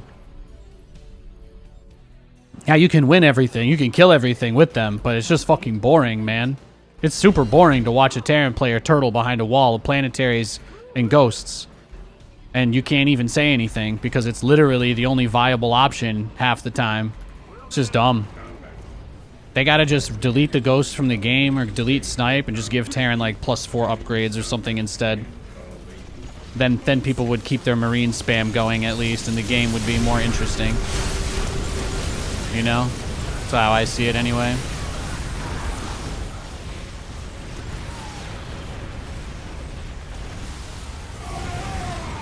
Alright, GG, well played. Let's go next. Yeah, but the ghost is just like a symptom of everything that is wrong with StarCraft, more or less. Like every design problem StarCraft 2 has ever had is perfectly exemplified in the ghost. You have a unit with an ability that can kill almost anything in the game instantly, but because for whatever reason they refuse to raise the cost of the ability or lower the damage of the ability, they have to put all these caveats on it. They're like, well, it only works when they're within 10 range, but if they go further than 10 range away, then you lose it. So even though it's meant to be used long range, the longer range you use it, the worse it is. So you actually want them to be as close as they can get. But also, if the ghost takes any damage while it's channeling the snipe, then the snipe is canceled. So you also want the ghost to be as far away as it can get. And the ghost doesn't have any extra mobility or anything, and they don't fit that many into a dropship. So it's like, you don't want to put it out on the map because they're even worse than Marines on creep. So it's like, the only thing you can do with them is sit on your base and just hope your opponent kills themselves trying to attack you. Like, that's it. It's worse than mech. It's actually worse than mech. That's why I hate playing bio. It is the worst thing in the game, bar none, for years. Like, legitimately, the ghost is a horrible travesty that I honestly, with all the anti-Terran shit people love to spew in the social media or whatever about how they're all whiners it like makes my head explode. The balance council hasn't tried to delete the ghost, but I think honestly the reason why they haven't tried to fix the ghost is because they don't want Terran to have a different option that you could go out on the map with, because then Terrans would turtle less and it would be harder to beat them. Like it's just like I can't even begin to attempt to justify how that is the thing that doesn't get a complete revamp, but the Cyclone does. Like it's just like I feel like I just got downloaded, you know, and I shouldn't have done it because it's not tested, and now my head's gonna explode. It's awful, man. That's the very worst thing about playing Bio. You spend the first 10 minutes of the game trying to sprint to 2-2 with stim medevacs, and by the time you get that shit, your opponent has so many counters to it, all you can do is turtle on ghosts forever. It's like, what's the point of even playing the game at that point? I like to play mech and battlecruisers because when I max out, I get to leave my base. Sometimes I lose, but I get to leave my base. I don't have to worry about creep spread. I don't have to worry about 3 banelings killing my whole army. I have to worry about whether I'm in the right position or not to fight whatever my opponent does or doesn't have. That's the best thing about playing mech. Because half the time, these Zerg players just sprint to Hive. They'll just turtle on Mass Queen while you're trying to rush them with drops and take a late third, and then it's like, you know? It was more fun when the Zerg Hive tech was a lot harder for them to get, because then that Bio versus Ling Bane Muta phase lasted longer. But that got ruined because they added units that were like really busted for that, like the Liberator, because the Liberator absolutely ruined Ling Bane Muta, especially when at Legacy of the Void first came out. And they did like 7 damage times 2. I think now it's 5 damage times 2. But they had to gut their damage. And even then, like the one Ling Bane Muta game we had in the entirety of DreamHack, at least, you know, the first big one, Lambo gets absolutely smashed trying to fight the Liberators with the Mutalisks, because that's the whole point of Liberators, is that they're just unit when you hit this tipping point, then you just can't build Mutas ever again. It's the Terran again. So it's like, I don't give a fuck about the balance. I don't care about having new stuff. TVZ was the best when everything in the matchup geared it towards Ling Bane Muta versus Marine, Medevac, Widowmine. I will happily die. I will happily die on that. People can try to say Legacy of the Void is the best we've ever had it all they want. I think of that as mild cope. TVZ peaked in HOTS. The ghost meta sucks. It's the worst TVZ late game meta we've had since what? Point defense drone, I think. I legitimately believe that.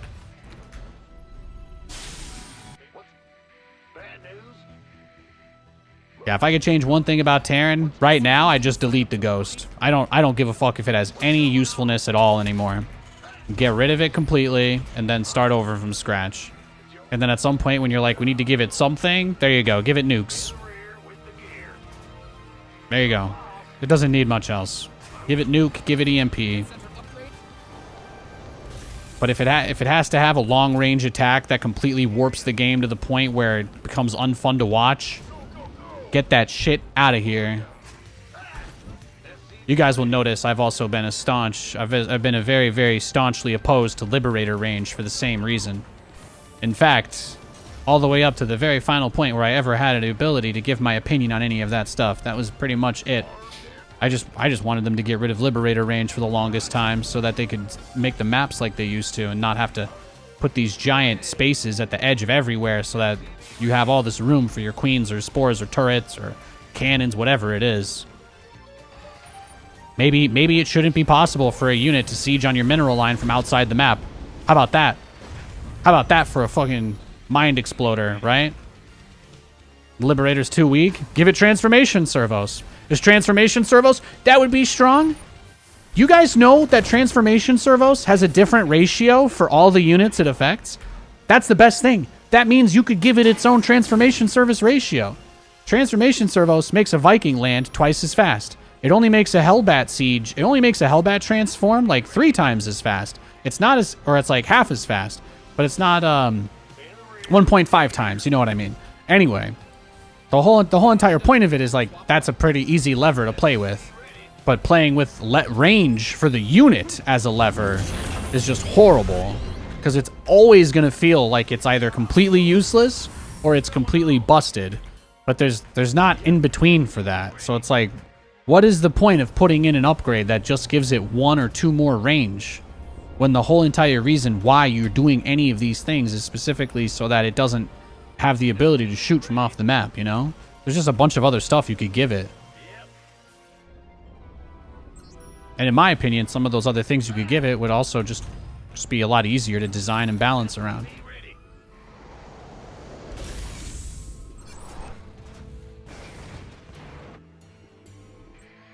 But everybody's got to waste their time arguing about all this and that and this and that and win rates, blah, blah, blah. Nah, man. Find the things people call boring. Find the things that people hate watching. Start there. It's pretty easy.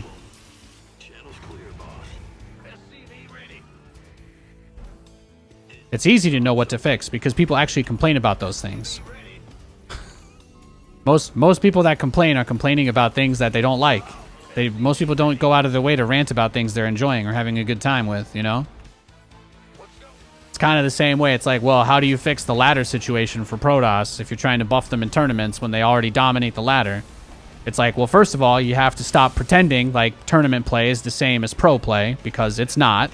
And then once you know, release yourself from the copium prison of pretending this game is perfect and you acknowledge that there's some things that could be improved, well, then it becomes much easier to make progress.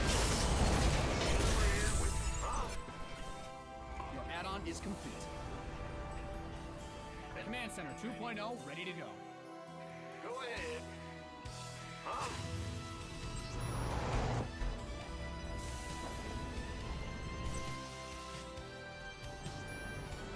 Fewer workers at the start. Well, let me ask you, what problem do you think is caused? What problem that people complain about in StarCraft are they falsely attributing that's actually related to that? That's my first question. Like, why should I care even about the idea of workers at the start? Like, what is it that is prompting you to feel like that is potentially the case at all? Because, like, for me, I think maybe it's like, oh, the map mines out too quickly, so the pressure to expand is too far, so people just accelerate to this late game really fast. And I'd say there's other ways to handle that too, you know? What's going on? The early game doesn't exist. So let me ask you a different question. Do you think it's possible that there is any other reason why that may be the case aside from the workers start? Right? So that's what I mean. A lot of people do gravitate towards the 12 worker start because they don't know really anything that changed that much outside of a couple balance patches, some units that don't seem to be broken, right? And then they're just like, well, I guess the worker change is controversial because of the start of the game, but I don't think the worker change has anything to do with stuff like the Turtle Ghost meta. I don't think it has anything to do with the lack of Protosses being viable competitively. I don't think the 12 worker start has anything to do with frustrating strategies that make people uninstall the game. I don't think it has too much to do with those pain points, but it's not entirely impossible either, for that matter. So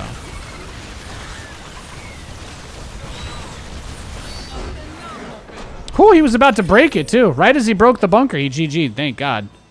Ooh. I think I almost got out of hand. I got lucky. He's about to shove 17 roaches way up there. Zoinks.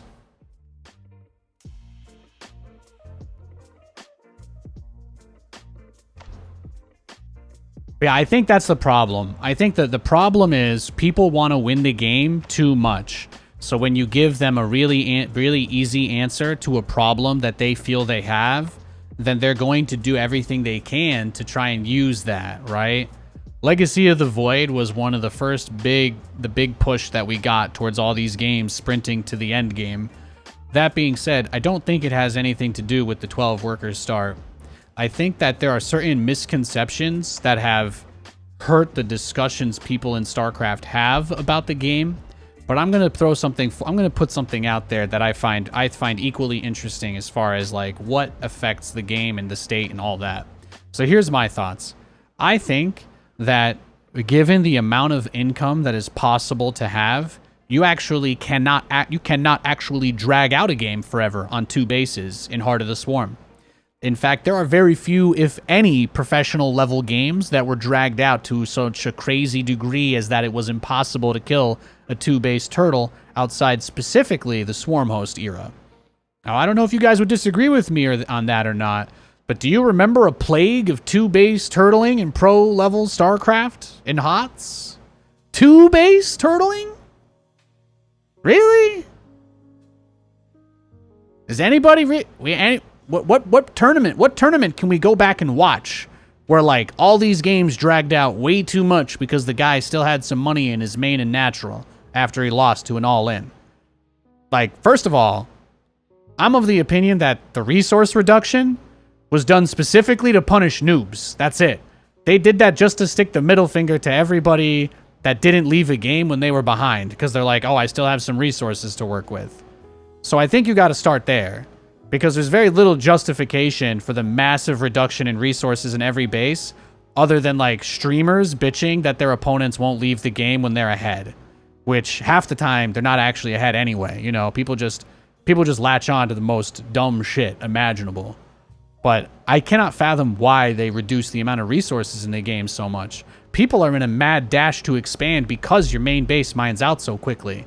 Like, that's a huge reason why you don't have extended one-base play anymore. The game literally says F you if you don't expand. So if you want the early game to exist, then here's the other issue. Expanding quickly means giving up your agency to go out onto the field. It's very difficult to go and attack somebody while you're expanding. It's very difficult to expand while you're harassing or being harassed. So what does that lead to? Well, there's no way to win this game if I don't expand immediately. Most people feel that way in most matchups. So what does that do?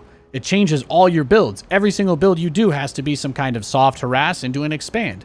Well, what are the best follow-ups for that? Well, if your opponent techs up because of how fast the economy ramps, then you're going to have a really hard time killing them if you try to go for like a 2-base push, you know? And then by the time that 2-base push fails, your main is mined out and you're on 1-base income versus 2-base, and then it's impossible for you to win the game. So really you have to attack the core of the resource change, because the argument is that it stops turtles from dragging out games forever. But I do not actually believe at any point we have been presented with any reasonable evidence to suggest that this was a significant enough of an issue to completely warp the game around either. So I think the 12 worker start is much less of an issue of the fact that your base just mines out super fast. That being said, your base mining out faster is exacerbated by starting with more workers, because obviously at the beginning of a game of Heart of the Swarm, not only did your base have twice as much stuff, but you also had half as many workers. So your base lasted forever because of that. But that's like artificial base length on the worker side of things. As long as you have the early game still somewhat, you know, within a range of volatility that's acceptable for you and not like too cheesy or too non-cheesy. The problem in StarCraft has never been 1 or 2 base turtling. Ever. That has literally never been a plague meta of any kind. All of the things that people have ever really, truly hated were all on 3 base, which is already what every game pretty much starts on in Legacy of the Void. So it's like, you know, I feel like people generally don't understand why it is they don't like it. But I think the pressure to expand and the difficulty in doing anything while expanding, because expansions are super expensive, you could solve the problem in one of 2 ways. You could make the command center, nexus, and hatchery like 200 minerals, make the hatchery 150 minerals. You could do that, and then people could basically do whatever they want, and expanding would be a way less risky play, and people would expand a lot while being aggressive. That's one thing. Or, you know, you add a ton of resources to the map. You just, go back to the old numbers so that people can kind of progress through the game and not feel as pressured to expand. Because if you're going to expand, you're not investing in other stuff. So it's like, that's it. That's really the hard part. But is it truly a game-breaking difference if a base goes from having 10,000 minerals to 15,000 minerals? Does that really create a whole entire meta of 2 base turtling where nothing ever actually happens? I don't think so. I don't think so, and I know because I played the game back then and it didn't exist. People did not drag games out for 30 minutes on 2 bases. You couldn't. You always have to get a third. And it has nothing to do with how many resources are in your base. It has to do with how much income in a period of time it takes to build an army. Like, if you only have 4 gas geysers, it doesn't matter if they have infinite gas. Like, your production will be limited by how fast you can mine 4 gas geysers. Would you rather have your 2 regular geysers with 3,000 gas or 1 geyser with 20,000 gas? Answer carefully, right? If you have the 1 infinite geyser, then you're never going to mine as much gas as your opponent if they ever get 2 geysers. Those are the kinds of things that are really important to keep in mind. I think other RTS games are solving this by making it easier to expand and basically giving you the opportunity to expand while going out on the map. That seems to be a big focus for all of those games.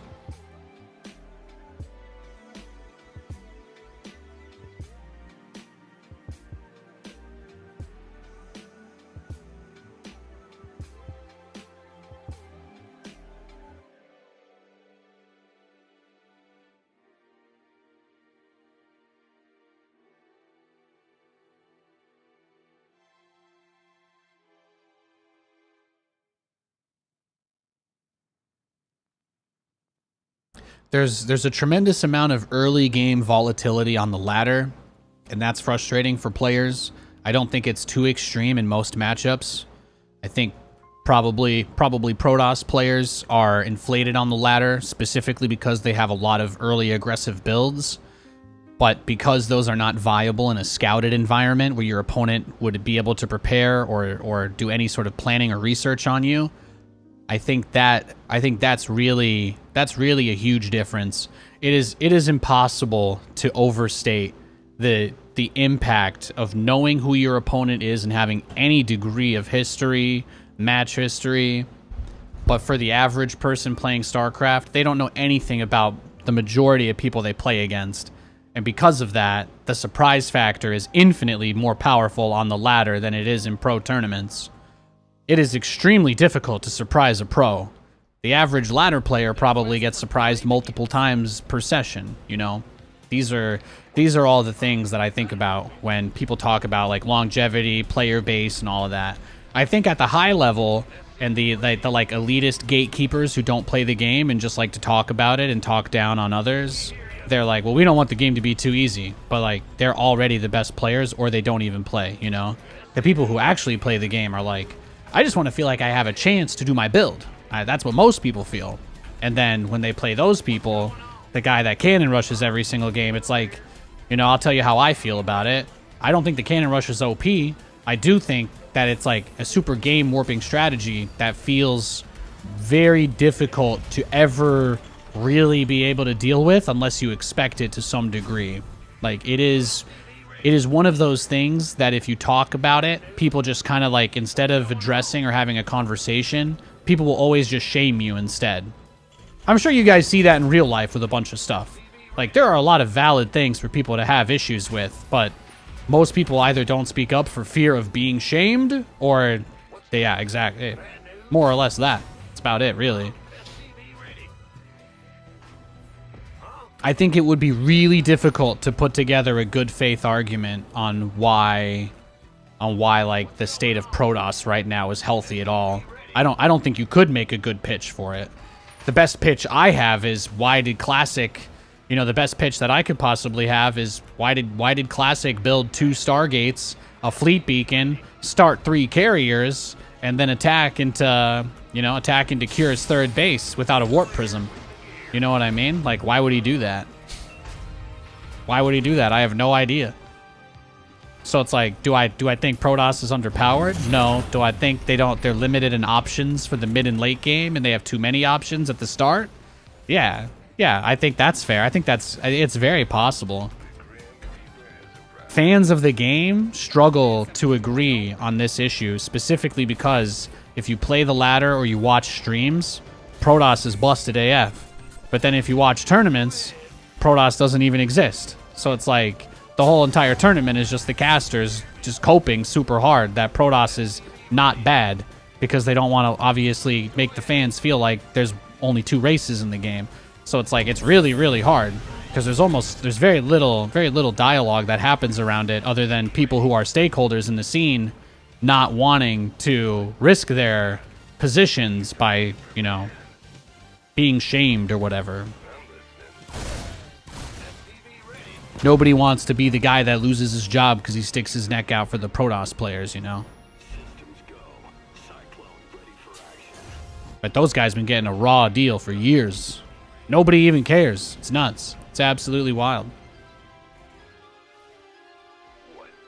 I love TVZ. TVZ's a great matchup. There's a lot of people who are more than happy with watching that as every final for the rest of the game's existence. Not me. Not me personally, but...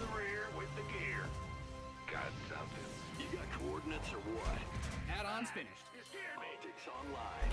Let's go kill something. Ready. What's going on? Get from above.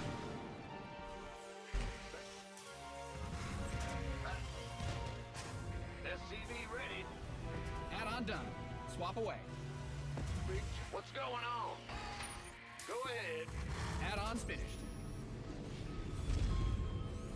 SCV ready.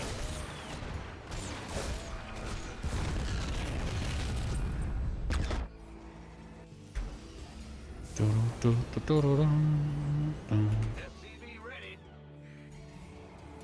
You got coordinates? Get from above. God, I'm listening. Cyclone was. Go, go, go! Bad news. SCV ready.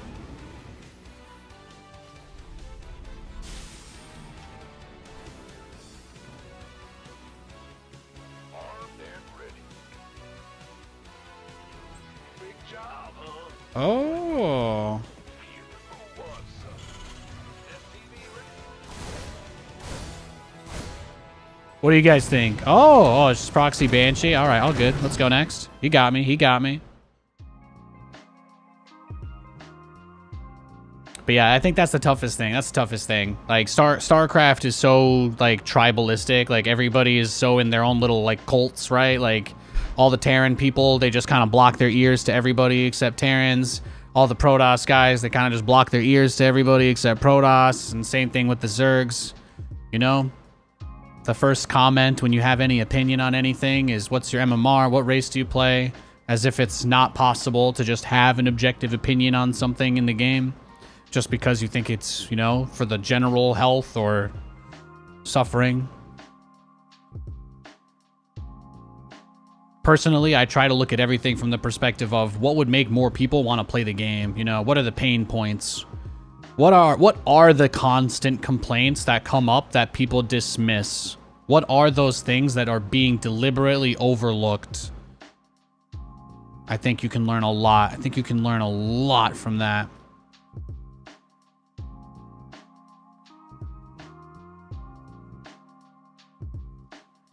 What are the people that are being ignored? What are they talking about?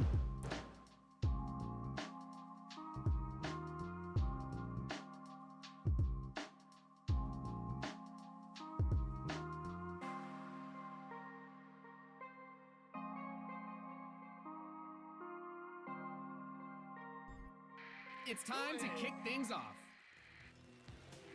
Big job. What's going on? Huh? In the ring. Go ahead. Huh? SCV ready. Oh, we got a Zerg. What's going on? Yeah. Ah! What's SCV ready? What's big job, huh? Huh? I'm going. SCV ready.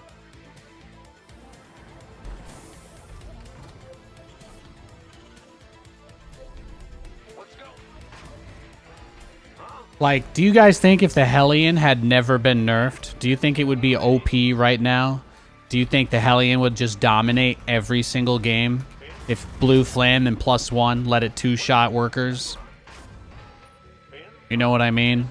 Or just Blue Flame? Do you think Hellions right now, if they had their Blue Flame damage doubled like it was 10 years ago, do you think the game would become completely unwinnable and just break down to the point where Hellions just destroy the whole game? Personally, I don't think I can answer that question because Hellions have only ever been used as a primary unit in one tournament ever in the entire game's history. Until they released Hellbats. And then technically that is a different unit, so go fish.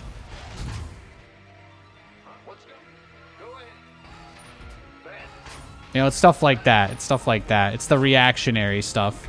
It's the fear-mongering type stuff. It's the, oh, so, you know, somebody did something for the first time and caught everybody by surprise. Delete it from the game.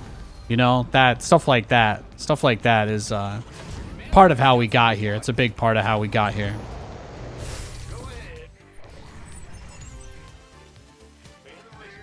But I have no idea what this game looks like with the original design Hellion. They reduced its range, they reduced its damage, and it's one of the least relevant units in the entire game. Outside of a couple, I guess, a drop. People yeet Hellions into Zerg sometimes still. It's not as common as it used to be. It still happens occasionally.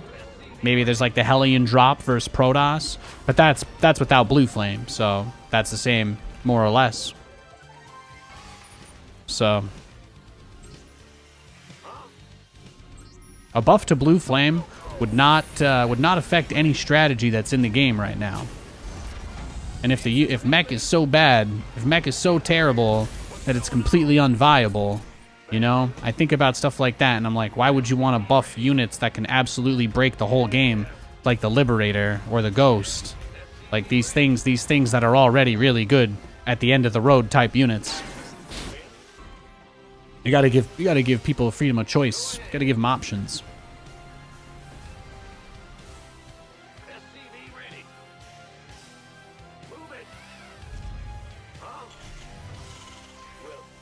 Your add-on is complete.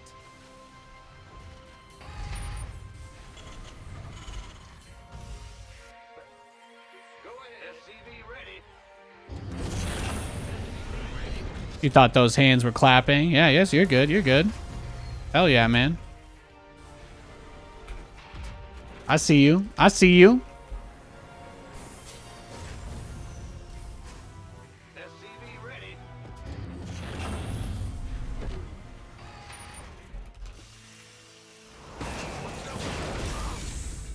Bad news.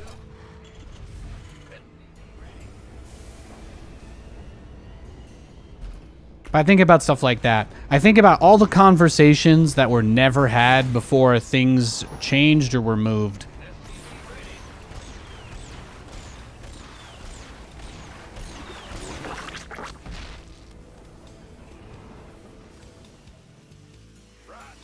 SCV ready. Bad news. Ready for dust off. Waiting on you. SCV ready. Oh, catching. Oh, like catching a ball. Cool. Somebody, get me out of Look at this.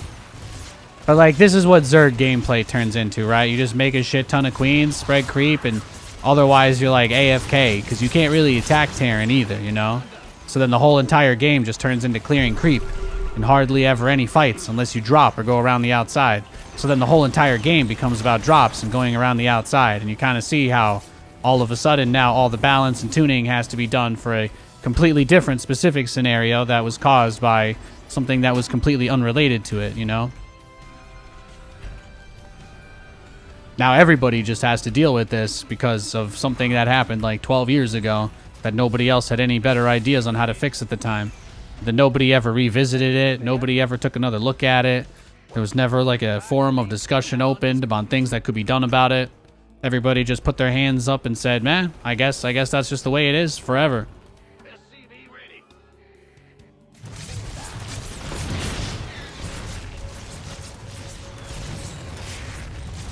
That was the queen from outside of outside the base earlier. Wow.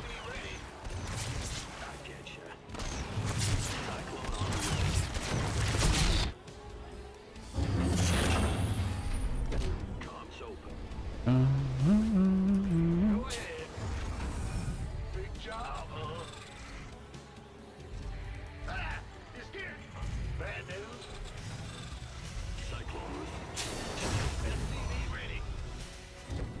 Well, we'll just eat our battle cruisers at him, and if he's ready for it, we'll just leave the game. I don't care. YOLO.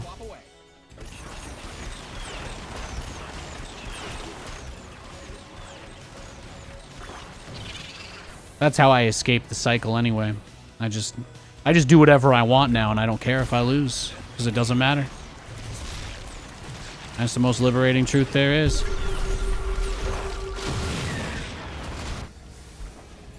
Let's get it. What is it?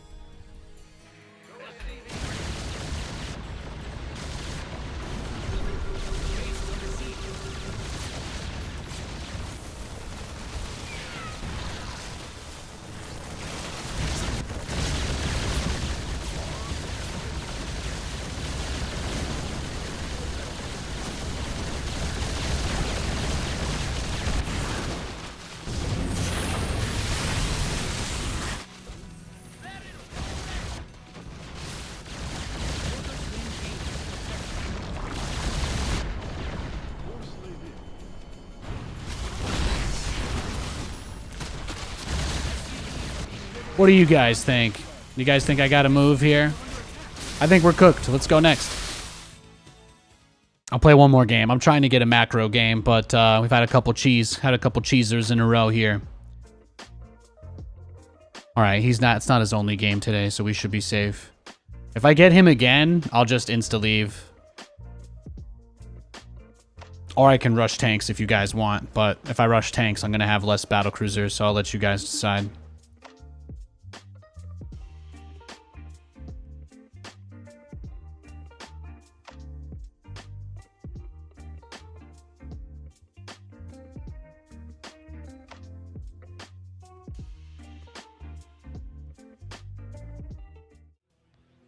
All right, we got a barcode Zerg player. I'm just going to end the stream, guys. I don't really feel like dealing with barcodes tonight. That's going to be it for me today. Thanks for hanging out, everyone. I really appreciate it. Thank you for all the kind words about the casting. I don't expect to be casting StarCraft again. I don't really know why I got offered it. It was very out of the blue. I didn't really get any communication, but I'm very thankful that I had the opportunity regardless. You know, I don't think it's really a sustainable thing, but it was really fun, and I just want to say if that's the reason why you tuned in was to come say hi, reminisce, the old memory stuff, thanks. I appreciate that. I look forward to hopefully getting to do a lot more stuff in Stormgate and Zero Space in the future, and I hope to see you guys around in those game scenes. God bless you. Have a good night.